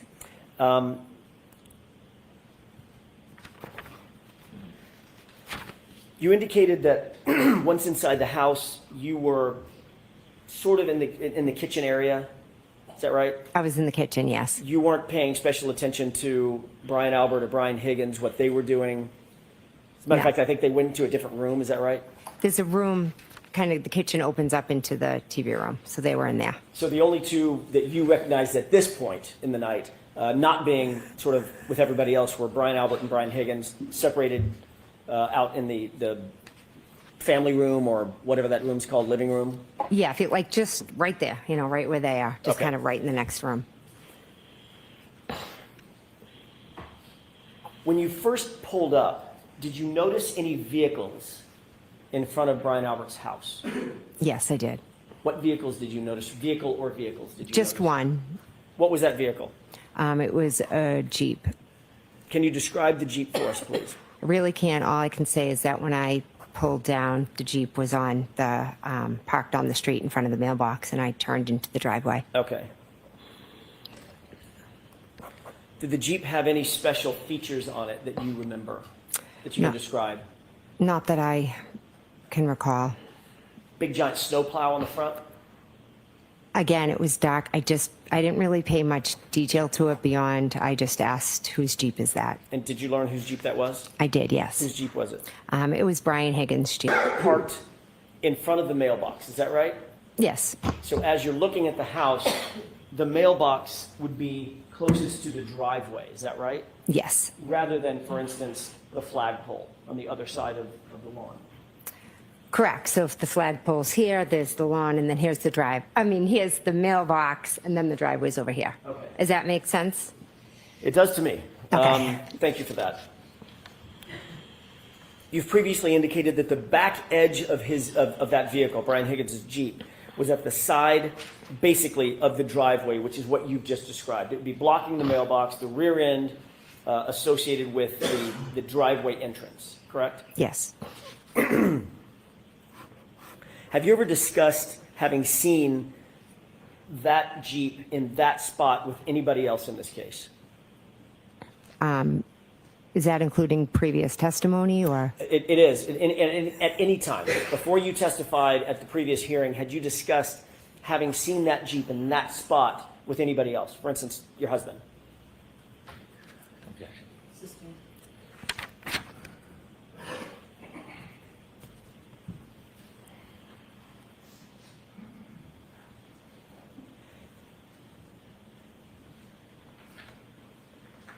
Was there any other car on that curb line, if you will, other than the Jeep when you pulled in? Not that I remember. And Brian Higgins, if it's his Jeep, he's in the house, that Jeep's not moving, correct? So it stayed where it was. Yes.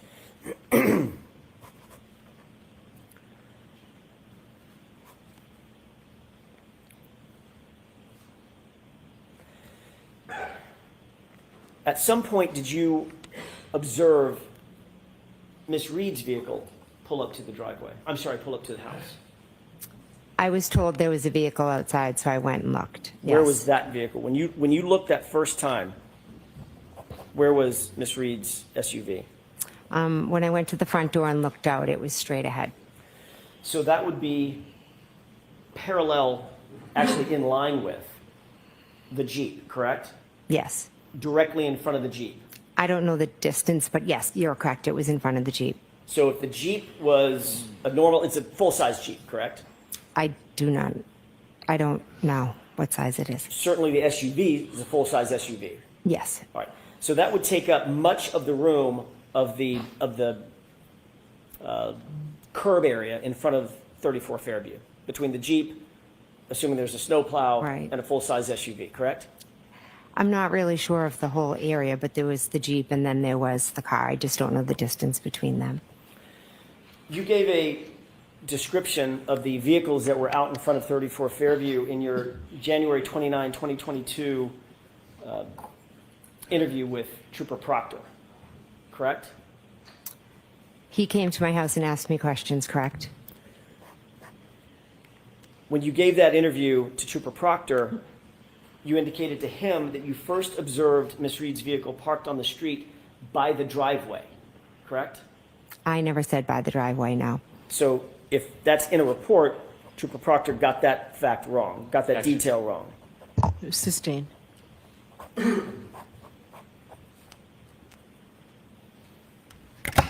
If in fact, well, let me ask it this way. What did you say to Trooper Proctor about where that vehicle was? Miss Reed's vehicle? Correct. I told him it was straight out front, the window. The straight out front of the front door. Sorry. Trooper Proctor wrote a report about his interview with you, correct? Correct. You've seen that report in other hearings, is that right? Yes. Your interview with him was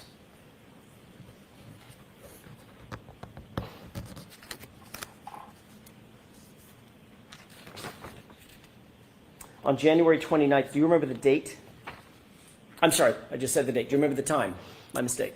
I don't remember the exact time. I'm assuming afternoon, like after 12, or I'm not 100%. Sorry. You had been contacted by Trooper Proctor while you were still at 34 Fairview, is that right? Yes. Ultimately, instead of coming from the Canton Police Department to 34 Fairview, you went home to your house. I did. To Yes. the Country Lane address. Yes, I did. And Trooper Proctor ended up meeting you there, correct? Yes. And in addition to you and Matt being there, Brian Albert showed up, correct? I asked him to come. So you asked your brother-in-law to come to the interview that you were having with Trooper Proctor formally in furtherance of his investigation surrounding the circumstances of this case, correct? No. But Brian Albert did show up at your house. He did. I asked him to come, yes. And he was inside the house when Trooper Proctor ultimately interviewed you, correct? He was in the house, yes. And you'd spoken to Brian Albert before Trooper Proctor had interviewed you formally, correct?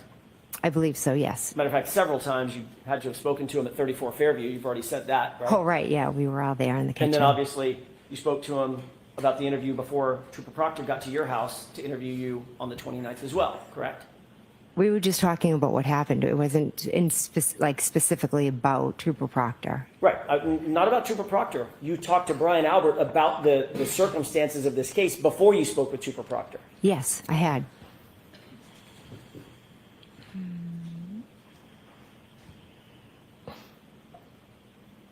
Do you remember exactly what you said to Trooper Proctor about the location of the SUV in front of the house? I know what I said, yes. Okay, what exactly did you say to him? I said the car was straight out front of the front door. When I was looking out the front door, it was straight ahead. Isn't it true that what you actually said, Ms. McCabe, is that you first observed the vehicle parked on the street by the driveway facing in the direction toward Chapman? Objection. I'll allow it. Is that what you said? Those are not my words, no. Okay, next question.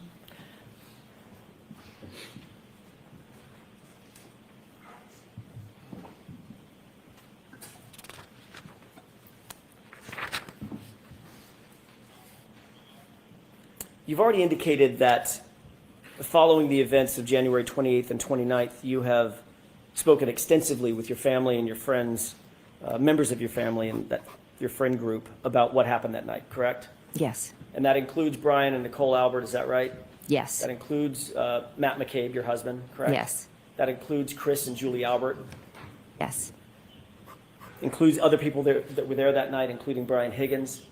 I haven't spoken to Brian Higgins since, I believe, John O'Keefe's wake. But you did speak to him that morning at 34 Fairview, is that right? Yeah. Oh, yes, he was there. Yes. As a matter of fact, he's the one that told you to call Officer Lank back and have Officer Lank come back for the additional statement that you wanted to give Officer Lank. Is that right? He may have suggested it. I'm not sure. So in those discussions that you've had with all these folks, you've talked to the details about that night being at the bar, the house, who was where, all of those things, correct? Yes. You've talked about the timing of the night, who arrived, when people arrived at 34 Fairview, when people arrived at Waterfall Bar and Grill, correct? No, those really aren't details we discuss. I mean, everybody kind of knows when they came and when they left. We talk more about, you know, living with everything that we've gone through. Well, what about on the morning of January 29th, when everybody was still in that sort of friends and family gathering inside 34 Fairview? When I was there with my husband and sister and brother-in-law, and, you know, then Brian's friend and Julie Albert, I was trying to piece together what had happened.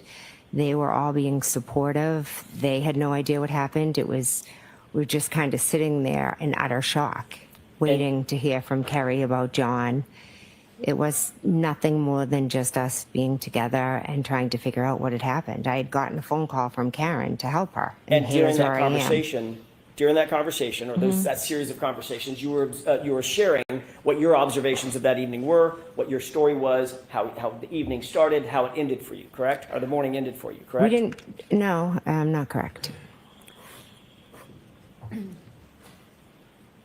During the time that you folks were inside the house discussing this, there was no law enforcement agent or officer inside that house, correct? Correct. So the entire family and the friend network that we're talking about, with whom you discussed all these events, everybody was entitled to and did coordinate their statements without any separation and without any law enforcement oversight, correct? I was with my family, my sister, my brother-in-law. It wasn't really a big group of us. As I've mentioned, I had 5 or 6 people. I was in shock. I didn't know what had happened. They were just asking me what happened. And you told Questions them? like that, and I absolutely told them. But Okay. it was no story. There was no us being allowed to do it. That was my family. They were just there with me. But nobody was separated by law enforcement, correct? I don't believe there was a reason to separate us. Nobody, well, notwithstanding what you think was the reason, you're not a professional investigator, correct? I'm not, You're no. not a trained investigator. No, You're certainly not a homicide detective, correct? no. None of you witnesses were ever separated, were you, that morning? There was no reason to separate us. I'm not asking you if there was a reason, Mr. McCabe. I'm asking you whether or not factually anybody was separated in that house. Or is everybody allowed to talk amongst themselves? I was with my family. We didn't need to be allowed. Okay. I'm gonna try this again. Was anybody in that house separated? Were the witnesses separated from each other? The family, who are witnesses, were they separated from each other? By law enforcement. At that point, I don't think anyone but myself and Matt were maybe even witnesses. Okay. I'm not asking you what your determination of who the witnesses are. I'm asking you whether the folks in that house were separated by law enforcement before you were able to have discussions about the events of January 28th and 29th. That's a yes or no question. Were you separated or not? At one point, when Mike Lank was in the house, he had separated and talked to Nicole, then Brian, then Matt. And then you promptly left and left everybody in the house together, correct? He left us, yeah. Right. Nobody was taken down to the station, is that right? No? As a matter of fact, Trooper Proctor didn't even come over to 34 Fairview, the scene of the incident, to interview you, correct? I asked him to meet at my house because I had to go home to my children. And he accommodated you, didn't he? He did, yes. And he accommodated the fact that Brian Albert escorted you to the house for your interview, correct? Brian didn't escort me, no. Well, he went to your house at the same time that Trooper Proctor was there to interview you, correct? He came at some point, yes, by himself. Before Trooper Proctor did the interview. I'm not sure if he was there, if he got there before or when he arrived. You've testified in the past that Yes. Brian Albert came to your house alone. I don't mean you came in the same car. Yes. But he followed you over to your house before Trooper Proctor ever got there. And he was in the house while Trooper Proctor conducted his interview, correct? Yes, Brian was All in right. the house for the interview. Thank you.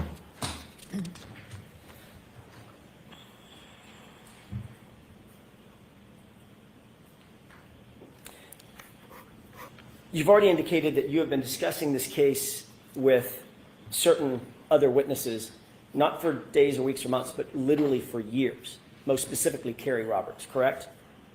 The case in general, yes.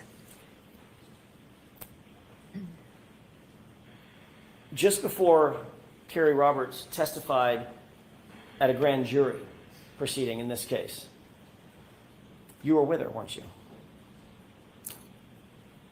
I don't recall what you're talking about. Do you remember being at the grand jury?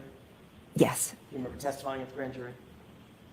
Yes, the one back in April. I April. think, Yes, yes. 2022? Yes. That sounds Yeah, right. it sounds about right, yeah.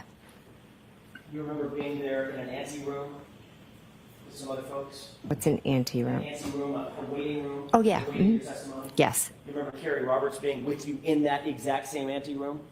yes. And that was right before her testimony, correct? I believe so, yes. So, in answer to my question, you two were together literally just before she testified at the grand jury, which was the first formal under oath testimony that she ever gave. Is that right? Yes.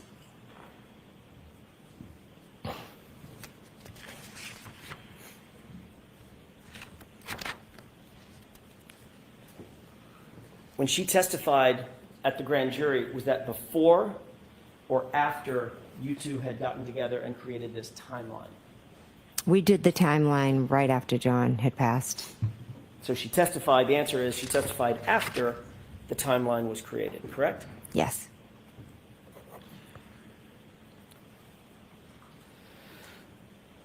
Brian Albert and his family had a dog on January 29th, 2022, did they not? Yes, they did. What was that dog's name? Chloe, What kind of dog was Chloe? German Shepherd.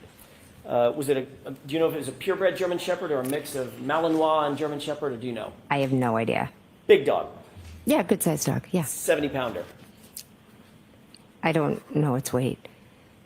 Wasn't a little munchkin dog, though. It was a No. full-size German It's a Shepherd. full size, yeah. On the morning that you described going into the house, January 29th, 6:40 a.m. or so, you indicated that you burst into the bedroom to wake your sister and Brian Albert. Is that right? Yes, I went into the bedroom. It's still dark out, correct? Yes. There had been relative chaos on the lawn for a number of minutes, from about 6:10 until at least 6:40. When we went in, there were still emergency vehicles with lights on and engines running, and chaos, relative chaos, bedlam, as somebody has said, on that front lawn, correct? Was more on their side lawn and down the street, kind of like all the cruises. A lot of them were behind their lot. Right in front of 34 Fairview, correct? To the side, in the side yard of 34 Fairview, yes. And on the lawn of 34 Fairview, Yes, where first responders were responding, correct? yes, And you said I was screaming to the top of her lungs, is that right? yes, she was. And Carrie Roberts screaming back at her, Yes, shut up or shut the fuck up, right? yes, Yeah. Then at 6:40 a.m., under the cover of darkness, you walked in the front door of the unlocked front door of Brian Albert's house, correct? I went into my sister's house, correct. It wasn't Brian Albert's house? And Brian Albert, yes, I'm sorry. You then climbed the stairs up toward the bedrooms, correct? Yes, You walked into the bedroom door where Brian Albert and Nicole Albert, according to you, were sleeping. Is that Yeah. right? yes, So you would agree that you unexpectedly, in terms of their view, unexpectedly walked into their house basically in the middle of the night, middle of the morning. yes, You indicated that when you went through their bedroom door, you sort of burst through, correct? I opened the door. I don't know if I used the word burst. You previously indicated that when you went through the door, it was chaotic because you were so amped up from the events. Is that right? I don't know if I used those words. Would you say that you were loud or quiet? I think as I explained earlier, I was like where everything was going on around me, and I was kind of like in just a state of shock. And I remember thinking, I don't want to startle them, but I have to wake them up, because obviously when I wake them up, they're going to be panicked and think something terrible happened. Well, why didn't you want to startle them? Something terrible had happened. I didn't want to give them a heart attack when I woke them up. But you didn't walk up and just nudge them and say, hey, Nicole, honey, can you wake up? There's something we need to talk about. You didn't do that. No, I was like, Brian, Nicole, wake up, wake up. Okay, exactly. But you weren't saying it in that voice either. You were saying, Brian, Nicole, get up. I'm not sure if it was that loud, but I definitely was. You definitely like trying to wake them up. Yes. What was the dog's reaction? I don't recall seeing the dog. So, according to you, to the dog at least, if we can get in the mind of a dog, a relative stranger walks in the front door, climbs a set of stairs, the house is completely dark, walks into a bedroom door and starts barking. The person starts barking, get up, wake up, Brian, Nicole. And you don't remember seeing or hearing a dog at all. Objection. Sustained.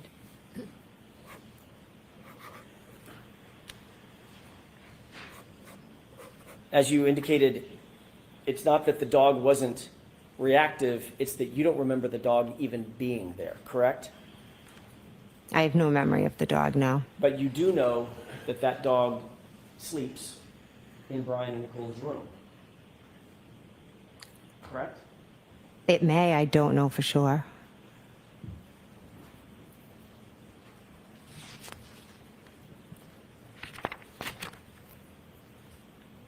The reason you don't remember the dog being there is because the dog wasn't there, was it? I don't remember the dog. Right. So when you walked out of the room, when you walked in the house, didn't see the dog? No. When you walked up the stairs, no dog? No. Walked down the hallway, no dog? No. Walked into Brian and Nicole's bedroom door, no dog? I don't remember seeing the dog.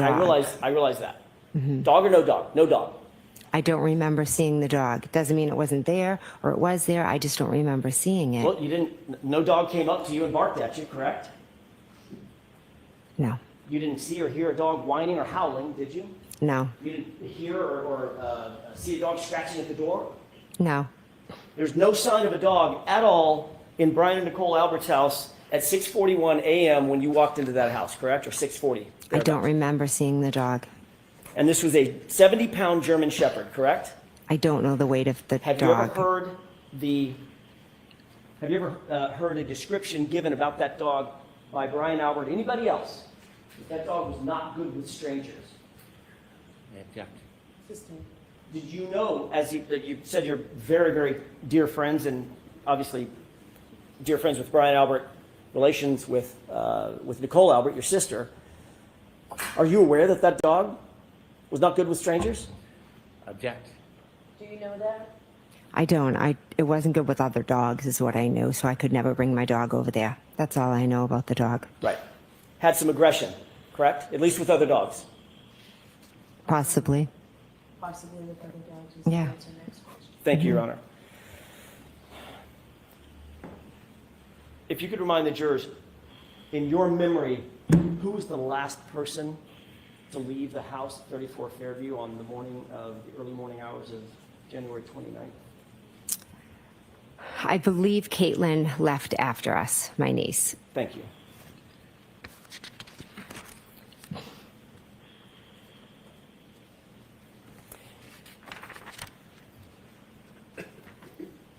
At some point, we've already talked a little bit about this. You said you looked out the front door glass. Was it a window or is the whole door glass? The whole door was glass, I believe. Is it like and pardon my ignorance, is there like a wooden door that is open and there's a storm door that's all glass that was closed? Is that what we're dealing with? I believe so, yes. Yeah, Okay. that sounds about right. Just move your arm. Hmm. Can we take one more glance? I'm going to back up for a quick second. Okay. Can we take one more glance at that exhibit 3 with the court's permission? Okay. Thank you.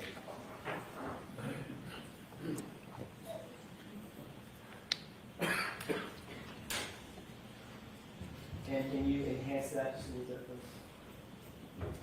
Thank you so much. May I approach? Yes. Forgot to ask you, and I apologize, Ms. McKay. Thank One you. more point of reference. Can you please show the jurors where Brian and Nicole Albert's bedroom window is in that photograph? Sure, it's right there. Upper left window, uppermost left window, correct? Yes. Thank you. May I approach? Yes. Go.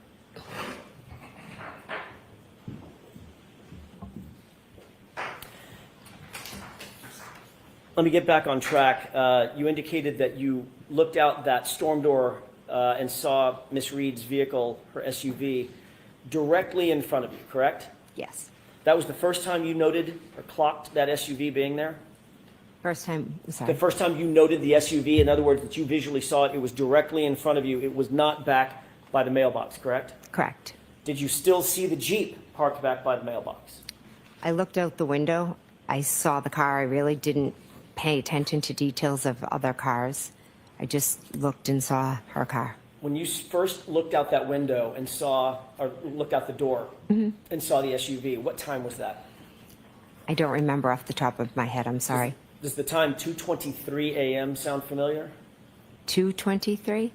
I'm sorry, 12:23. My mistake. I'm not sure. When you looked out the door, did you see any other vehicles at that time, other than the Jeep, other than Miss Reed's SUV? I believe I saw lights. Oh, sorry. Lights like over here somewhere if the Jeep's there and the car, is there. Okay, can you describe for the record what you did? The theirs don't come across on the record. Oh, so sorry. to your left Yes. is, Straight out would be Miss Reed's vehicle that I looked at. okay. I kind of looked at that. I remember my peripheral vision seeing lights over there to the left. Sorry. All right, so the way that you're describing this, and that's lights to a vehicle, correct? Yes, Matter of fact, you know what vehicle that is. I do. Yes. What vehicle is it? Describe it for the jurors, please. It's Ryan Nagel's. Ryan Nagel's what? Car, truck? I believe he has a truck. Okay. So what you're describing is you looked out the window, you saw Miss Reed's SUV directly in front of you. Right behind that, in line, was Brian Higgins' Jeep, and behind that was Ryan Nagel's truck. Is that right? I'm not sure where his truck lines up. I just remember seeing lights. I just quickly saw Miss Reed's car and went back into the room. I wasn't, I apologize, paying attention for like specific details about cars. At some point, you did become interested in exactly what time Ryan Nagel's truck arrived, correct? This is after the fact, well after the fact, months after the fact. Yes, I did. As a matter of fact, you took it upon yourself to ask Julie Nagel, Ryan's sister, to send you something, correct? Yes, I did. What did you ask her to send you? I ran into the two of them. I didn't ask you who you ran into, just what did you ask her to send you? Oh, okay, I'm sorry. A text message. A screenshot of a text message. Yes, a screenshot of a text message between Julie and Ryan Nagel. You knew at the time that Miss Nagel, very obviously, was a percipient witness in this case, correct? I believe so. It was very early on. Well, I mean, she was in the house. Mr. Yes. Wade. She was in the house when Miss Reed's vehicle appeared, correct? Correct. She was in the house when you were looking at the vehicle. Correct. She was in the house when everybody came home came to 34th Fairview from the Waterfall Bar and Grill, correct? Correct. She was interacting with those inside the house at the very time we're talking about, right? Yes. She went outside at some point to talk to her brother outside the house Right behind the SUV that you're describing is Miss Reed's SUV, correct? Yes. So you knew that she was, and you knew all this when you asked her for that screenshot. I was trying to piece together. You the knew all time. this when you asked for the screenshot. You Yes. knew what her position was in this case, correct? She had no involvement. What happened I outside didn't ask is you if she had different. involvement. Let her finish her answer. Go ahead. Ms. McCabe, finish that answer. I didn't. What happened outside was separate from anything that happened inside. I'm going to ask you again. You knew all of that information, that Julie Nagel was a percipient witness in this case, as was everyone else inside 34 Fairview, when you asked for that screenshot, correct? Yes. That is another example of you coordinating information with other witnesses in this case, correct? No, that is not correct. Were you ever advised by Michael Proctor not to coordinate information with other witnesses in the case? Did he ever say, don't do that? I don't recall. So you don't recall, or he didn't? I don't recall if he did or not. Okay. If he did tell you not to coordinate with other witnesses, this would be a breach of that agreement, wouldn't it? Objection. Sustained.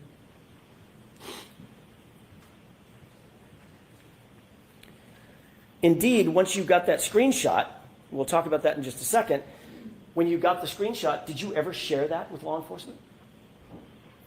I'm not sure if I did or not. You never provided that to Michael Proctor or any other investigator, did you?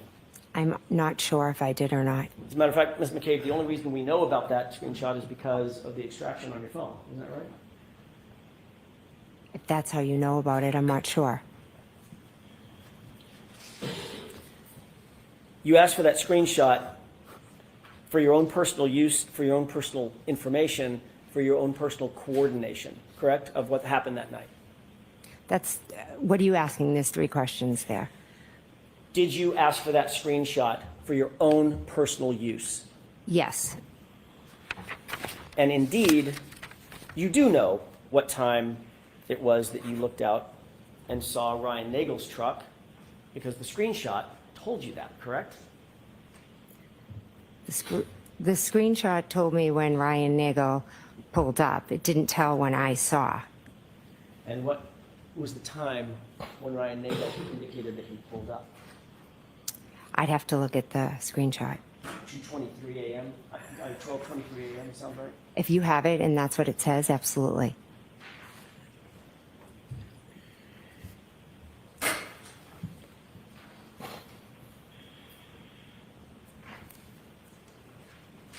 May I approach? Yes.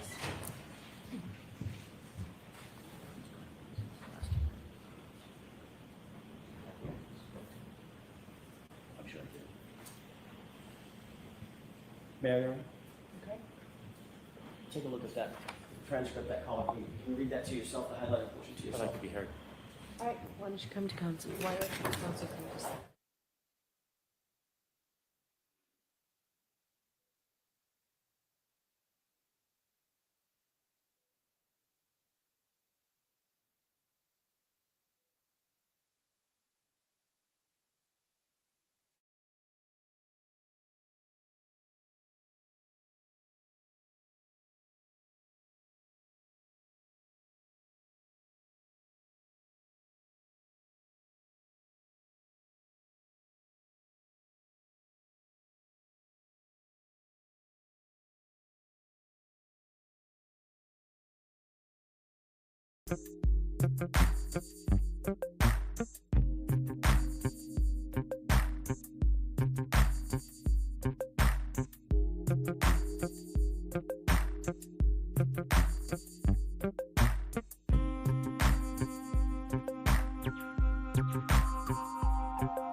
Question. I don't think that's what she said. Is that's what you? Yes, that's what I said. That was her answer. That does not refresh your recollection.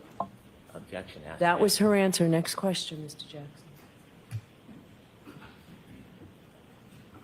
May I approach? Yes.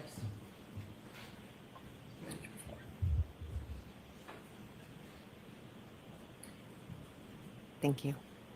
Take a look at the bottom of that page and tell me if that refreshes your recollection about anything we were just discussing.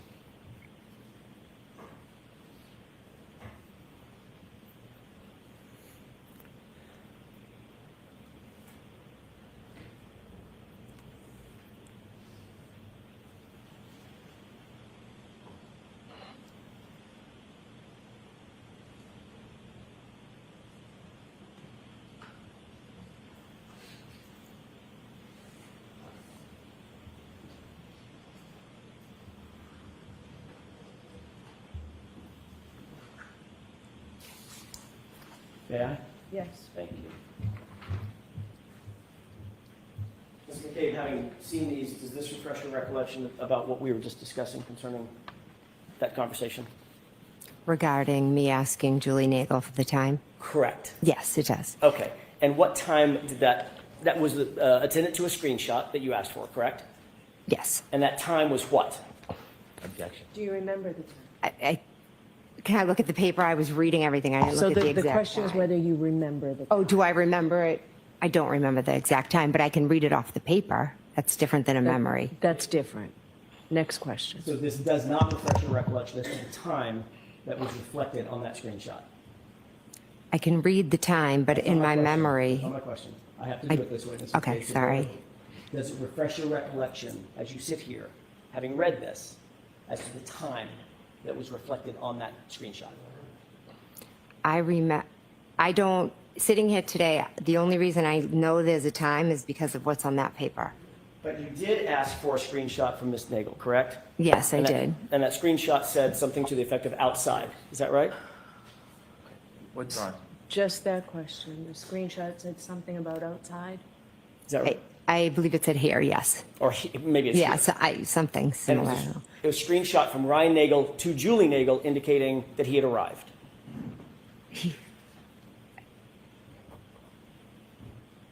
Can you repeat the question? Sure. It was a screenshot of a text message from Ryan Nagel to Julie Nagel saying, I've arrived. In other Yes. words, I've arrived at 34 Fairview. Yes, it was. Because he was intending to give her a ride home, which she had asked for. Is that right? Objection. Sustained.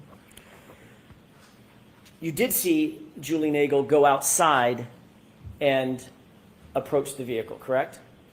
I never saw her go near the vehicle. I saw her go outside. Got it. Did she ultimately come back indoors? Yes. Did she come back in with anybody else? No. About what time would you estimate that to have been in the course of that evening? When she came back inside, When she walked out and then came back inside? soon after she went out, she talked to her brother, she came back inside. And about what time of day was that? If you know. I mean, this was all happening while we were at my sister's house. Right. Was it 12:15, 12:30, 12:45, 1 o'clock? Well, according to that paper, it would have had to That's been. not what I'm Not asking.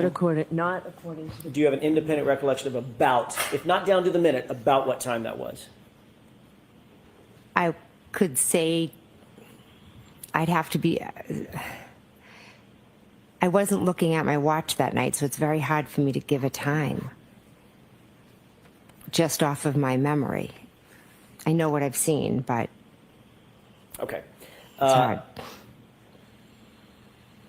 you did see both Ryan Nagel's truck and Miss Reed's SUV in front of the house at the same time, correct?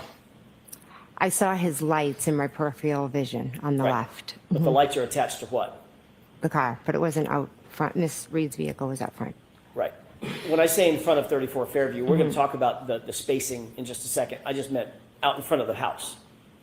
Yes, over to the side, correct. Okay. Yeah. And you're indicating that, and I want to be clear about this, as you're looking out that storm door window, going from right to left, it was Miss Reed's vehicle, correct? Yes. Then Higgins's Jeep, is that right? His Jeep was in front of the mailbox. Then behind that, was there a space? And then Mr. Nagel's truck, or was the truck right behind the Jeep?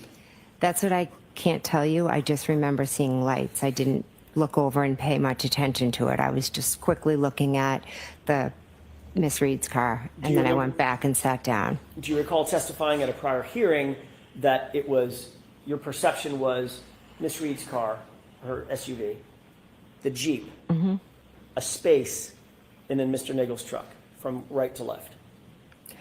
I remember Mr. Nagel's truck over to the left in my peripheral vision. I can't give you an exact location. But there's no question in your mind as you sit here that Brian Higgins' Jeep was between Brian Nagel's truck and Miss Reed's SUV. You remember that very clearly, correct? I know that this Miss Reed's vehicle was here, and there were lights in my peripheral vision over here. I wasn't, I just was looking quickly. So let me ask you the question again. Okay. Assuming that the lights are attached to something, Brian Nagel's truck, we've already established that. What you're looking at, when you look out the storm door window, is Miss Reed's truck, or SUV rather. So just behind that is left, as you're looking at it, Mr. Higgins' Jeep, correct? And behind that is Mr. Nagel's truck. You remember the Jeep being between the truck and the SUV, correct? I remember looking out the window. It was dark. I remember seeing lights over to the left. That is what I remember. Where was the Jeep as it relates to the lights? I'm assuming the Jeep was still parked at the mailbox. You saw it there. I mean, it's a 5,000-pound Jeep, right? It was dark. I wasn't studying outside. It was a quick thing I did. I looked, I saw it, I went back to the table. Okay. And I'm asking for what the saw it part was. Let's just slow down on the saw it part. Okay. You looked and you saw Brian Nagel's truck. Then you saw Higgins' Jeep. Then you saw Miss Reed's SUV, correct? I saw Miss Reed's SUV parked straight out front, and in my peripheral vision, I saw lights that, yes, must have been attached to a truck, but I didn't study the lineup of cars. I'm sorry. All right, so Can I have one more question? one more question. Where was the Jeep? Was it in front of the SUV, behind Mr. Nagel's truck, or was it between the two of them? It's a simple question. You're asking what I saw when I looked outside. I didn't. And I'm telling you exactly what I saw. It was dark. It was Karen's car there, and in my peripheral vision, I saw lights, and then I went back to the table. Okay, that's the last question. We're going to break for lunch. Very well. All right, jurors, we'll take our lunch and recess. And Ms. McCabe, you can follow up right behind the jurors, and we'll see you up here in 45 minutes. Okay, thank you. Jurors, right this way. Thank you. Goodbye.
Listen, baby, ain't no mountain high, ain't no valley low, ain't no river wide enough, baby. If you need me, call me. No matter where you are, no matter how far. Don't worry, baby. Just call my name. I'll be there in a hurry. You don't have to worry. 'Cause baby, there ain't no mountain high enough. Ain't no valley low enough. Ain't no river wide enough To keep me from getting to you, baby. Remember the day I set you free. I told you you could always count on me, darling. From that day on, I made a vow. I'll be there when you want me, some way, somehow. Oh, baby, there ain't no mountain high enough. Ain't no valley low enough. Ain't no river wide enough to keep me from getting to you, baby. Oh, no, darling. No wind, no rain, or winter's cold can stop me, baby. No, no, baby. 'Cause you are If you're my ever in love. trouble, I'll be there on the double. Just send for me, oh, baby. My love is alive, deep down in my heart, although we are miles apart. If you ever need a helping hand, I'll be there on the double. As fast as I can. Don't you know that there ain't no mountain high enough? Ain't no valley low enough. Ain't no river wide enough. Keep me from getting to you, babe. Don't you know that there Ain't no mountain high enough. Ain't no valley low enough. Ain't no river wide enough. Ain't no mountain high enough. Ain't no valley low enough.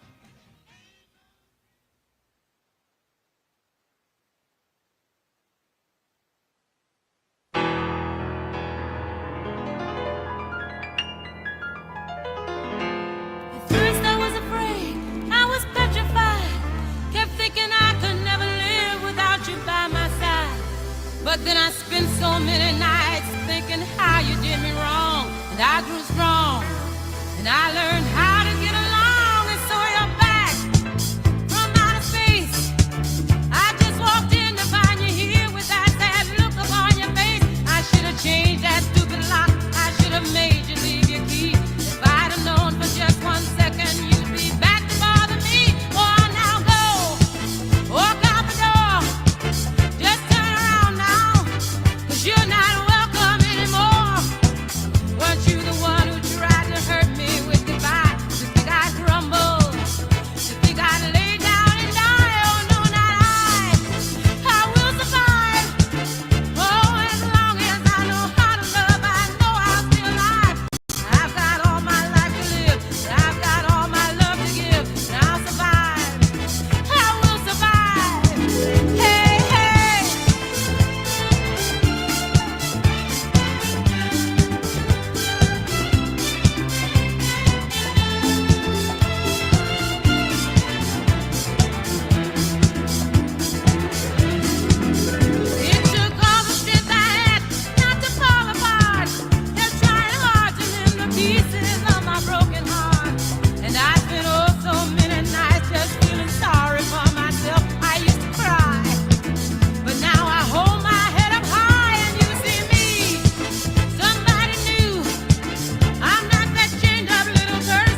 feel good. I knew that I would not. So good, so good. I got you. Wow, I feel nice. A sugar and spice. I feel nice. A sugar and spice. So nice, so nice. I got you.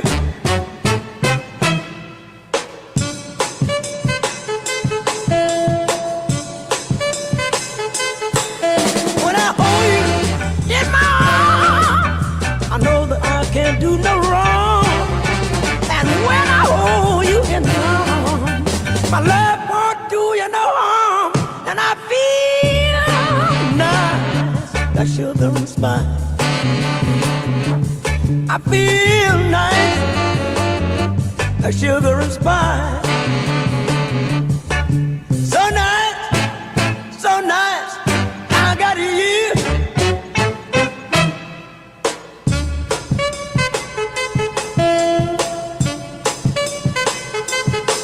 When I hold you in my arms, I know that I can't do no wrong. And when I hold you in my arms, my love can't do me no harm. And I feel nice, like sugar and spice. I feel nice, like sugar and spice. So nice, so nice that I got you. Wow, and I feel good. I knew that I would not. I feel good. I knew that I would. So good, so good, but I got you. So good, so good, but I got you. So good, so good, but I got you.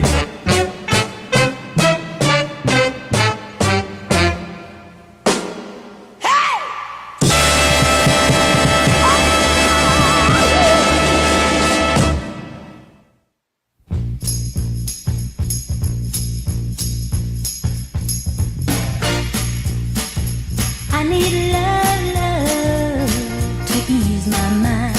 I need to find someone to call mine. But Mama said you can't hurry love. No, you just have to wait. She said love don't come easy. It's a game of give and take. You can't hurry love. No, you just have to wait. You gotta trust, give it time. No matter how long it takes, but how many heartaches must I stand before I find the love to let me live again? Right now, the only thing that keeps me hanging on when I feel my strength, yeah, it's almost gone. I remember Mama said, no, you just have to wait.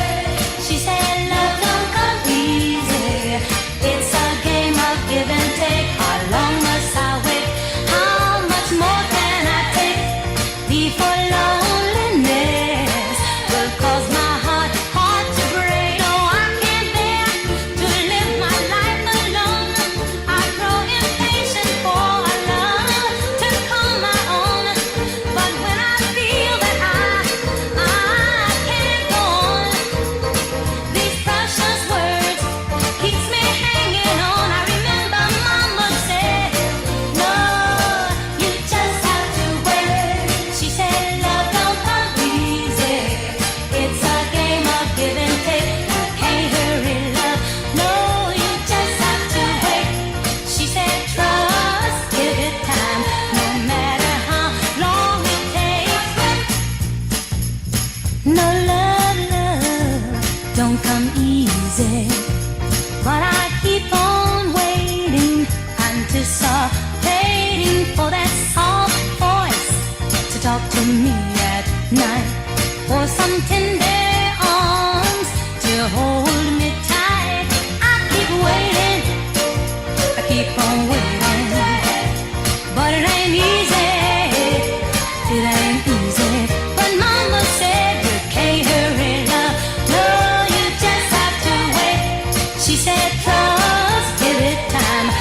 You know,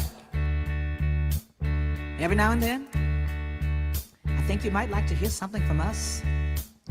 Nice, easy. But there's just one thing. You see, we never, ever do nothing. Nice, easy. We always do it nice and rough. But we're gonna take the beginning of this song and do it easy. But then we're gonna do the finish rough. It's the way we do. Proud Mary. And we're rolling, ooh, rolling, ooh, rolling on the river. Listen to the story. Left a good job in the city, working for the man every night and day. And I never lost 1 minute of sleep. And I was worried about the way that things might have been. You know that big wheel keep on turning. Proud Mary keep on burning. And we're rolling, rolling, rolling, yeah, rolling, rolling on the river. The river. Cleaned a lot of plates in Memphis. I pumped a lot of change down in New Orleans. But I never saw the good side of the city until I hitched a ride on the riverboat queen. Big wheel keep on turning. Proud Mary keep on burning. And we're rolling, rolling, rolling, yeah, rolling, rolling on the river. Say we're rolling.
song than the birds in the trees.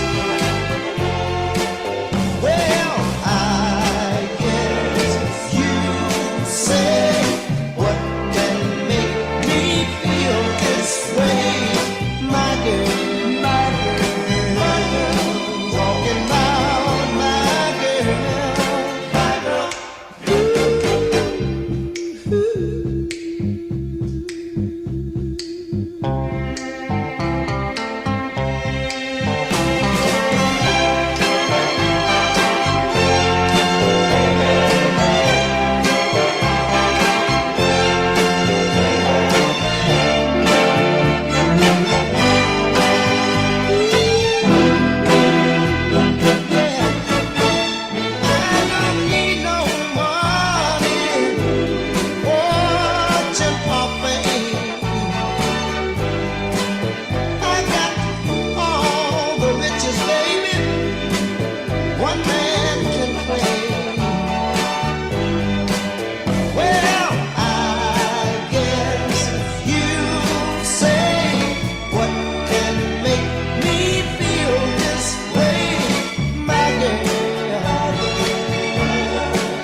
Maybe you think that love was made for fools, and so it makes you wise to break the rules.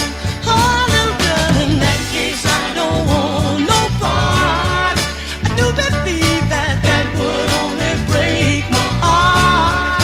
Oh, but if you feel like loving me, if you got the notion, I second that emotion. Said, if you feel like giving me a lifetime of devotion, I second that emotion.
What's going on, people? Can y'all hear me? We are currently standing in line for Aiden Carney's hearing this afternoon at 2 p.m. We were told we could file, single file, at the bottom of the stairs, which is a good thing. So yeah, just wanted to hop on here and say hi, let everybody know what we were doing. Hold on one second. Hi.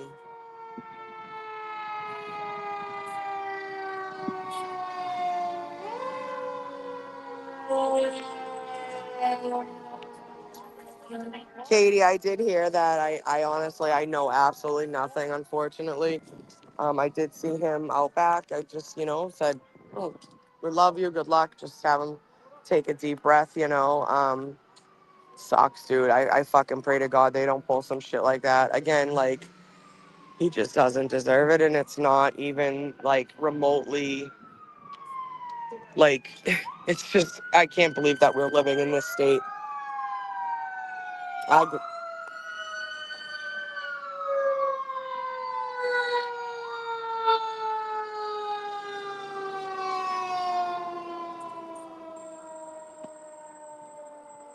That was loud.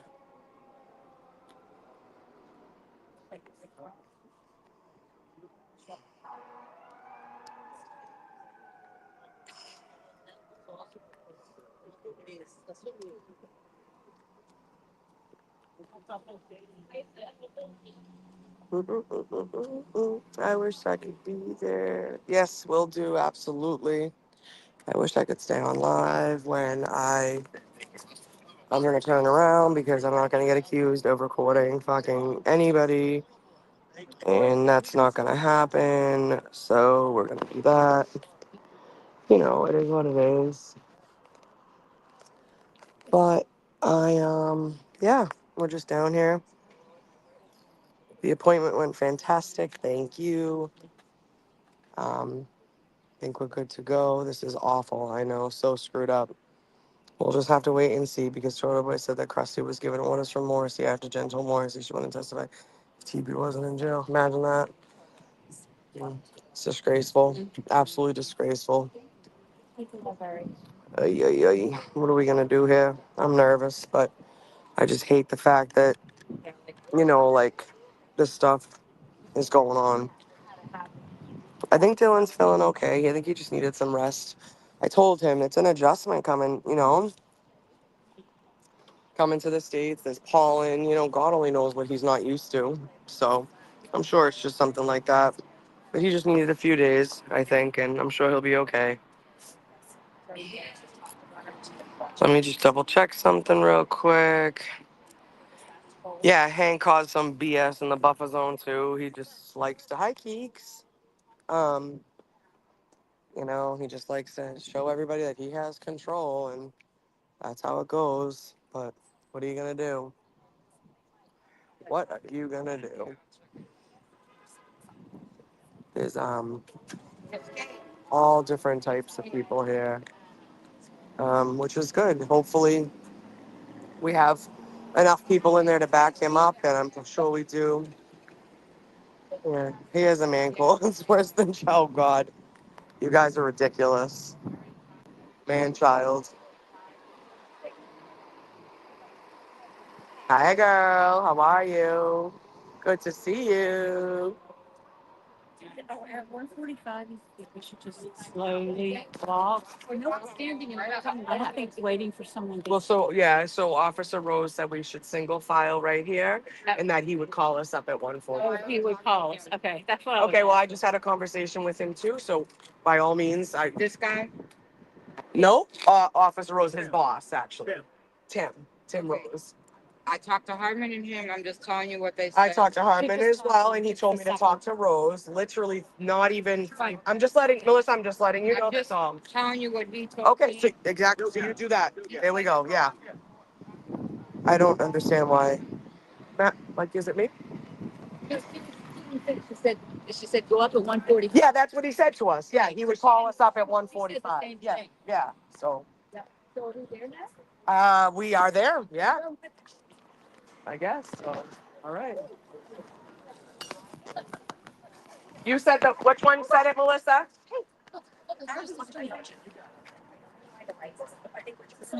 No. Oh. It's his lookalike. Oh.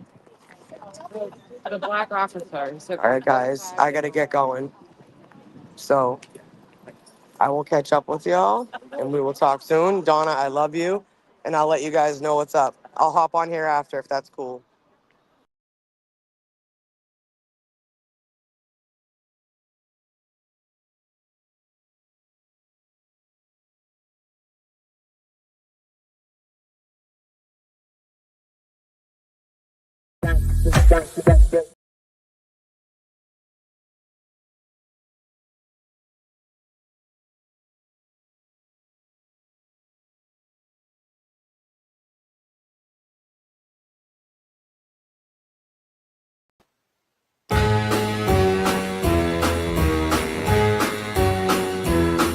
Hit the road, Jack.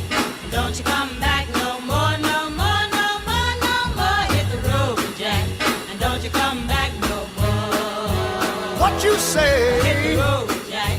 And don't you come back no more, no more, no more, no more. Hit the road, Jack. And don't you come back no more. Oh woman, don't treat me so mean. You're the meanest old woman that I've ever seen. I guess if you say so, I'll have to pack my things and go. That's right, hit the road, Jack. And don't you come back no more, no more, no more, no more. Hit the road, Jack. And don't you come back no more. What you say? Hit the road, Jack. And don't you come back no more, no more, no more, no more. Hit the road, Jack. And don't you come back no more.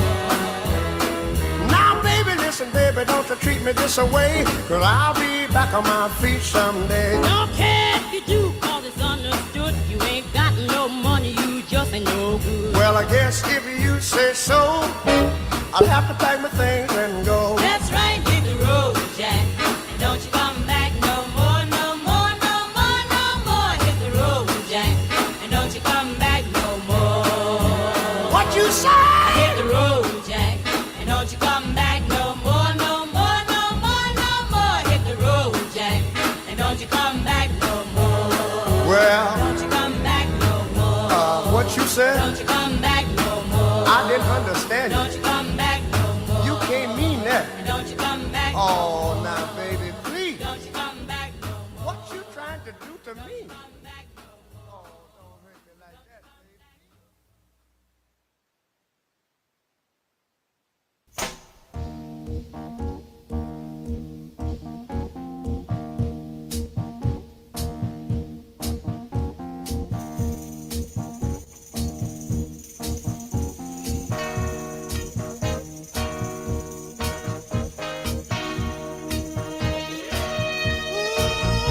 I bet you wondering how I knew of your plans to make me blue with some other guy you knew before. Between the two of us, guys, you know I love you more. It took me by surprise, I must say, when I found out yesterday. Don't you know that I heard it through the grapevine? Not much longer would you be mine. Oh, I heard it through the grapevine. Oh, I'm just about to lose my mind. Honey, honey, well, grapevine, not much longer would you be mine, baby. I know a man ain't supposed to cry, but these tears I can't hold inside. Losing you was in my life, you see. 'Cause you mean that much to me. You could have told me yourself that you love someone else. Instead, I heard it through the grapevine. Not much longer would you be mine. Oh, I heard it through the grapevine. And I'm just about to lose my mind. Honey, honey, well,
You're just too good to be true.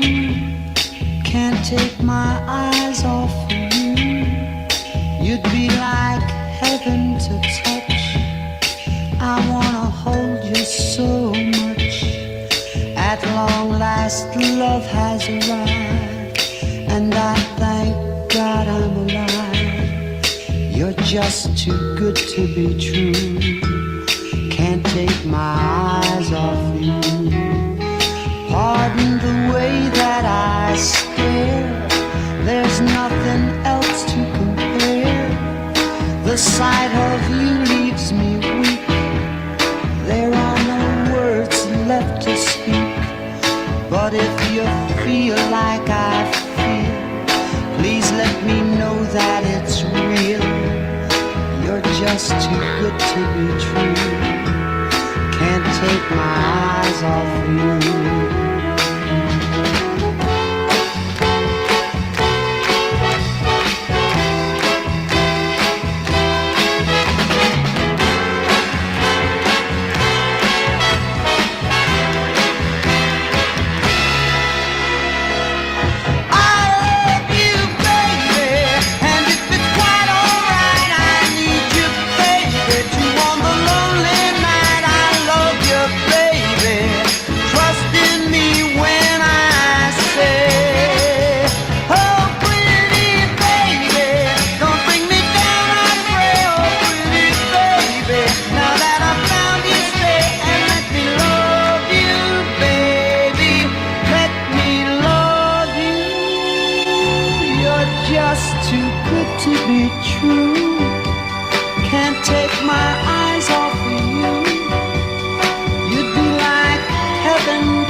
Just too good to be true. Can't take my eyes off you.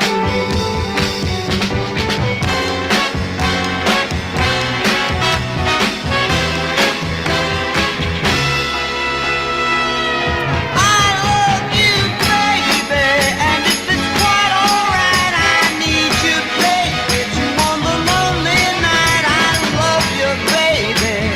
Trust in me when I